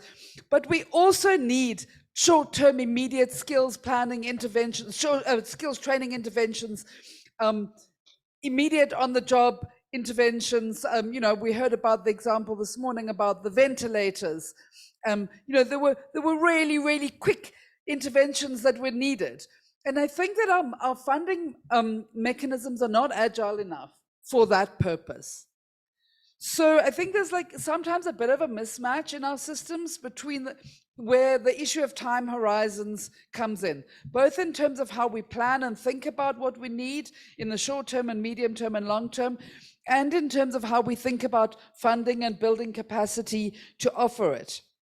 I think that the COVID skills plan, and which Sybil also spoke about this morning, really started to open that up. And I think it really made some very useful interventions in how we could start to just take a few aspects of our kind of national frameworks and rules and open them up a little bit to where there's a clear immediate need, and that was linked to the economic reconstruction and recovery plan. And I think that that's what we really need to build on in the Just Energy Transition Plan. Where do we need more dynamism and flexibility, and how can that be achieved? And so I think that the JET plan is trying to build on that. So, you know, the COVID skills plan, I think, is helpful because it doesn't say, let's get rid of everything and start from scratch. I think that would be an incredibly unhelpful thing to do. But it does say, let's take these mechanisms and apply them differently in these cases. And I think that's the kind of flexibility and innovation that we're going to need much more of as we go into implementing skills for a just energy transition. Obviously, we need to think about where the funding needs to go and what are the best ways of spending money. And I think that that's often where our systems go wrong. So, you know, the tricky thing for the state or for any public body is checks and balances and making sure that money is not misused. And I think that we've got quite elaborate systems that try to do that through, for example, only funding accredited training or mainly funding accredited training, which then mean that employers can't get money to do the training that they need to do for short-term skills interventions. So I'm not saying we don't need them. Sybil spoke about the pay-for-performance model. That's an alternative, which can work for some kinds of interventions. It can work particularly for short-term interventions that are related to immediate employment. It can't work for longer-term capacity building, and maybe we need to think about different kinds of interventions or different kinds of mechanisms there. But I do think that we need to open up that space a bit. You know, what we really need from our institutions is more adaptive capacity, because even when we're thinking about planned government interventions, or even where we have got a sense of which sectors of the economy are growing, we're not going to get it right. Technology can change really fast. Things can change really, you know, the battery capacity of a can change really fast, and that has a whole implications for a whole value chain.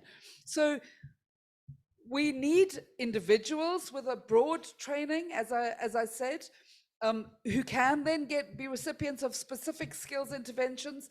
And for that, we need institutions that have that kind of adaptive capacity.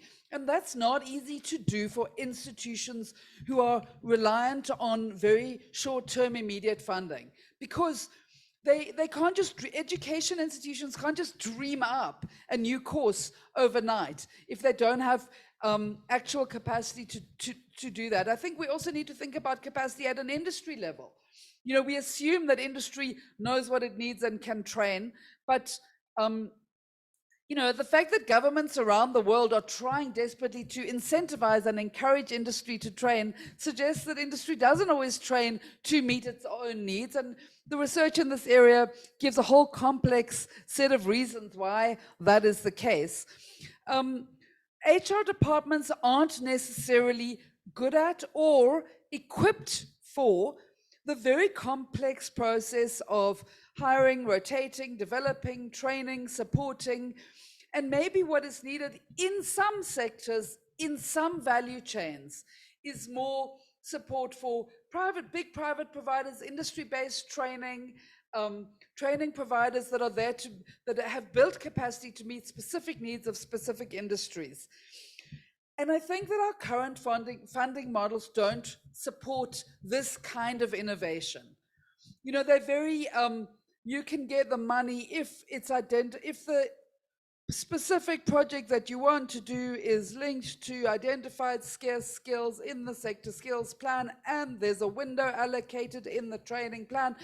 And it's not agile enough, and it's not sector specific enough. It's not linked to the specific needs of specific workplaces, value chains, dynamics. So I would say that that's, for me, where the research priorities are, to think about the occupations and the broad bases of expertise that we could offer to young people, bearing in mind that the people who are going to go into them are mainly going to be people without maths.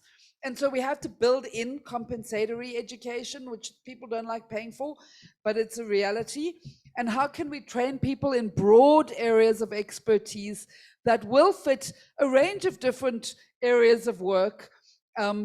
And then how can we fund the specific training? How can we build capacity? And where does that capacity need to be built? And it's not the same answer in every sector and in every subsector and in every value chain. It's different answers.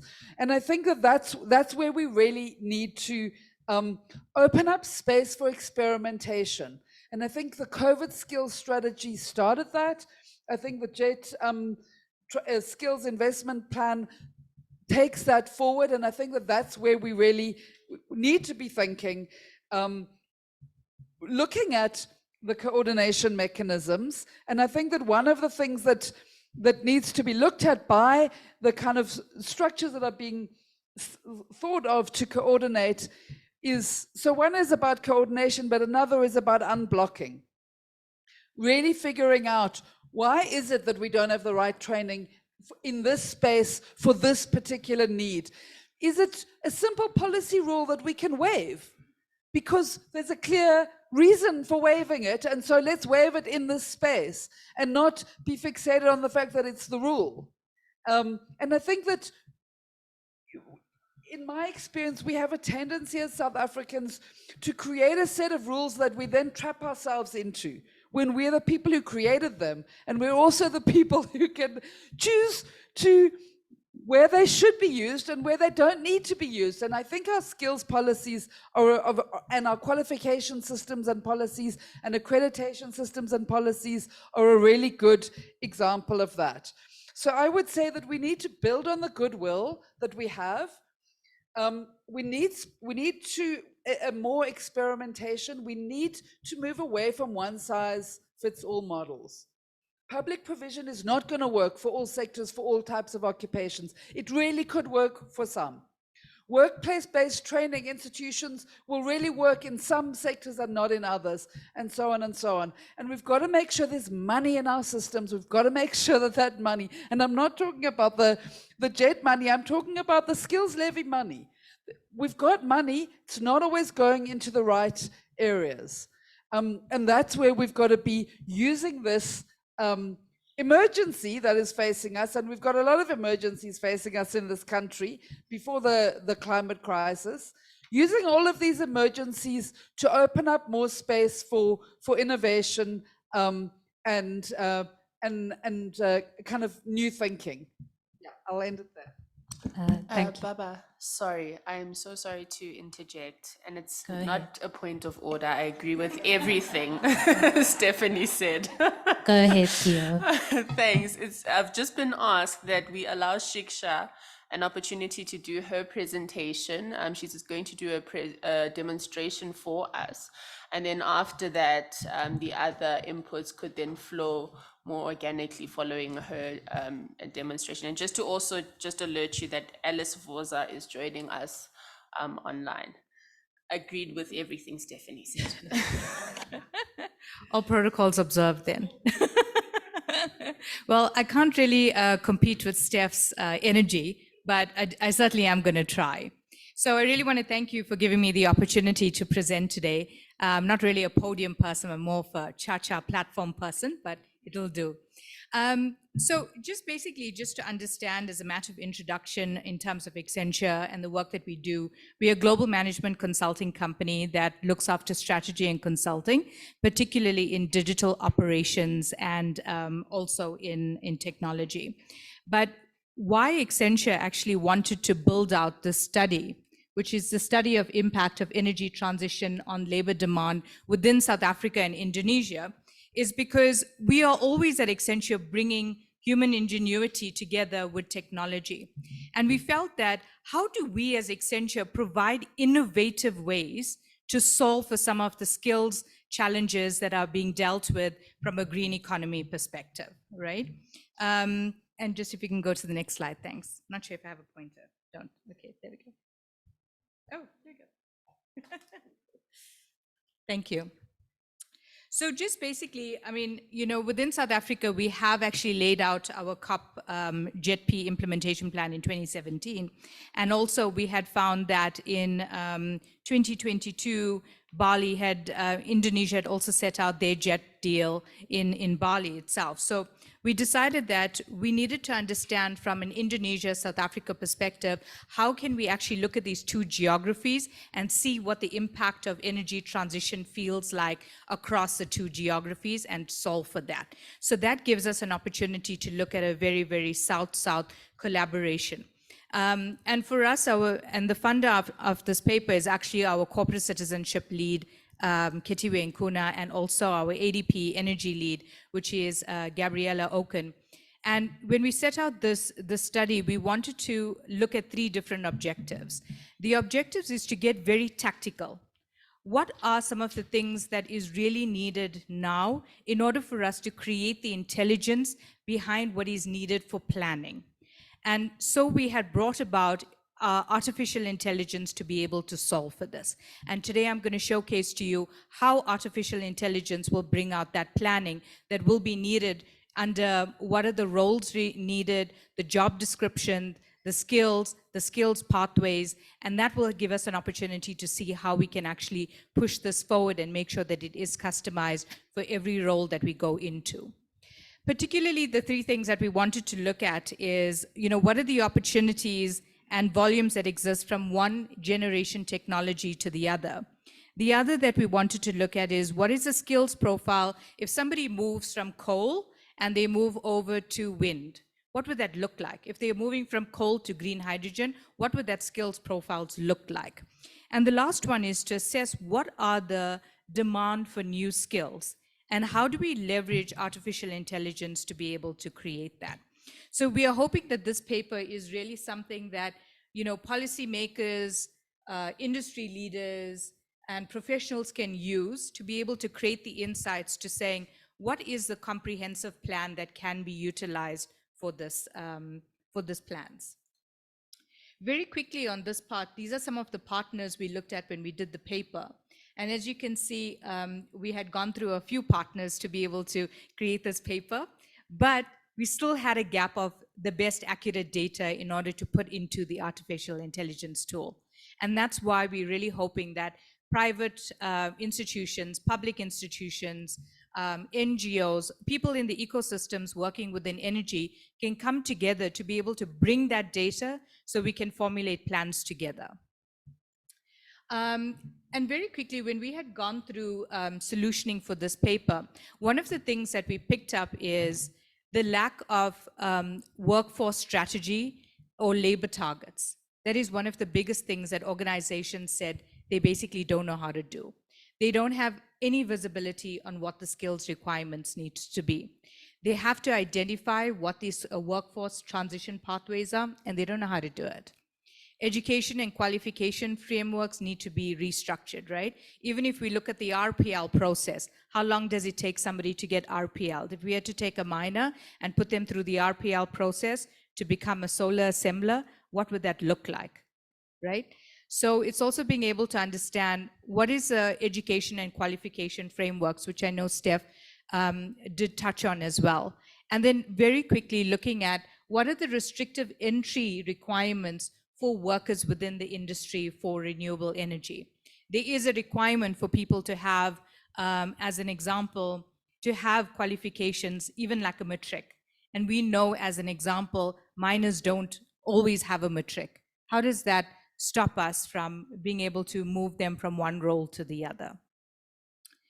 And this is where it comes into play. So our skills.ai tool is actually a powerful artificial intelligence tool that has an ability to create what the role would look like, what the job description would look like, what the skills profiles would look like.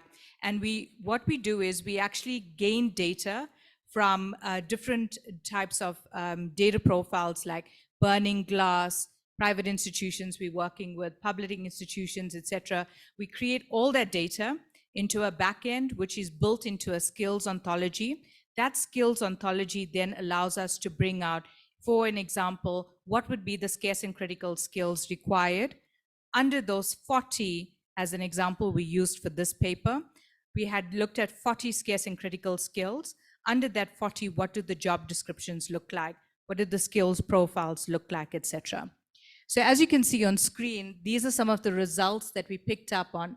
And on screen here, you see as an example, you get a chance to see, here is the role growth, and here is the role demand. And the role growth is the number of increase of job openings for that role over a period of time. And that's basically understanding what's really out there in the market versus what is actually demanded by private institution as well in terms of the openings. And this is across the modalities of bioenergy, coal, gas, hydrogen, solar, and wind. So very interesting dynamic to see how the different roles come together. So as you can see here, for example, roles such as fleet managers, industrial equipment, mechanics for bioenergy are increasingly important as they move through energy transition in the coming years. That's actually quite interesting to see. So looking at the high potential roles, looking at what's high risk, low potential roles, and looking at what's in demand at the moment, this type of data and insights will help any organization build a strategic workforce plan. And that's very interesting for us, right? Because we don't always know what are the scarce and critical skills and how do they fare from being able to understand what the growth would look like. And I think I think one of the most exciting things that we looked at is, based on the roles itself, what are the technical and functional skills required for these roles? And that's what skills.ai also allows us to map out. So in the ones that are darker here, you can see as an example, if you are in a solar entry level, for example, one of your key roles for you to have is business management. If you are in roles that are looking at, for example, hydrogen advance, you definitely need project management, you definitely need business management. So these functional skills and technical skills helps you understand what are the critical skills required for organizations to move forward, and you have an opportunity to see what that energy target objectives look like. So quite interesting to being able to understand what are the roles that are in demand, what's in high growth, what are the functional skills that are needed, the technical competencies that are required. And if I can just showcase to you what we also did in this paper is we actually analyzed and we used 3 very, very realistic scenarios. The first scenario we looked at is Colig as an example. Sorry. So we have Colig down here, which is actually a mining company. And we looked at what are some of the objectives of this mining company to move to renewable energy. And most people actually know a couple of those organizations that exist within South Africa today, right? So they're predominantly mining and they want to move to renewable energy. What are some of the challenges that they would face in terms of being able to move to renewable energy from a coal mining institute? What happens to their staff? What happens to some of the skill sets that they will be lost as a period of time? The second one we looked at is an organization called Patrol, and that's where they are moving from coal to green hydrogen. So being able to say, in this process, they want to move to green hydrogen. What are some of the skills demand that it would be required as they move through the aspects of coal to green hydrogen? And the last one we looked at is, here's a company called Sugasa. And Sugasa is an FMCG company, and they actually want to go through decarbonization, and they've put in rooftop solar plants. But I mean, is it feasible? Is that the opportunity for them to be able to move to solar? So by us actually doing these realistic scenarios, it helps organizations understand how this tool comes to life, right? And if I had to look at Colig as an example, and just very quickly taking you through Colig. So I'm in Colig now, and I'm a miner. And I'm a miner that's 37 years old, but I spent 15 years of my 37 years in mining. But now I have to move to being in solar. What does it mean for me? What are some of the challenges that Zweli Khumalo is going to face as Zweli Khumalo moves from actually being a miner to a solar assembler? So some of the some of the challenges that Zweli Khumalo is going to face is the fact that perhaps there's a skills gap from him moving from mining to solar assembly, both on a functional and a technical space. There's also relocation dilemma. So right now he's based in Mpumalanga. There could be a chance where the solar factories are now sitting in Boksburg. What does it mean for Zweli Khumalo? What does it mean from a financial constraint perspective? So being able to understand that pursuing education is very costly. Is COLIG going to pay for this? So being able to understand, even from that perspective, how much is a solar assembler actually going to earn versus what a miner earns. So being able to understand that financial strain and being able to make sure that they are competitive in the market. So if we had to take Zweli Khumalo and we tell the story with Zweli Khumalo, we start to look at how do we move Zweli Khumalo over to becoming a solar assembler? And what does Zweli Khumalo actually need in order for him to move from a skills and a competency perspective as well? And this is where our skills.ai tool comes into play.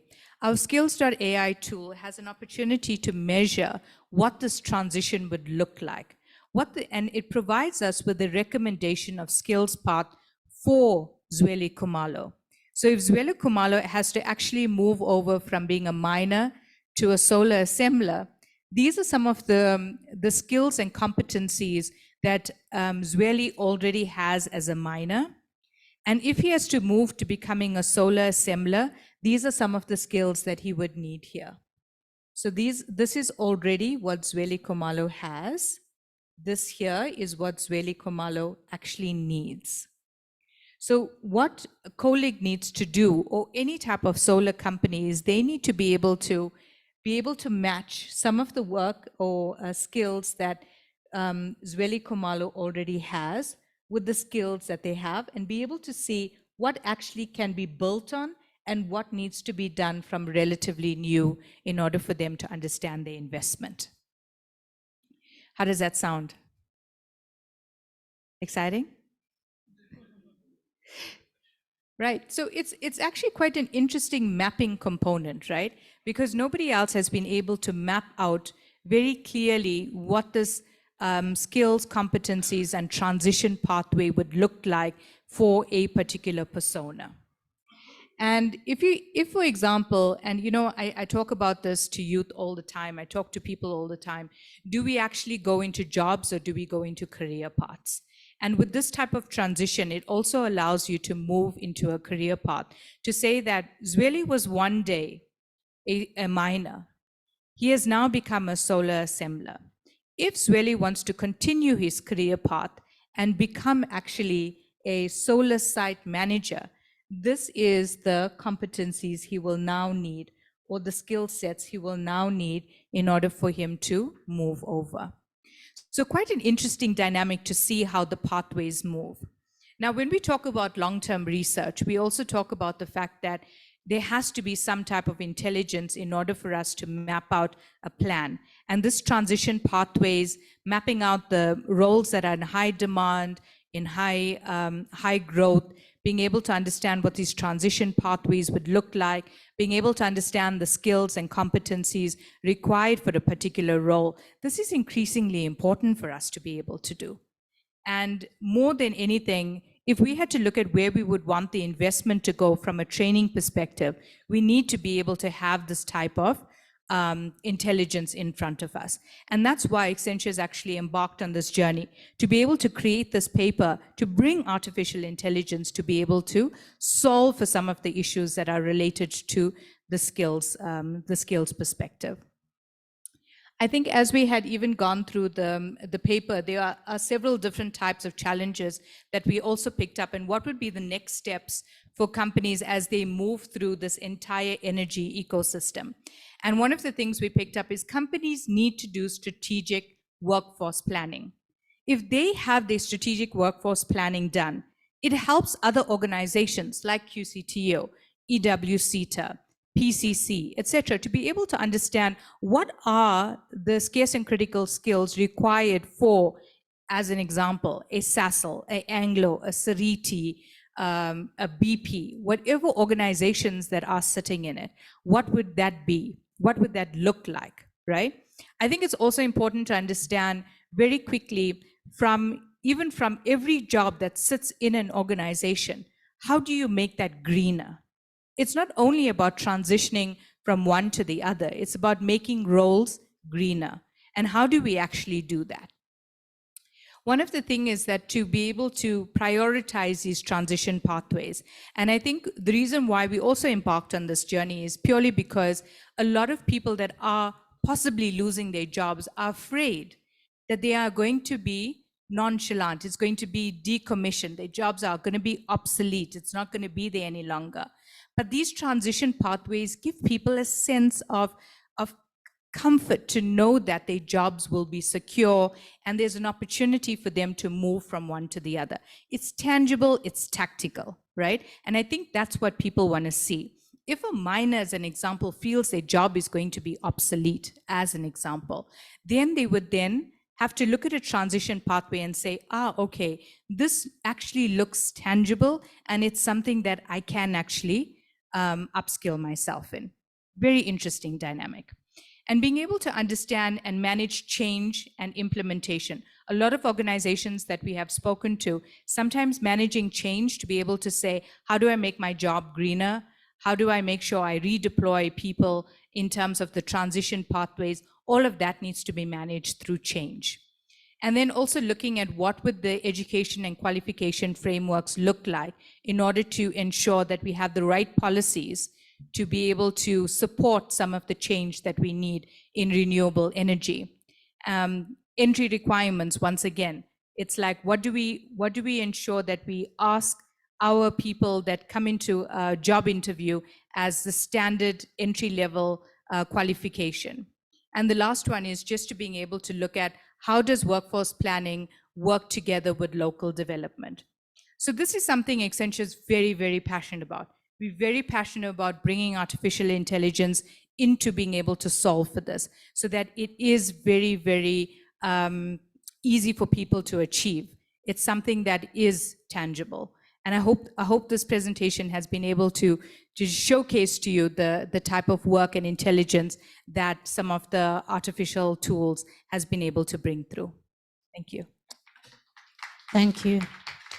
Thank you for that enlightening presentation. I think it was important for us to begin with Stephanie, framing the complexity of the system, the skills formation system, as well as this issue that she raises, which is leveraging this newness, this uncertainty that is being brought about by the just energy transition in the context of a system that has struggled to adapt and respond. And part of that is also a key component is, as mentioned before, the need for market intelligence, labor market intelligence. And I think it was a great point of entry into the discussion for you to provide a creative solution to perhaps a gap in the system. And I think, you know, Mambo, this is an opportunity for you to provide an input. You have an enviable position of being able to consider how we aggregate this kind of information, particularly as Shiksha raised. There's also an identity and a psychosocial identity issue that comes to play when we consider moving towards a just energy transition and the role of skills in that. Thank you. Okay. Thank you so much, Baba, for the opportunity. I think from our side, I would like to build from the input that was provided by Didi Jimvalo earlier on, that we really are making an effort to ensure that there is synergy between the work that we are doing as a department with the JET implementation plan, particularly the skills chapter. Didi Jimvalo highlighted the fact that as a department, we're currently in the process of reconceptualizing the human resource development strategy and then developing its implementation plan, which we call the Master Skills Plan.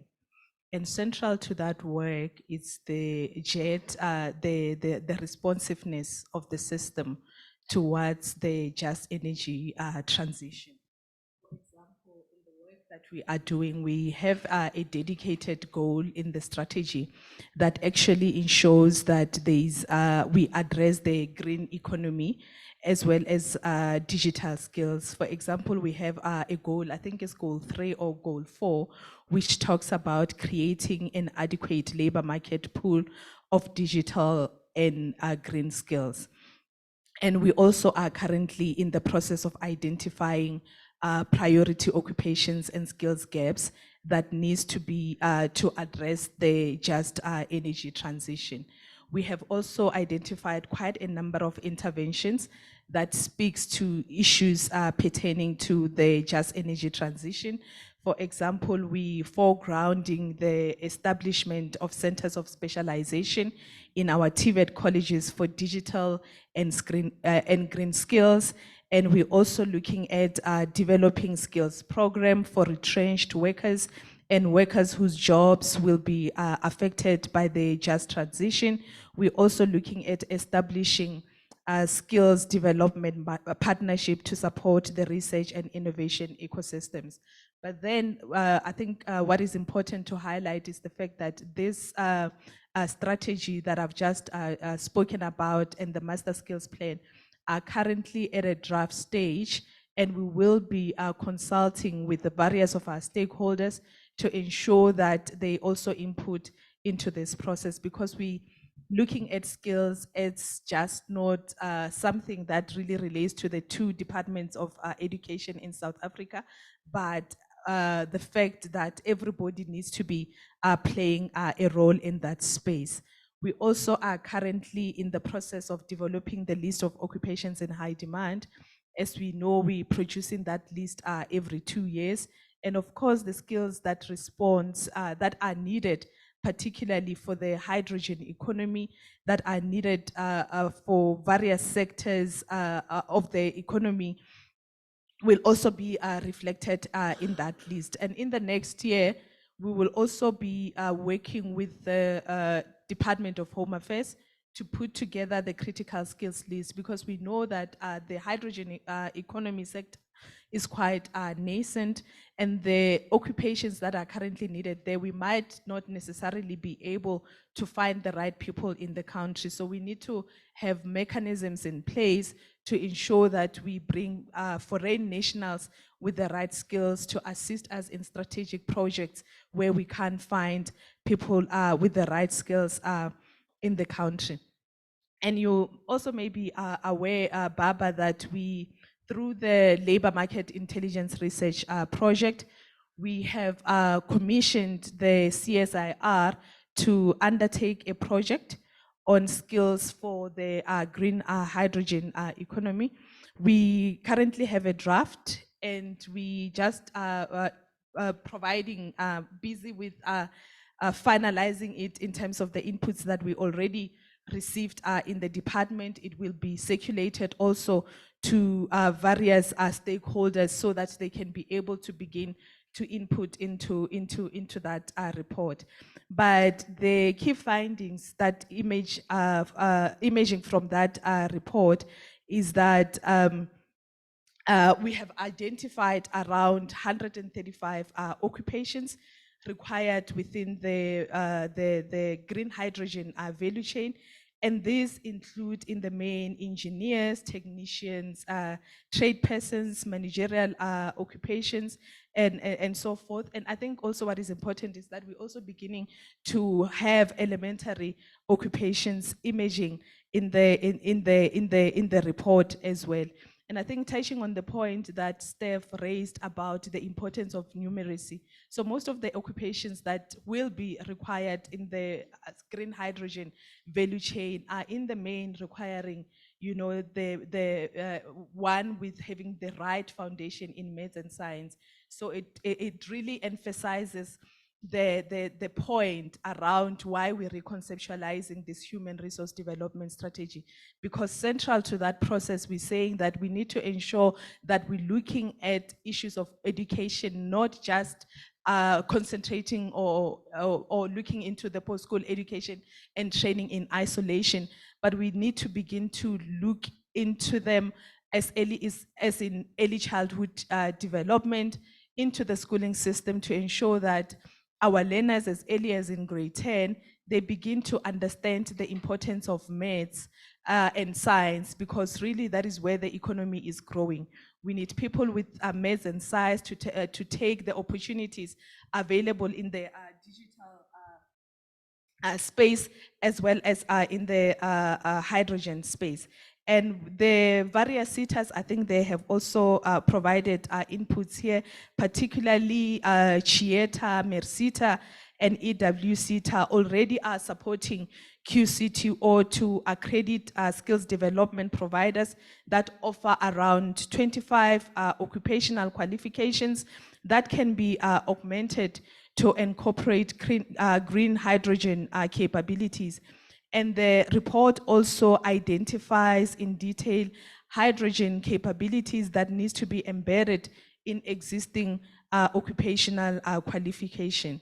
So the report also identified, I think, around 7 programs under the National Certificate Vocational CEO offered by our TVET colleges, which can help develop the necessary foundational knowledge and skills required to support the hydrogen economy in South Africa.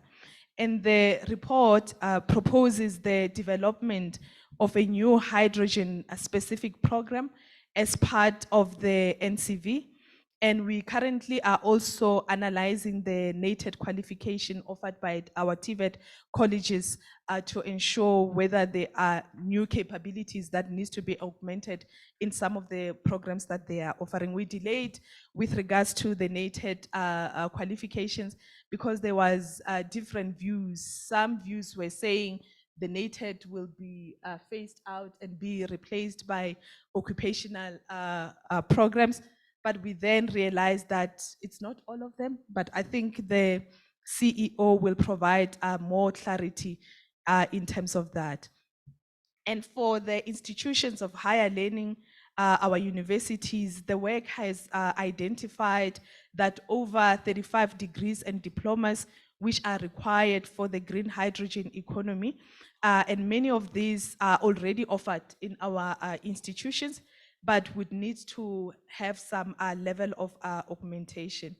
And the report also identified almost 20 new qualifications that needs to be developed for our higher education institutions, such as degrees in electrochemistry, welding engineering, information engineering, and so forth. And then we also, the report provides details about the kinds of skills, knowledge, and competencies needed for the occupations identified across the value, across the green hydrogen value chain. I'll stop there for now, Baba. All right. There's more. Thank you for a comprehensive progress update of the work that's happening at DIET, and obviously reflects the commitment from national government to the vision of skills development for the JET in this country. For a moment, I just want to pick up on an element of your input and turn to VJN. Mambo was reflecting on the need to augment current occupational qualifications, and I'd like to then ask a little bit of a reflection from you on the approach from the QCTO perspective on occupational qualifications for JET, some of the challenges, if you could just highlight some of the challenges in your input. Thank you. I think let me start by indicating that the approach that we have in terms of occupational qualifications was not necessarily designed with JET in mind. Fortunately for the QCTO, we had started this process about 5 years ago, with so that the occupational qualification sub-framework for which we are responsible addresses a multiplicity of issues.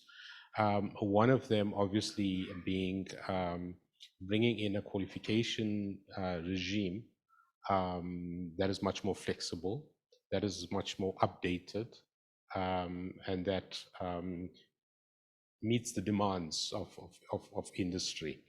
And subsumed in that was the whole idea of how do we make our TVET colleges institutions of choice. And coupled with that, we had to go back to the minister, and a ministerial determination that was issued in 2020, which was as a result of the pressure brought on by the QCTO, actually has resulted, and I'll speak to it without going through too much of that in detail, and you'll see how it played out in how we've been able to respond to the issues around JET. So firstly, when the QCTO develops a qualification, we do it in partnership with our sector education and training authorities, the SETAs, because of their proximities with the industry through their chambers. And that's where the expertise actually lies. So our focus at the moment is on demand, the qualifications, and in the JET space, it'll be those that have, that are in demand. With the QCTO, we're also using the ERRSS, the skills strategy linked to the ERRP, as the lens through which we prioritize our qualification development. And let me just say, QCT already has developed over 700 occupational qualifications that are industry, relevant. What we also did in our occupational qualifications was the design of the qualification, that it comprises these three components of knowledge, practical, and workplace experience, but we made it modular. And that gives us a bit of, it gives us quite a bit of flexibility in the qualification, that it can be upgraded within a very short space of time through the deletion of modules, addition of modules, upgrading of modules, and inserting them back into the qualification. So I think, and that is right across, whether it's a qualification, a part qualification, or a skills program.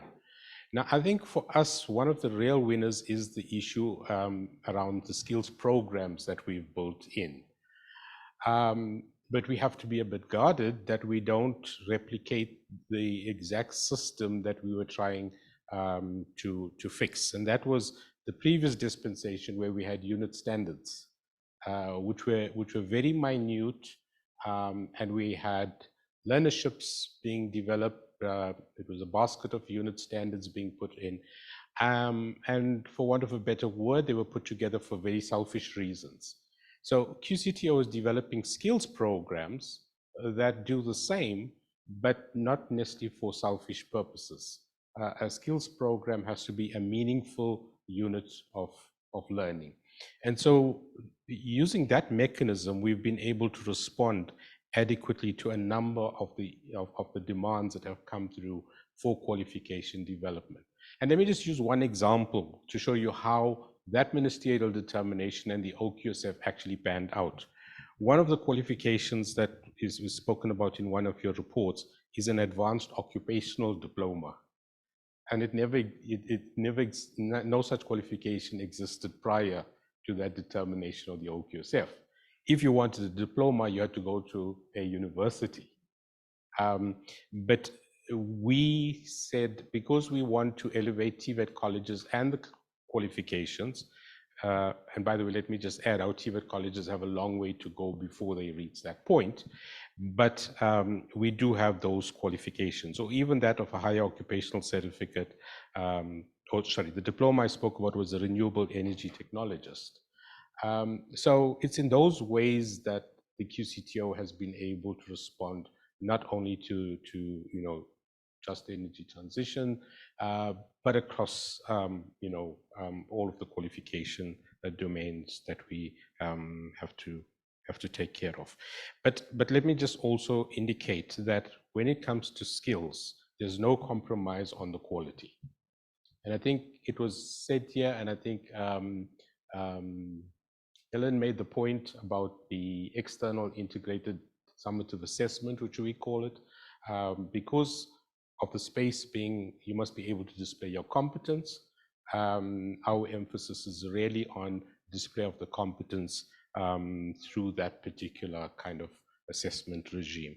So, we've got over 200 skills programs developed, a number of them responding directly to the just energy transition. And I think I just want to link on to something that Steph said. We also, embrace the concept of the broad occupational streams, but our country is in a crisis with the high unemployment. And so the criticism is, are we training for jobs or are we training for occupations? QCTO believes that we kind of re-engineering the system almost backwards because of the need of the country. So every skills program, and this is a point that I want to make, every skills program, although it's a standalone program, before the QCTO considers it, it has to show us a link, a pathway to a part qualification or a full qualification, which, let me say, at this point may or may not exist, but there has to be a learning pathway attached to that. I think I'll stop there for now. Thank you. Thank you very much. That was a very useful input. I think I want to go to Alice, moving on from your input, to step back a little bit and look at perhaps a global perspective from the ILO's perspective. Is she online? All right, can she hear me? Yes, I can hear you. Good afternoon. Can you hear me? Yes, perfectly. Thank So following on from Jayan's question around, the experience at the TVET level, I just wanted to understand how the ILO is building capacity that supports at the local level, particularly in South Africa, and perhaps maybe you could draw on lessons from countries in the rest of Africa. How are you building capacity to better understand some of the shifts and inform a demand-led response to skills development? Thank you. Thank you very much. And good afternoon, everyone. I'm sorry I'm not with you in person, but thank you for inviting the ILO and for accommodating this virtual connection. I hope you can hear me. If not, just let me know. Greetings to the co-panelists. It's really an honor to be with you, though after hearing all your intervention, I don't think there is much more I can add. I will just try to flag a few areas of work for the International Labour Organization, and some of these areas are directly connected to what you have just presented, and with some of your organizations, we're actually working already onto some new interesting projects. Maybe allow me just to step back for a second to to comment on a couple of important issues that I think were raised by the previous panelists.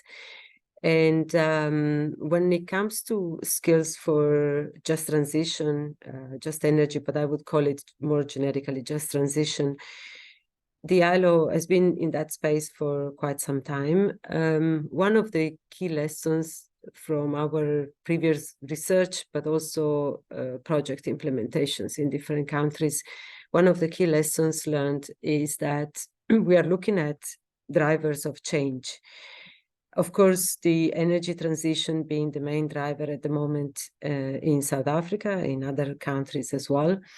But there are other trends that are changing our labor markets. And therefore, the first recommendation would be we cannot look into one driver in isolation. We are looking at the complexity of our labor markets, and therefore, together with the transition to greener economy, we are looking at the digital transformations that our labor market is experiencing. We are looking at the changes in the population patterns, both in terms of aging or youthful population. We're looking at migration flows and different drivers. So the complexity of these systems really needs the organizations to be ready to use tools that can capture all the different implications in the labor market. So the good news is that from a purely job creation perspective, if we look at the net result, I think we discussed that already last year in this summit.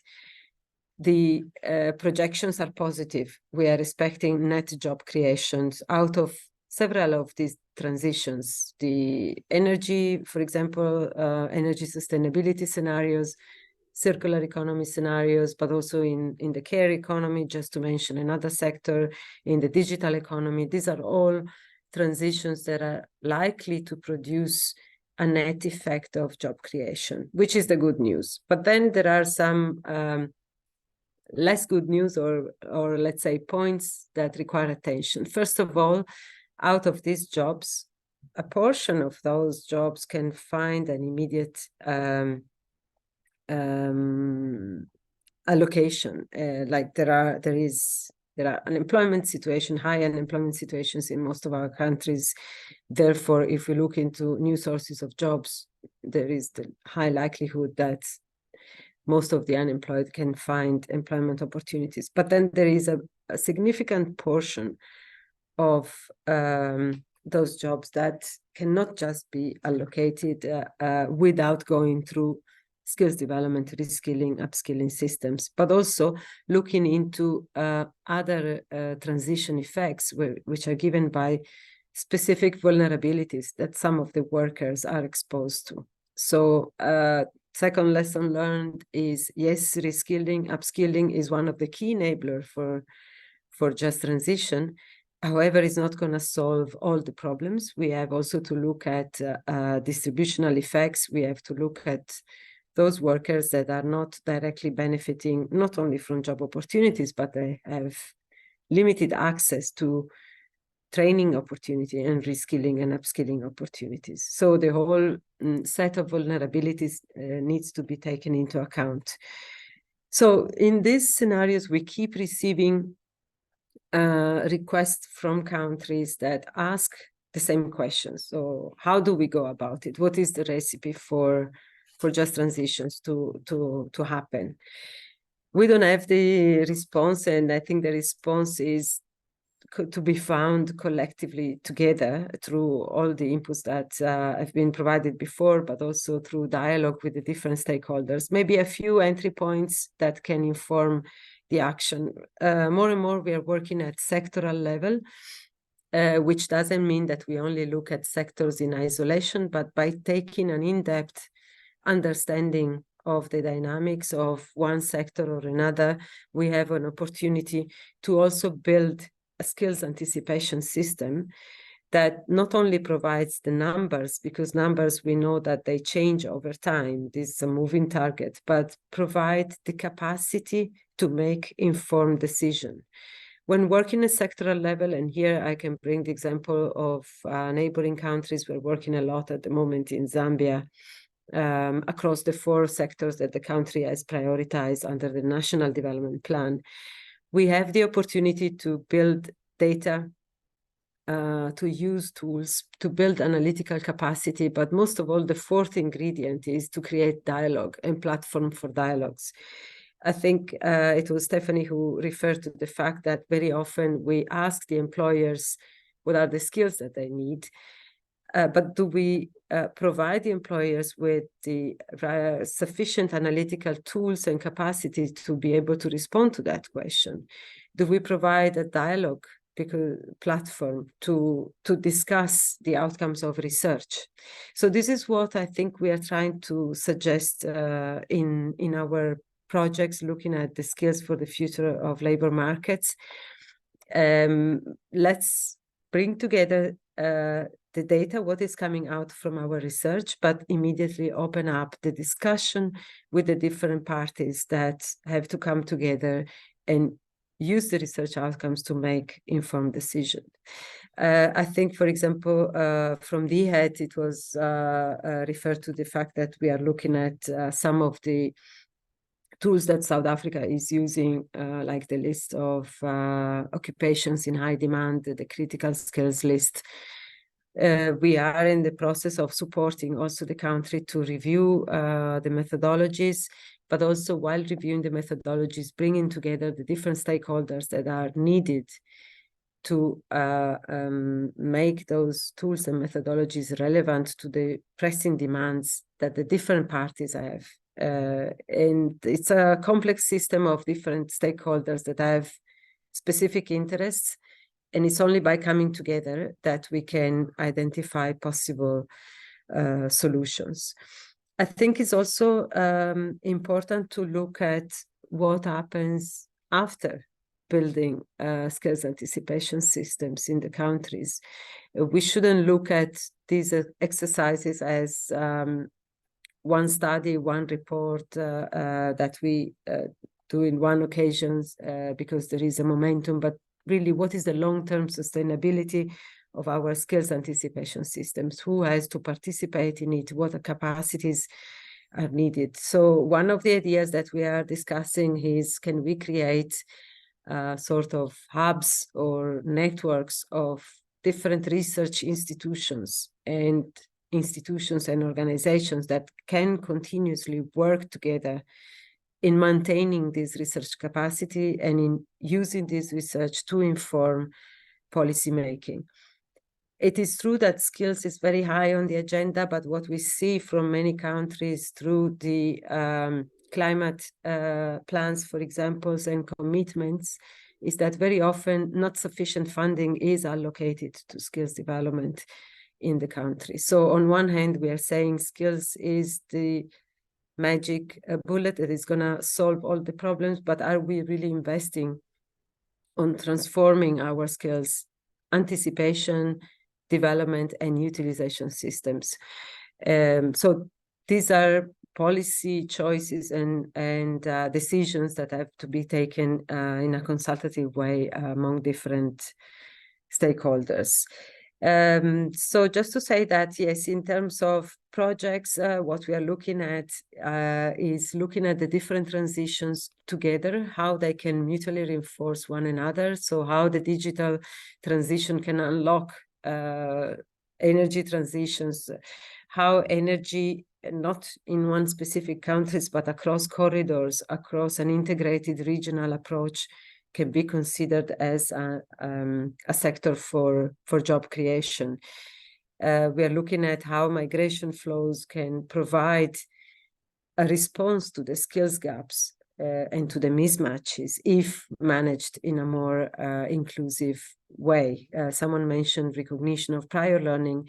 Yes, it is an essential tool, yet in some countries we see that, for instance, migrant workers, while they possess the skills, they don't have access to the system that can recognize their skills and therefore make them participate on an equal footing in the labor market. Let me add this regional dimension, because I know that here we're discussing a lot the situation in South Africa, but it might be interesting to look at what SADC as a region can offer, what other neighboring countries are doing, what integrated spaces we can find to build the competitive advantage of the region. And here it comes to maybe to conclude to what was the initial point for discussion. When we look at skills, we cannot look at skills in isolation. We have to look at where the jobs are, what type of jobs can be created, and automatically when we look at where the jobs are, we also look at where enterprises and businesses can be created and develop further value chains in specific sectors that can build competitiveness. So it's really a complex set of different policy scenarios that need to be analyzed together and discussed with different stakeholders. Maybe let me stop here, and I guess there might be other speakers or questions. I remain available for discussion. Thank you very much. Thank you, Alice. Thank you for joining us as well and committing while you're not around. I think Alice's input does nicely present us with a pathway to open up to the floor. I see a number of questions online. Shall we give the people in the room a break and start with the online questions? I see the red going up.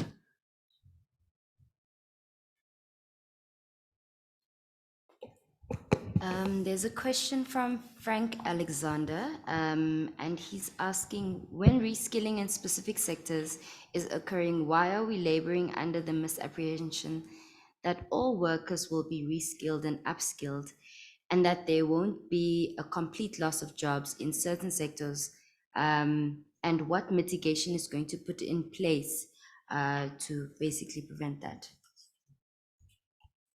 All right, I'm gonna give that question to Shiksha, and then can you give me another two sets, and then I'll open up for the panelists to respond. Thank you. Thank you so much. I think that's the point of us building out this different types of transition pathways. It's important for us to understand that, you know, there will be job loss as part of this, but there will also be jobs created. So we need to be able to make sure that we are aligning ourselves to some of the jobs that will be created as a result of the transition to renewable energy. And that is why this tool and the artificial intelligence tool that we built out from a very analytical point of view creates the intelligence behind how this transition pathway needs to move from one job to the other, from one energy vertical to the other energy vertical. And I think that's very important. I think the important thing about the entire process is communication and awareness of how to be able to transition from one to the other. And I think that's why Accenture is also embarked on this, and we're quite passionate about it. It's purely because I don't think a lot of organizations, a lot of people know what this transition needs to look like. So although it is not us harboring on the fact that, you know, there will be job loss and, you know, there has to be redeployment or etc. The truth of it is that, yes, there will be. But what are we doing about it to be able to reskill, redeploy, build on skills that are already there? And that's how we need to create economic activity, is by making sure that we have the right skills, capabilities in order for us to move from one role to the other. And I'm hoping that does answer your question. All right, I'll take another question.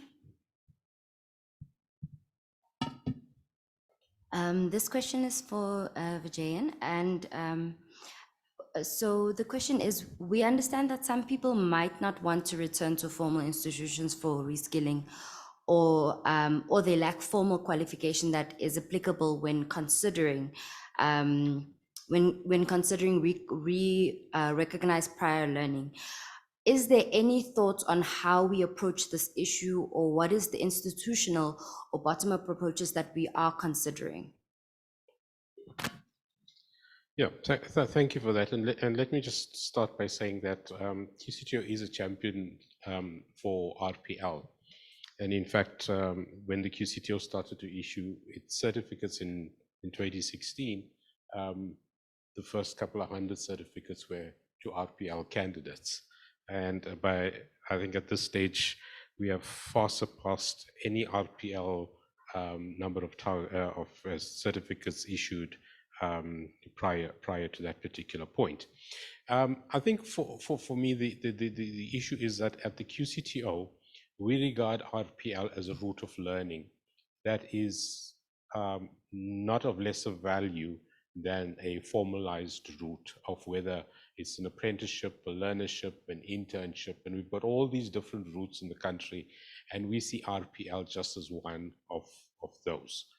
And we take it so seriously that we moved away from the previous dispensation, where previously, if you know, in the trade space, if you were a contracted apprentice, you had a particular kind of certificate under a certain section of the Manpower Act, and if you achieved your qualification through the fluctuation of time, you received a different kind of certificate, and that was discriminatory, although you wrote the same trade test at the end. In terms of the QCTO, we issue just one certificate that does not differentiate the route of learning. I think, however, in the context of what's being discussed here, there's a particular set of skills that will be required and for competence to be displayed. So for me, it would be about developing relevant toolkits that can be used to ascertain whether the individual who's applying through the RPL process to determine whether they have the requisite underpinning knowledge, the actual practical skills, and obviously if you're coming for RPL, you probably already got the workplace component of that. And this is already something that is working in the trade space through the DHET and the National Artisan Moderated Body in the artisan space and the RPL. And I believe that we can just develop those toolkits and refine those toolkits to suit the particular kind of skills programs or qualifications that we are talking about. The only non-compromise part from the QCTO, and again, I'm going to emphasize this, and we come under a lot of criticism for it, is that you have to, at some point in that process, prove your competence. And so again, it's that external point, which is the assessment. You know, a particular occupation will prescribe that you need to do something in this manner or that manner, and you're going to have to demonstrate that. How you got to that point for the QCTO is something that the RPL process or the formalized learning process takes care of. Yeah, so I think, you know, really we want to create a community of experts that are able to do this, but I'm certainly not, again, advocating for what we had previously called RPL practitioners, because that was much more of a mechanical process without people having the actual subject matter expertise. So it's about taking subject matter experts and helping them in terms of how to conduct these RPLs through the toolkit. So it's working, but it needs refinement. So it is not something entirely new to QCTO in the qualification space. Thank you. Thank you. I'm going to take one from the floor inside the room. I see the time. Any questions? There's one at the back. Go ahead. I can't see you. Hi, it's Louise again, Commissioner Louise. So 3 comments. The first is I see that a lot of our skills development architecture seems to be pulling from the economic reconstruction and recovery plan as a way of thinking about, you know, what skills are needed in the future. We are sitting in a room which is about, you know, a transition to a low carbon and climate resilient economy. And just to alert everybody that there are features of the ERRP which are not in alignment with that future, because when the ERRP was developed, many of the heavy emitting industries, because they are the incumbent economy, you know, managed to insert their ideas into how we should economically recover. So there are aspects of that plan that serve their interests and don't serve the future vision of the type of economy we're talking about here. And if anyone's interested in, you know, a critique of that, drop your email here by me and I'll send it to you. So that's the first thing, was about the ERRP. The second thing is that I have not much heard here. In all these platforms people are talking about, like the BUSA Jet Skills Working Group, the BRICS Business Council Working Group, etc., I don't hear much involvement and role for the unions. And I don't think any of this should be done without, you know, getting the people who represent working people who have jobs at the moment, whose jobs may need to transform or migrate. You know, they really need to be part of the conversation when people, not just the employers, when people are talking about all these skills questions. And I would think a first step for us as a community, which is trying to look at the transition, is to do an audit of the skills that every single one of the members in organized labor have, and have a concerted recognition of prior learning program, you know, that isn't just up to the individual, but that we actually drive as a sort of pipeline. Okay, so that's the second comment. And the toolkits sound really useful that you were talking about, sir. But let's programatize all of that. In my third one, and now I tiptoe gently because I'm sitting in a room of experts and this is not my arena and I know nothing. But there's a lot of talk about demand-led skills development. And how challenging that is and how difficult it is to get the information about what the demand will be. Now, I understand there are many PhDs and problematizing of the notion of demand-led and whatever. So please understand, I'm coming as a lay person now. Because I wonder if we shouldn't not so much worry about demand-led and rather think about need-led. Because you don't have to get skills projections and numbers and whatever from employers to know that every single job has to be made climate smart. And, do the educators at various levels in the system actually know how to teach climate smart content and what the characteristics of jobs that are climate smart would be? So that's a big, enormous intervention in the first place. It's build the skills of the educators. And then, we know, for example, that energy efficiency in no matter what job you are, whether you're a cleaner or an engineer or, a doctor, you're going to have to know about energy efficiency. So there are some things that we can just say, look, for such a future economy, these are obvious needs in existing jobs, let alone, I understand there's a back end of a process of fixing the education system to be fit for purpose for the future. But in terms of just training people who are in jobs already or, busy qualifying right now, it seems to me there's some sort of very early, easily identified need-led interventions. Thank you. Thank you, Commissioner Louise. I'm going to ask that we respond, if you so wish, to Commissioner's comments in the wrap-up.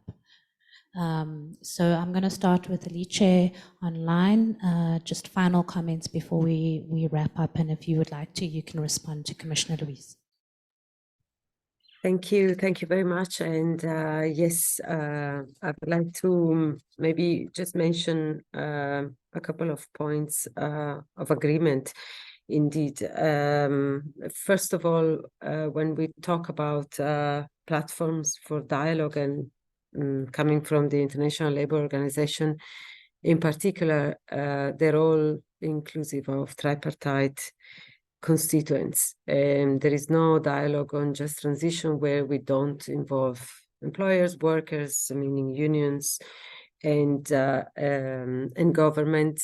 We would like also to suggest, indeed, to go beyond also the typical only tripartite structure. When we talk about government in this type of discussion, we need different departments. And when we talk about workers, absolutely, we need the unions, because a big part of the transition is going to affect the existing workforce. So I fully agree that this is absolutely an important pillar of the discussion, and just want to reconfirm that at the core of the Just Transition Guidelines that we adopted in 2015, they were adopted on a tripartite basis and for tripartite plus use.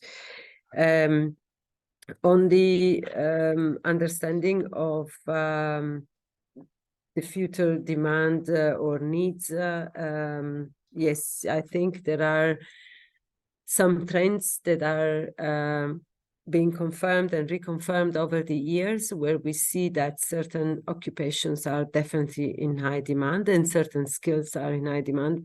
Perhaps what is important to add is, together with the technical skills, what we suggest to use is a bit of a broader framework of core employability skills as well. So as we look at the technicians, the engineers, and all the technical skills that are required in technical occupational profiles, there is a growing large set of core skills for employability, which we call the core skills for the future of work, that are in demand across all occupations. So perhaps this is an interesting point of attention as well, because very often, even looking at job advertisements that we have been observing over the years, together with the technical skills required for any transition, industries are more and more looking at a complex set of different transition skills, including core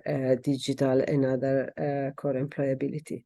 So I think these two lenses are absolutely important to be taken into consideration.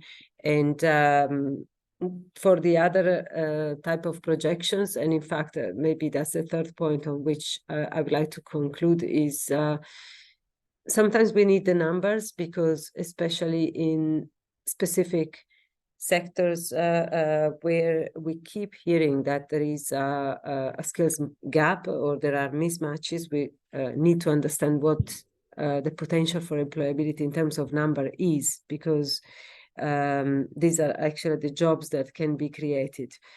But otherwise, what we encourage to do when we have skills anticipation projects at country level is really to work with institutions and organizations on the analytical capacity to understand those trends and to be able to develop an agile system of response on what we consider a moving target. So if we want to look at exact number, no, probably this is not the solutions. We need to know where the pocket of jobs can be created, but then also be capable of having an agile system of response that can observe trends and provide different type of solutions. Thanks, and over to you. Thank you, Alice. Thank you so much. And Commissioner, some really wise words. I think, you know, as we go through the process and we speak to a lot of our clients, a lot of them are talking about how do we actually introduce green, the whole concept of green, the whole concept of renewable energy, the whole concept of sustainability. I think even from a SMME perspective, being educated on what is sustainability, how do we make our jobs greener, whether we are in finance, HR, you know, technology, wherever you are in the business, how do you make that job greener? How do you make it more efficient? And I think that's critically important. I think the exciting thing about the journey that we're walking through right now, and even being part of this, this Skills Indaba, I think it really excites me, because the course of today really allowed me to have an opportunity to meet different stakeholders that are doing very different things. But here comes the fragmentation and the siloed effect, where there are lots of people doing lots of things, but we never ever come together to be able to say, how do we make sure there is collective impact? And how do we create the journey? Once we figure out what these demands are in terms of jobs, what is the high growth jobs that are required? How do we map out a journey for the different you know, people that are going to go through the journey of transitioning? How do we map that out? And that intelligence will allow us to become more intentional and more intelligent in the way that we work this journey. I think sometimes when we sit here and we talk about demand, and then, you know, we talk to some of the people that are in trade unions, miners, you know, unemployed youth, etc. The match between demand and supply is not always there. So how do we bring that journey together to make it realistic? Once again, you know, I use the words tactical, tangible outcomes to be able to do this. And I think when we walk through this entire process, it's really never a science, but more an art, right? And how do we play on that to be able to facilitate what would be the right, intelligent, strategic intent in which we take this forward? Also from a skilling perspective, from a finance perspective, you know, from a communication, change management perspective, how do we bring this all together so that, we have a very holistic view and approach of how we go about doing this entire transition for South Africa? We are already a traumatized society, right? Everybody talks about that. There's a lot of challenges and nuances already that exist in South Africa, but there's a need for us to move forward in order for us to be economically active and move ourselves out of it. So that's really the question. How do we do that? And are we being intentional and intelligent about the way that we strategically move forward? Thank you. Thank you. Steph. Yeah, I'll just make one point, one clarification and one broader point. In relation to the point about the skills architecture, the issue is not that the architecture was developed to support the ERRP, nor that the interventions in the COVID skills strategy are linked to or in any way have any relationship to the specific interventions of the ERRP. The architecture was there. What happened when the COVID skills strategy did is it tried to say, if we need greater responsiveness and agility, where could we open things up in the architecture? So it's not in any way linked to anything which might be problematic or not problematic or good or bad in the ERRP. It's got nothing to do with the actual sectors or the actual interventions of the ERRP. What it does, and I think that that's why it's important to build on it in the JET transition interventions, is it says, what do we need to change in our skills architecture to make it more agile, to make it more responsive, to make it easier to meet short-term immediate needs, as well as building long-term capacity and making sure that we're not doing things in a kind of a fragmented way.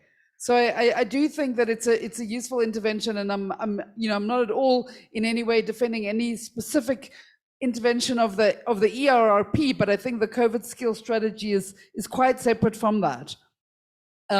It's about how the skills mechanisms support different economic interventions. And then I think the other point that I wanted to make, it relates a little bit to the kind of AI skills anticipation stuff. It relates to the idea of a skills audit. I think we need to be very cautious when we go down these kind of routes, because what is a skill is not an easy thing to determine. It's not easy to separate out discrete skills. It's not easy to audit them. It's not easy to break down educational programs into tiny little chunks or to add different little chunks to other programs. A lot of the work that's been done, for example, on the future of work, in the future of work field, shows that many of the predictions that have been made about which jobs will be lost to AI and to robots are based on false assumptions about how occupations work.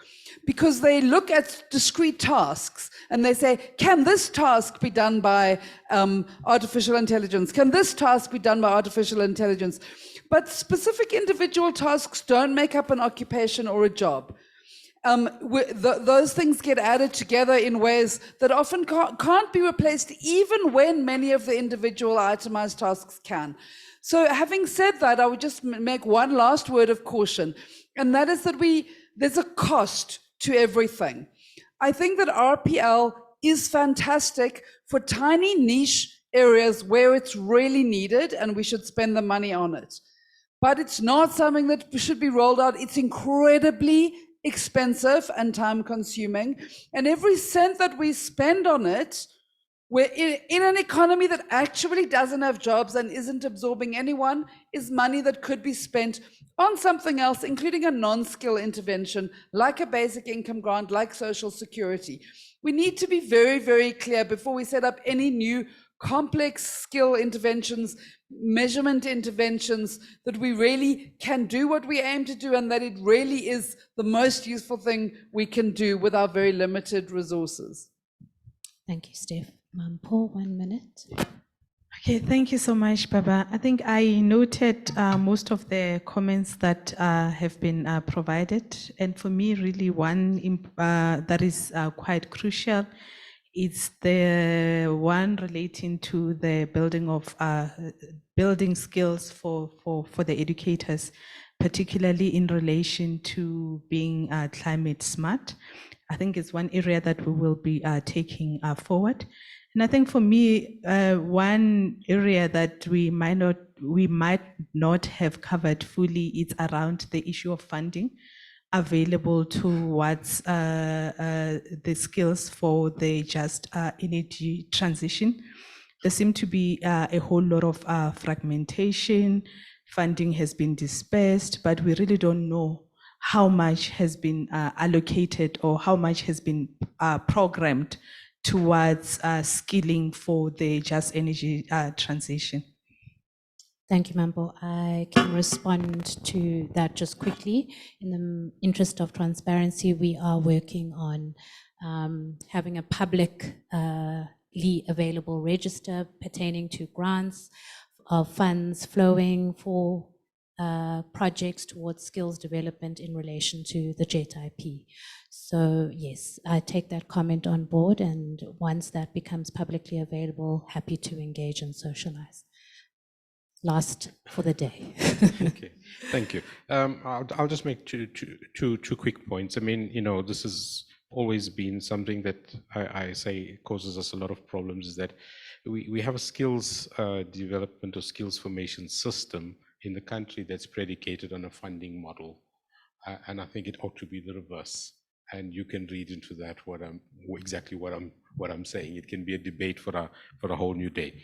But I think I just want to touch on the presentation that was put up, which was very interesting for me, was the issue around your skills development zones and linking that to the ecosystem. And I think for me that might be, you know, one of the quicker wins, rather than trying to do things nationally across. You know, if we're identifying in Mpumalanga with a particular challenge around the mines or whatever the area is, it's how then do we harness what's happening at those TVET institutions? What capacity is in those institutions? How do we resource those institutions, linking them up with higher education institutions, and then making a difference in that. So, you know, the different zones and the different colleges, centers of specializations that we have. I think we just need to bring all of that into different ecosystems where they're located in order to get a better response than us trying to get this thing done, you know, across a national platform. Thank you. Thank you very much. Let's give our panelists a round of applause. Thank you, Alice. Hands are clapping for you too. Thank you very much. A final round of applause for the last panel for the day. Thank you very much, panel number 4. I think you've given us incredible insights. I think one of the things I've learned today is that when it comes to skills development, the easiest job is identifying the problem. And then it's downhill after that. But, you know, we're the people that are invested in this topic that must develop the mechanisms to address it. In some cases, it'll be easy. In some cases, it's straightforward. And in other cases, it's just going to be quite complicated. But if we get the small things right, I think they build up to much bigger coordinated and collaborative impact. I'm not going to waste any more time. I'm going to go straight to Devin Pillay, who's our head of employment strategy, to give us some closing remarks.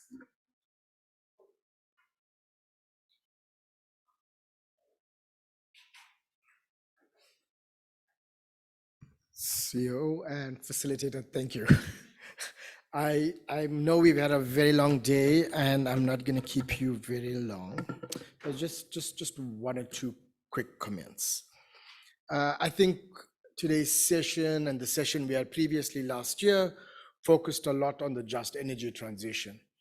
And early in the day, I had a discussion with a few of the participants and the issue came up about the just energy transition and the just transition. And I think it's important for us to realize that when we speak about the just energy transition, there's a general focus on energy-related issues. So the transition away from coal, the new initiatives such as hydrogen, NEVs, solar, wind, and biogas. But when we as the PCC speak about skills development within the just transition, there's a we look at it much broader than just the energy transition. This is viewed economy-wide across all sectors of the economy, and there will be a host of shifts that will take place in the economy that will require new skills and may require a reskilling and upskilling through this process in order to ensure workers don't lose their jobs on one end, and the second is also to allow new entries into the labor market. So when we look at the just transition and you look at it from an economic perspective, there's also a lot more opportunities that will arise. I think it came up in our discussions that, and one of the participants online did raise that there would be certain sectors where jobs will be lost and certain subsectors in particular where jobs will be lost. But when you look at the research that's been done overall, there's a positive gain to the just energy transition. There's an envisaged a huge shift in employment and a positive net growth in employment. And this provides us with the opportunity, hence reskilling and upskilling becomes critical. It also opens up the opportunity, and I thought Commissioner Louise was going to go down this path when she started. There's a whole opportunity that we have not really looked at, which is around adaptation and resilience linked to climate change. And that is something that we need to start focusing on, exploiting those opportunities, identifying the skills that's required. And this itself will create opportunities that have not really existed and which we now need to begin to exploit. And we've seen the adverse impact of climate change across the country. When we speak about the ecosystem of skilling, I think we have huge resources. Baba's unit has been with the Real team has been hard at work trying to put together a plan. I think a rough estimate is we're having around 20 billion rand that's being spent on skills currently. How do we gear this ecosystem towards the skills of the future, the skills that we need for this transition? I think that's going to become a very topical issue as we move forward, and the mechanisms and the instruments required to realize this. Just the last point being on today and through the previous session, what we've realized is there's a huge volume of work that's taking place within the skillings ecosystem, particularly linked to the just transition. There's research, there's advocacy, there's planning, there's implementation that's taking place. And what's emerged more recently, and not just at the PCC, but also discussions at NEDLAC, is the need to bring this together into some form of coordinated structure, whether you're speaking about research so that you don't have duplication, also to build in synergy where implementation is taking place in terms of reskilling and upskilling, but also new skills that are required. So as of Q1 next year, we would try to start bringing these various initiatives together, particularly starting with skills research. This has been a very particular and specific request from NEDLAC. And once we're able to develop this concept more effectively, we'll then start to bring in the other elements of the skillings ecosystem into this. So just with that kind of background in terms of the future work that we're planning to do, let me conclude by thanking everyone that has pulled this together. A special thank you to the Lindiwe, who for the last 6 to 8 weeks have pulled various teams together to host this event. A special thanks to our COO who came to our aid in the last 2 weeks eagerly to help us facilitate. A very special thank you to our comms team that put all of this grand artwork together, the invites together, and the program together with Lindiwe, and to our support staff who arranged this venue, the excellent lunch we had, the perfect tea we've had. They're out there doing our registration, assisted with providing of the gifts, etc. So a big thank you to the team for pulling this together. Finally, I want to thank the panelists who helped us bring all the thought that's required into this session. And lastly, all the participants online, as well as those that are present, for making time to be at this event. And thank you for making it a success. I wish you all a safe trip home.